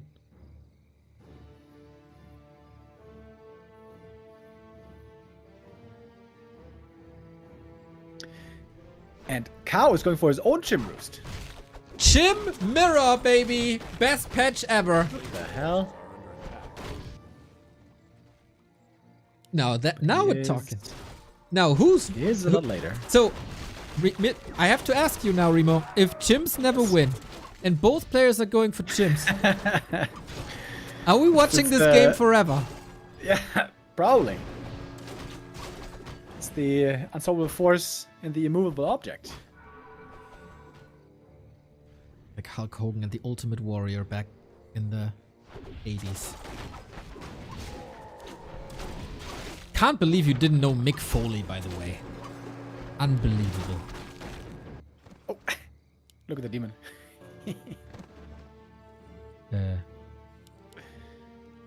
Kaho's main. Yeah, that's annoying. Help me, step bro, I'm stuck. Did he see the Chim, by the way? He's going Dryads now for Dryad 3 and 4. Okay, with the Chim timing advantage, though, ColorFul should be easily able to creep the rest of the top left. It's going to give him another experience edge. This game is just looking wonderful for him. Okay, Wellspring also relatively early. Forces are under attack. Nice to use the Chimera as a scout. Most expensive scout ever, but he sees, okay, you're not jacking me. Then let me use it. This is so much damage, man. 106 Love to see it. Oh, ring +5. Really good for the demon as well.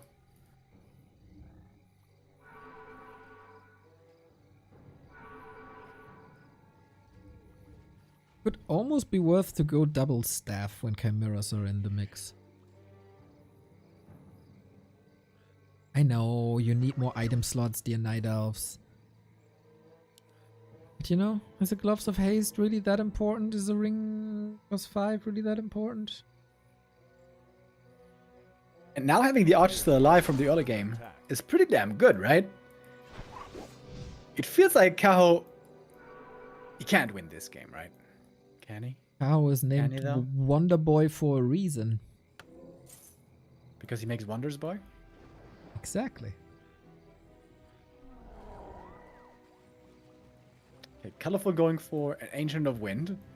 Hippogriffs would be a great counter, but he's still kind of far away from that stage. Cool army composition though. We're gonna end up at 80-80. Double heal scroll, protection scroll for Kaho. That's surely a way to get an edge. But yeah, XP wise, looking good for ColorFul. A player's forces are under attack. Upgrades also fine. We got 2-1 versus 1-2. Skipping so much though, dude. He got way, way more of the map. Almost got a 2-level lead now. And 127 damage chimeras. Nice.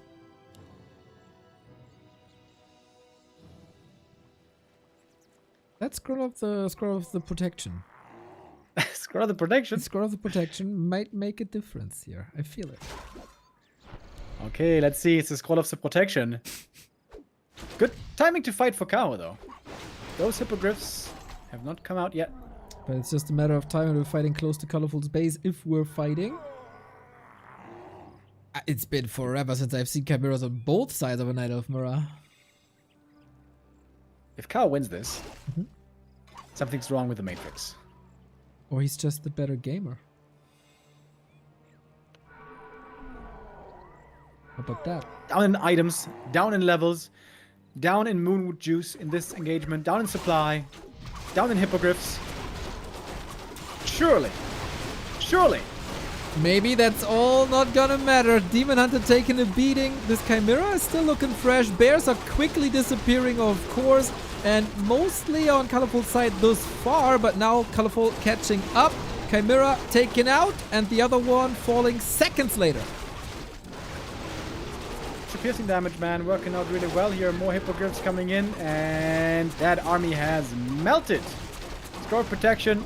Didn't seem to do enough. Kaho drops down to 37. Demon Hunter almost falling, staffed out, trying to salvage this, but there's no way to do it anymore. ColorFul absolutely running away with this fight. Still with a Chimera in the air, which has like no damage to a Demon Hunter, which is kind of funny. Yeah, wonder where he sees the win condition now. He's up a level. He has more entangle. And the staff's on cooldown. Super quick dispel as so often.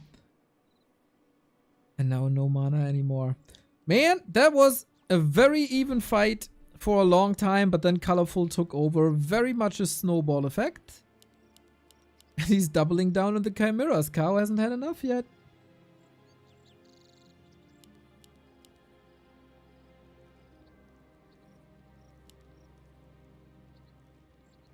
I wonder if they're so willing to play it here because, you know, same phenomenon as with Frostworms. There's tree lines everywhere on Last Refuge. Maybe that's partly to do with it. Because Kaho, he went proactively for Chims himself. He didn't actually know it yet. He didn't actually scout it yet when he made the Chim Roost.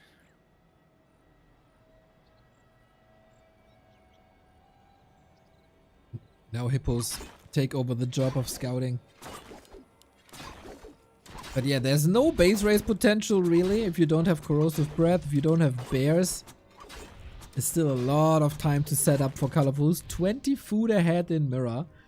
Bit of an odd position locked behind the buildings though.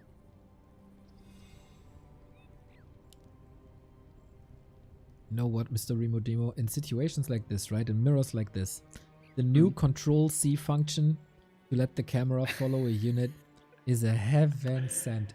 Dude, I was almost close to tears yesterday in the human mirror. Because it was that good? It was so thrilling. I had to I needed both hands to express my excitement. During the That fights, was you pretty know, epic. when everything is happening, the camera is just way better that way.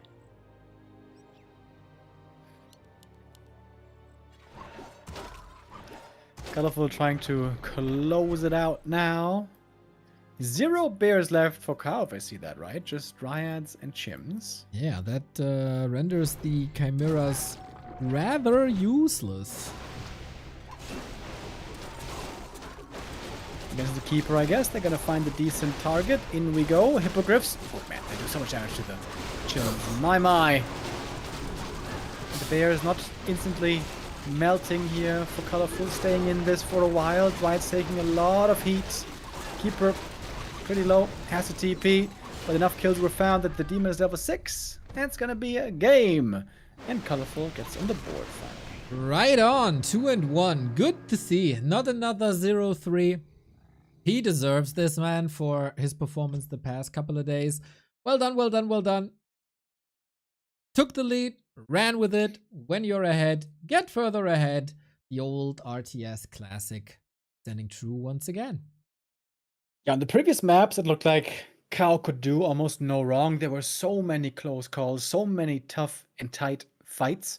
But this Kaho's time a he just colorful. went one step too Nice far, bird. pushing across the map into the enemy Dryad production, and that catapulted ColorFul forward there. Never gave it away. That was all well executed, even with some exotic Thunderbirds. Nice, nice. Right on. Sean the Wolf, thank you for the bits. Lajok, thank you for the 13 raid. Hope you had a good stream. Hope you destroyed some nerds on the ladder, as we're used to seeing from you.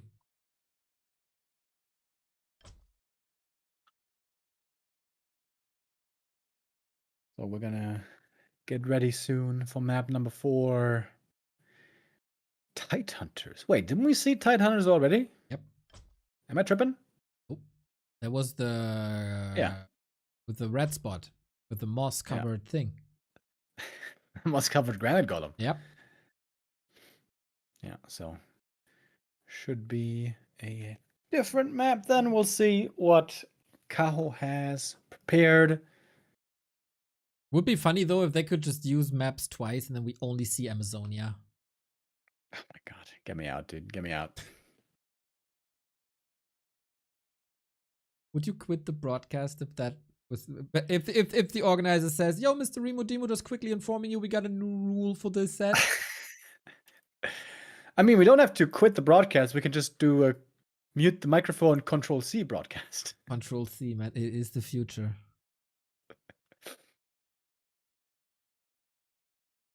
I wonder how many people use that. Me. You might be one of 10 people around the world. I tweeted about it that I'm very sure that I'm the only person to ever use it. And yeah, still standing by it. It's just for me. You know, Mr. Ape Man, he got his Makrura profile picture. I get my camera control. One day, I'm gonna get this black background of the HP bars removed. Then I'm gonna be even happier. My wish list is quite long, so I don't think I will start. The wish list, But huh? speaking That's of how you count him. That's how you call him. It's the perfection list also, I could call it. Perfection But, list? let's call it a wish list for now. How to make the game perfect, you know? But speaking of Control C, I think also the Chinese casters use it, right? Because they always take great care to do wonderful camera work, Neo, don't they? I mean, nobody does it better, do they? I will not make the mistake of forgetting to fast forward though, because that is surely something that I sucked at before. Now, the colors have changed, by the way. Kaho, 2, spawning in the upper right, colorful, with a little bit of momentum at the bottom left. Concealed hill it is. Yeah, I Yes, mean, indeed. the Chinese, they're still using the window frames for scrolling. I mean, what year is this? 2003? Dude, sometimes they use the arrow keys. I'm so sure they do, man. I'm so sure. And that's What just else is- lazy. Is there one of them who uses the pan? I middle don't think mouse so. camera pan? I don't think so. I'm very pleased that I was able to coach Mr. Soul 8man. He wasn't aware of that technology, and I coached him, and it said, or he said, the number 1 invention of mankind was fire. Number 2, panning camera technology. Yeah, not wrong. Exactly. And a great little tip is to oh my god, dude, there's a monsoon rain outside right now. If I get washed away, you shall know that I always hate that night off. But if you rebind the middle mouse button as well, because I feel like middle mouse button is very often awkward to click. Yes. It actually stressed my index finger so much that I couldn't use it for a while after like a 14-hour grind. Now I have it on thumb button, and it's so convenient. Same for me. It's so comfortable, right? Yep. But now I have this problem. Since I rebound it, I can't put mouse 4 in Warcraft inventory hotkeys. Yeah. Yep, same here. Always But issues. with Warcraft Champions and also with Blizzard's developments, we can now rebind hotkeys to anything. Yeah, but if I have in my mouse driver my middle mouse button remapped to thumb button, I can't use my thumb button in Warcraft for the inventory hotkey. You know? That's just tragic, Neo. Yeah, right? It is. Dude, I'm just checking out the different Chinese streamers right now to see who uses camera pan. Yeah. And Magic Yang uses Control C, or not Control C, but click on the portrait, Ooh. and the middle mouse button. Magic Yang. He just knows it, man. It's the premiere broadcast. The BBC salesman, Magic Yang, the best explanation of strategy in Warcraft as well. And of course, Miss Noisy. They just know what they're doing.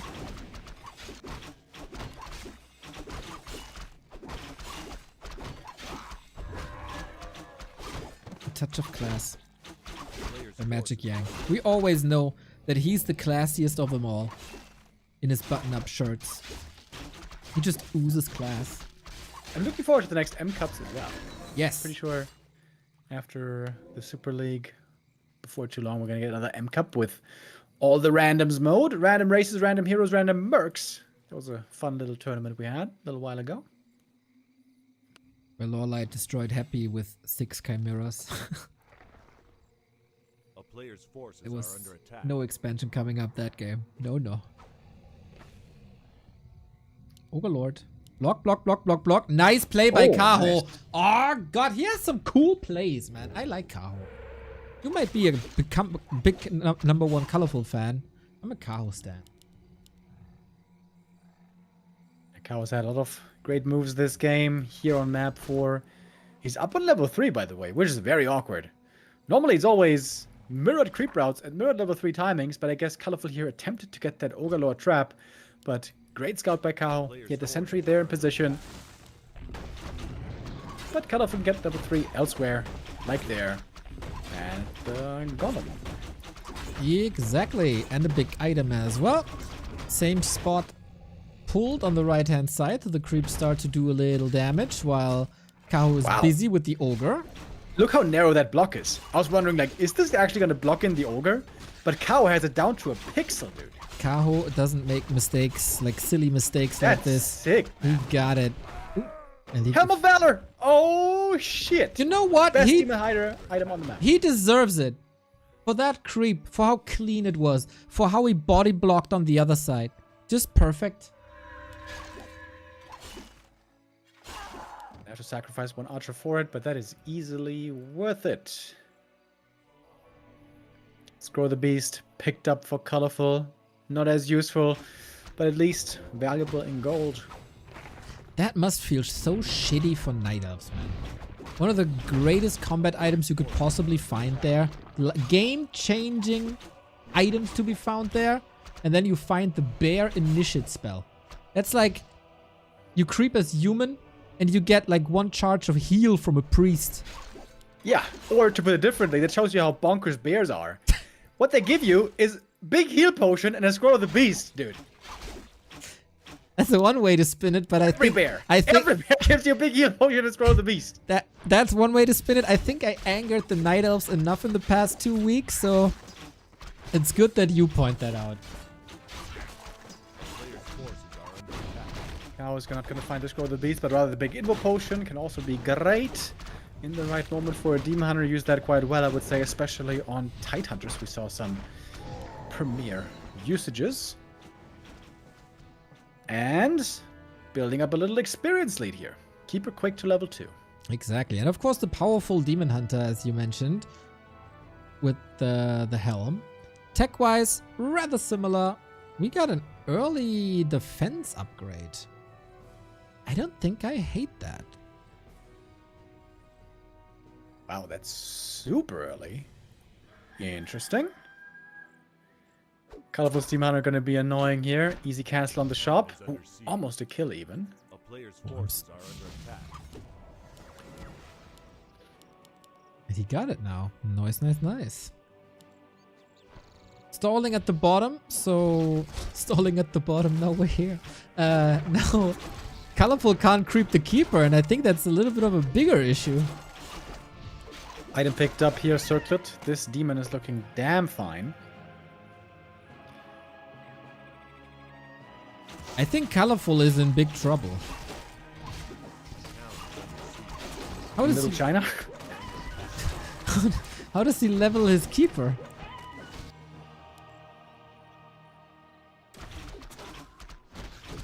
Get a crab. He's trying to do so right now at the green camp.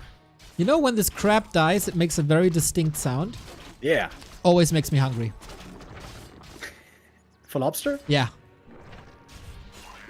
It doesn't really sound the way that breaking a lobster's leg Yep. sounds, though. I don't know what it sounds like, but it doesn't sound like that. ColorFul is losing a bear. Not good. Also, a Dryad was taken out. Looks like both are going to be losing one Dryad minimum. Archer's going up against the Dryads here, level 3 for the keeper already. He's got the Invo Potion as well, so he's protected. Level 1 versus level 3 advantage. That's kind of insane. It's only archers left, dude. It's only archers left. Kaho got 2 bears for the redo. This is looking tremendous. This attack speed is kind of nutty. Among other things. Yep. Level 4. Wait, he's 3 levels ahead? No, 2 levels now. Okay. Told you, it's gonna be a little bit of an issue that ColorFul can't creep. Kaho back to his winning ways, back to his aggressive stance. Yeah, this This looks very impressive. is very reminiscent of the Northern Isles game, which was game 1. Some people might remember. I mean, we're getting old and our memories get worse, but gets worse, but it was pretty much exactly what it was.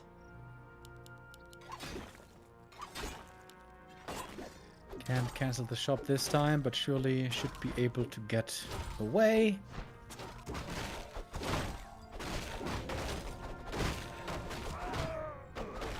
We still got lots to creep. Maybe ColorFul can catch up somehow. But yeah, Keeper needs a shot in the arm. That is for sure. A town is under siege.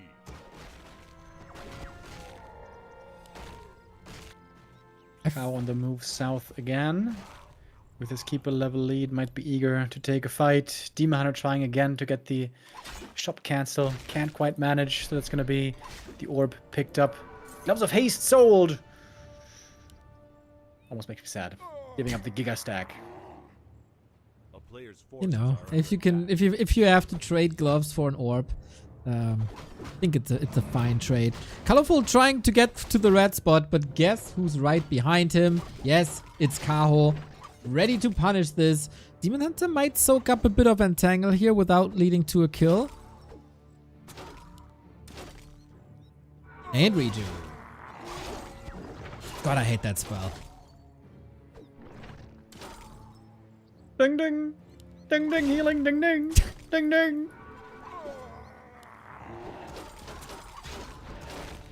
Right positioning a bit awkward for Kaho right now. A little bit of a misclick there maybe on the Dryad group. Demon now separated from the pack. This is getting scary. Yep. Uh-oh. Uh-oh. B to W. RIP! GG!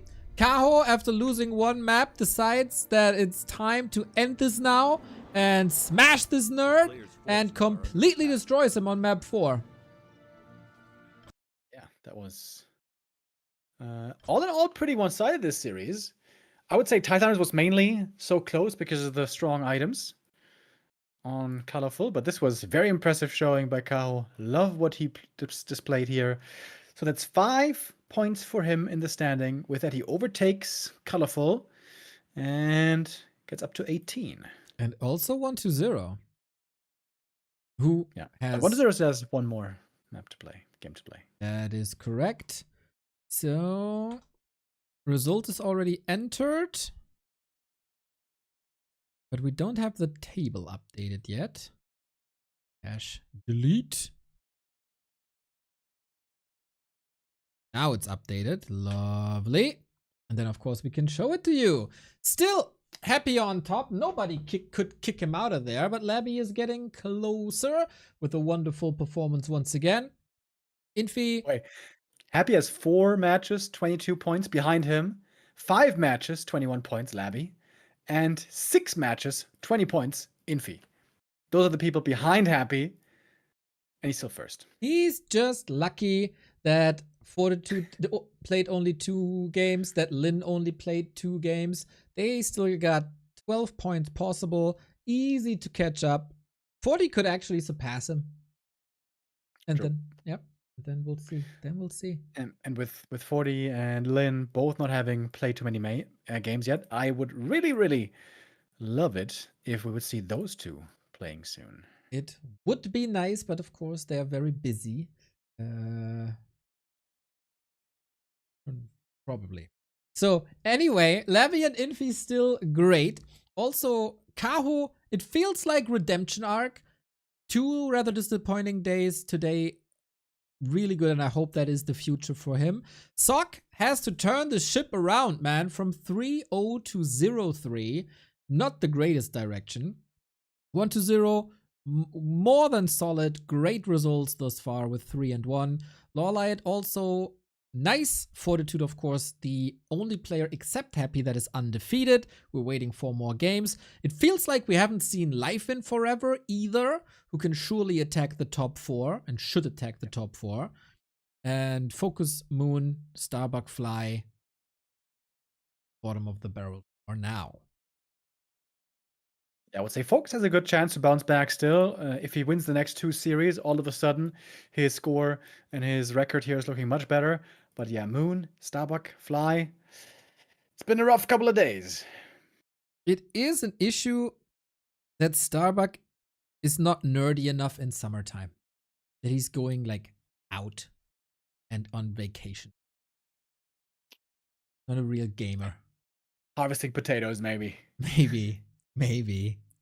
I got the games for tomorrow, Mr. Remo Demo. Oh, shit. Tell us. You might want to reevaluate my offer of taking over tomorrow. Let's show it here. Wait. Sock vs. Fly. Uh-huh. Moon vs. Lawlight. Uh-huh. Life vs. Kaho. Uh-huh. Nah? The first 2 are good, though. First 2 I like. Uh-huh. Okay.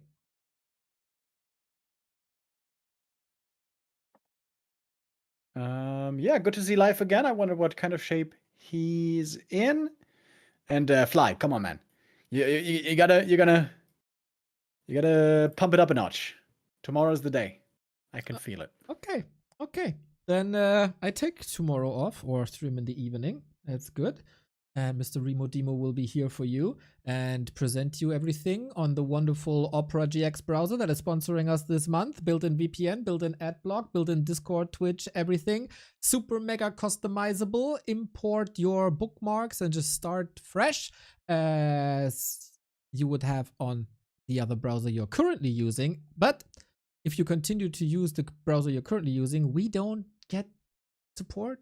If you use OperaGX and download it with our link, we get a little bit money in the pocket, especially if you break the 450. Also, shout out to Rogue Energy, 20% off with the coupon code B2W. They got an energy formula, a hydration formula, and a chill formula. And I'm gonna gobble up a half a liter of chill formula now and kick my feet up.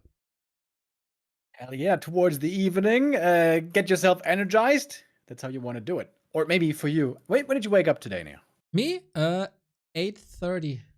What? Uh-huh. What's wrong with you? You know, What happened to the nighttime gaming? when I'm casting throughout the day, I do have a somewhat regular sleep schedule. Oh my god, dude. Are we both becoming adults who wake up early? No. What can our gamer fellows think about us now? You know, I'm getting old, as you know. So I gotta get up during the night to go for a pee for a wee. And it's pretty much exactly that time, 8:39. And if I know that I have to cast, I just stay up. And if I know I don't have to cast at noon or 1 a.m., 1 p.m., I just go to bed and fall asleep again. Couldn't you just fall asleep though regardless and then wake up at like noon? I could, but I could also breakfast, and bread is awesome. Alright. Alright, fair enough. Well, that means that tomorrow then you can do a nice little chill relaxation time and sleep in. Exactly. I do a little gardening. We'll see. What was I about to say? I forgot. Thanks for tuning in. Thanks for insane support today. AMA credit with a lot of gifted subs. Satella MV Ultra P today. Thank you also Mini Gumbo coming in last second with the 94 crazy numbers, and every individual who helped us out here. Tomorrow we're back. Watch Warcraft, play Warcraft. There's a PTR coming up, so a lot of issues that are talked about right now will be fixed soon. Like us on YouTube, comment on YouTube, it's very important. YouTube in a little bit of a dip right now. We need a little shot in the arm there. And if you are already eligible for the hype function, please send the hypes to us. We really could use the hypes. That'd be great. I don't know if you have anything to say. I think I'm done. Yeah, it was a fun day today, boys. We'll see you again back here tomorrow when the Super League continues. Have a good one. Peace.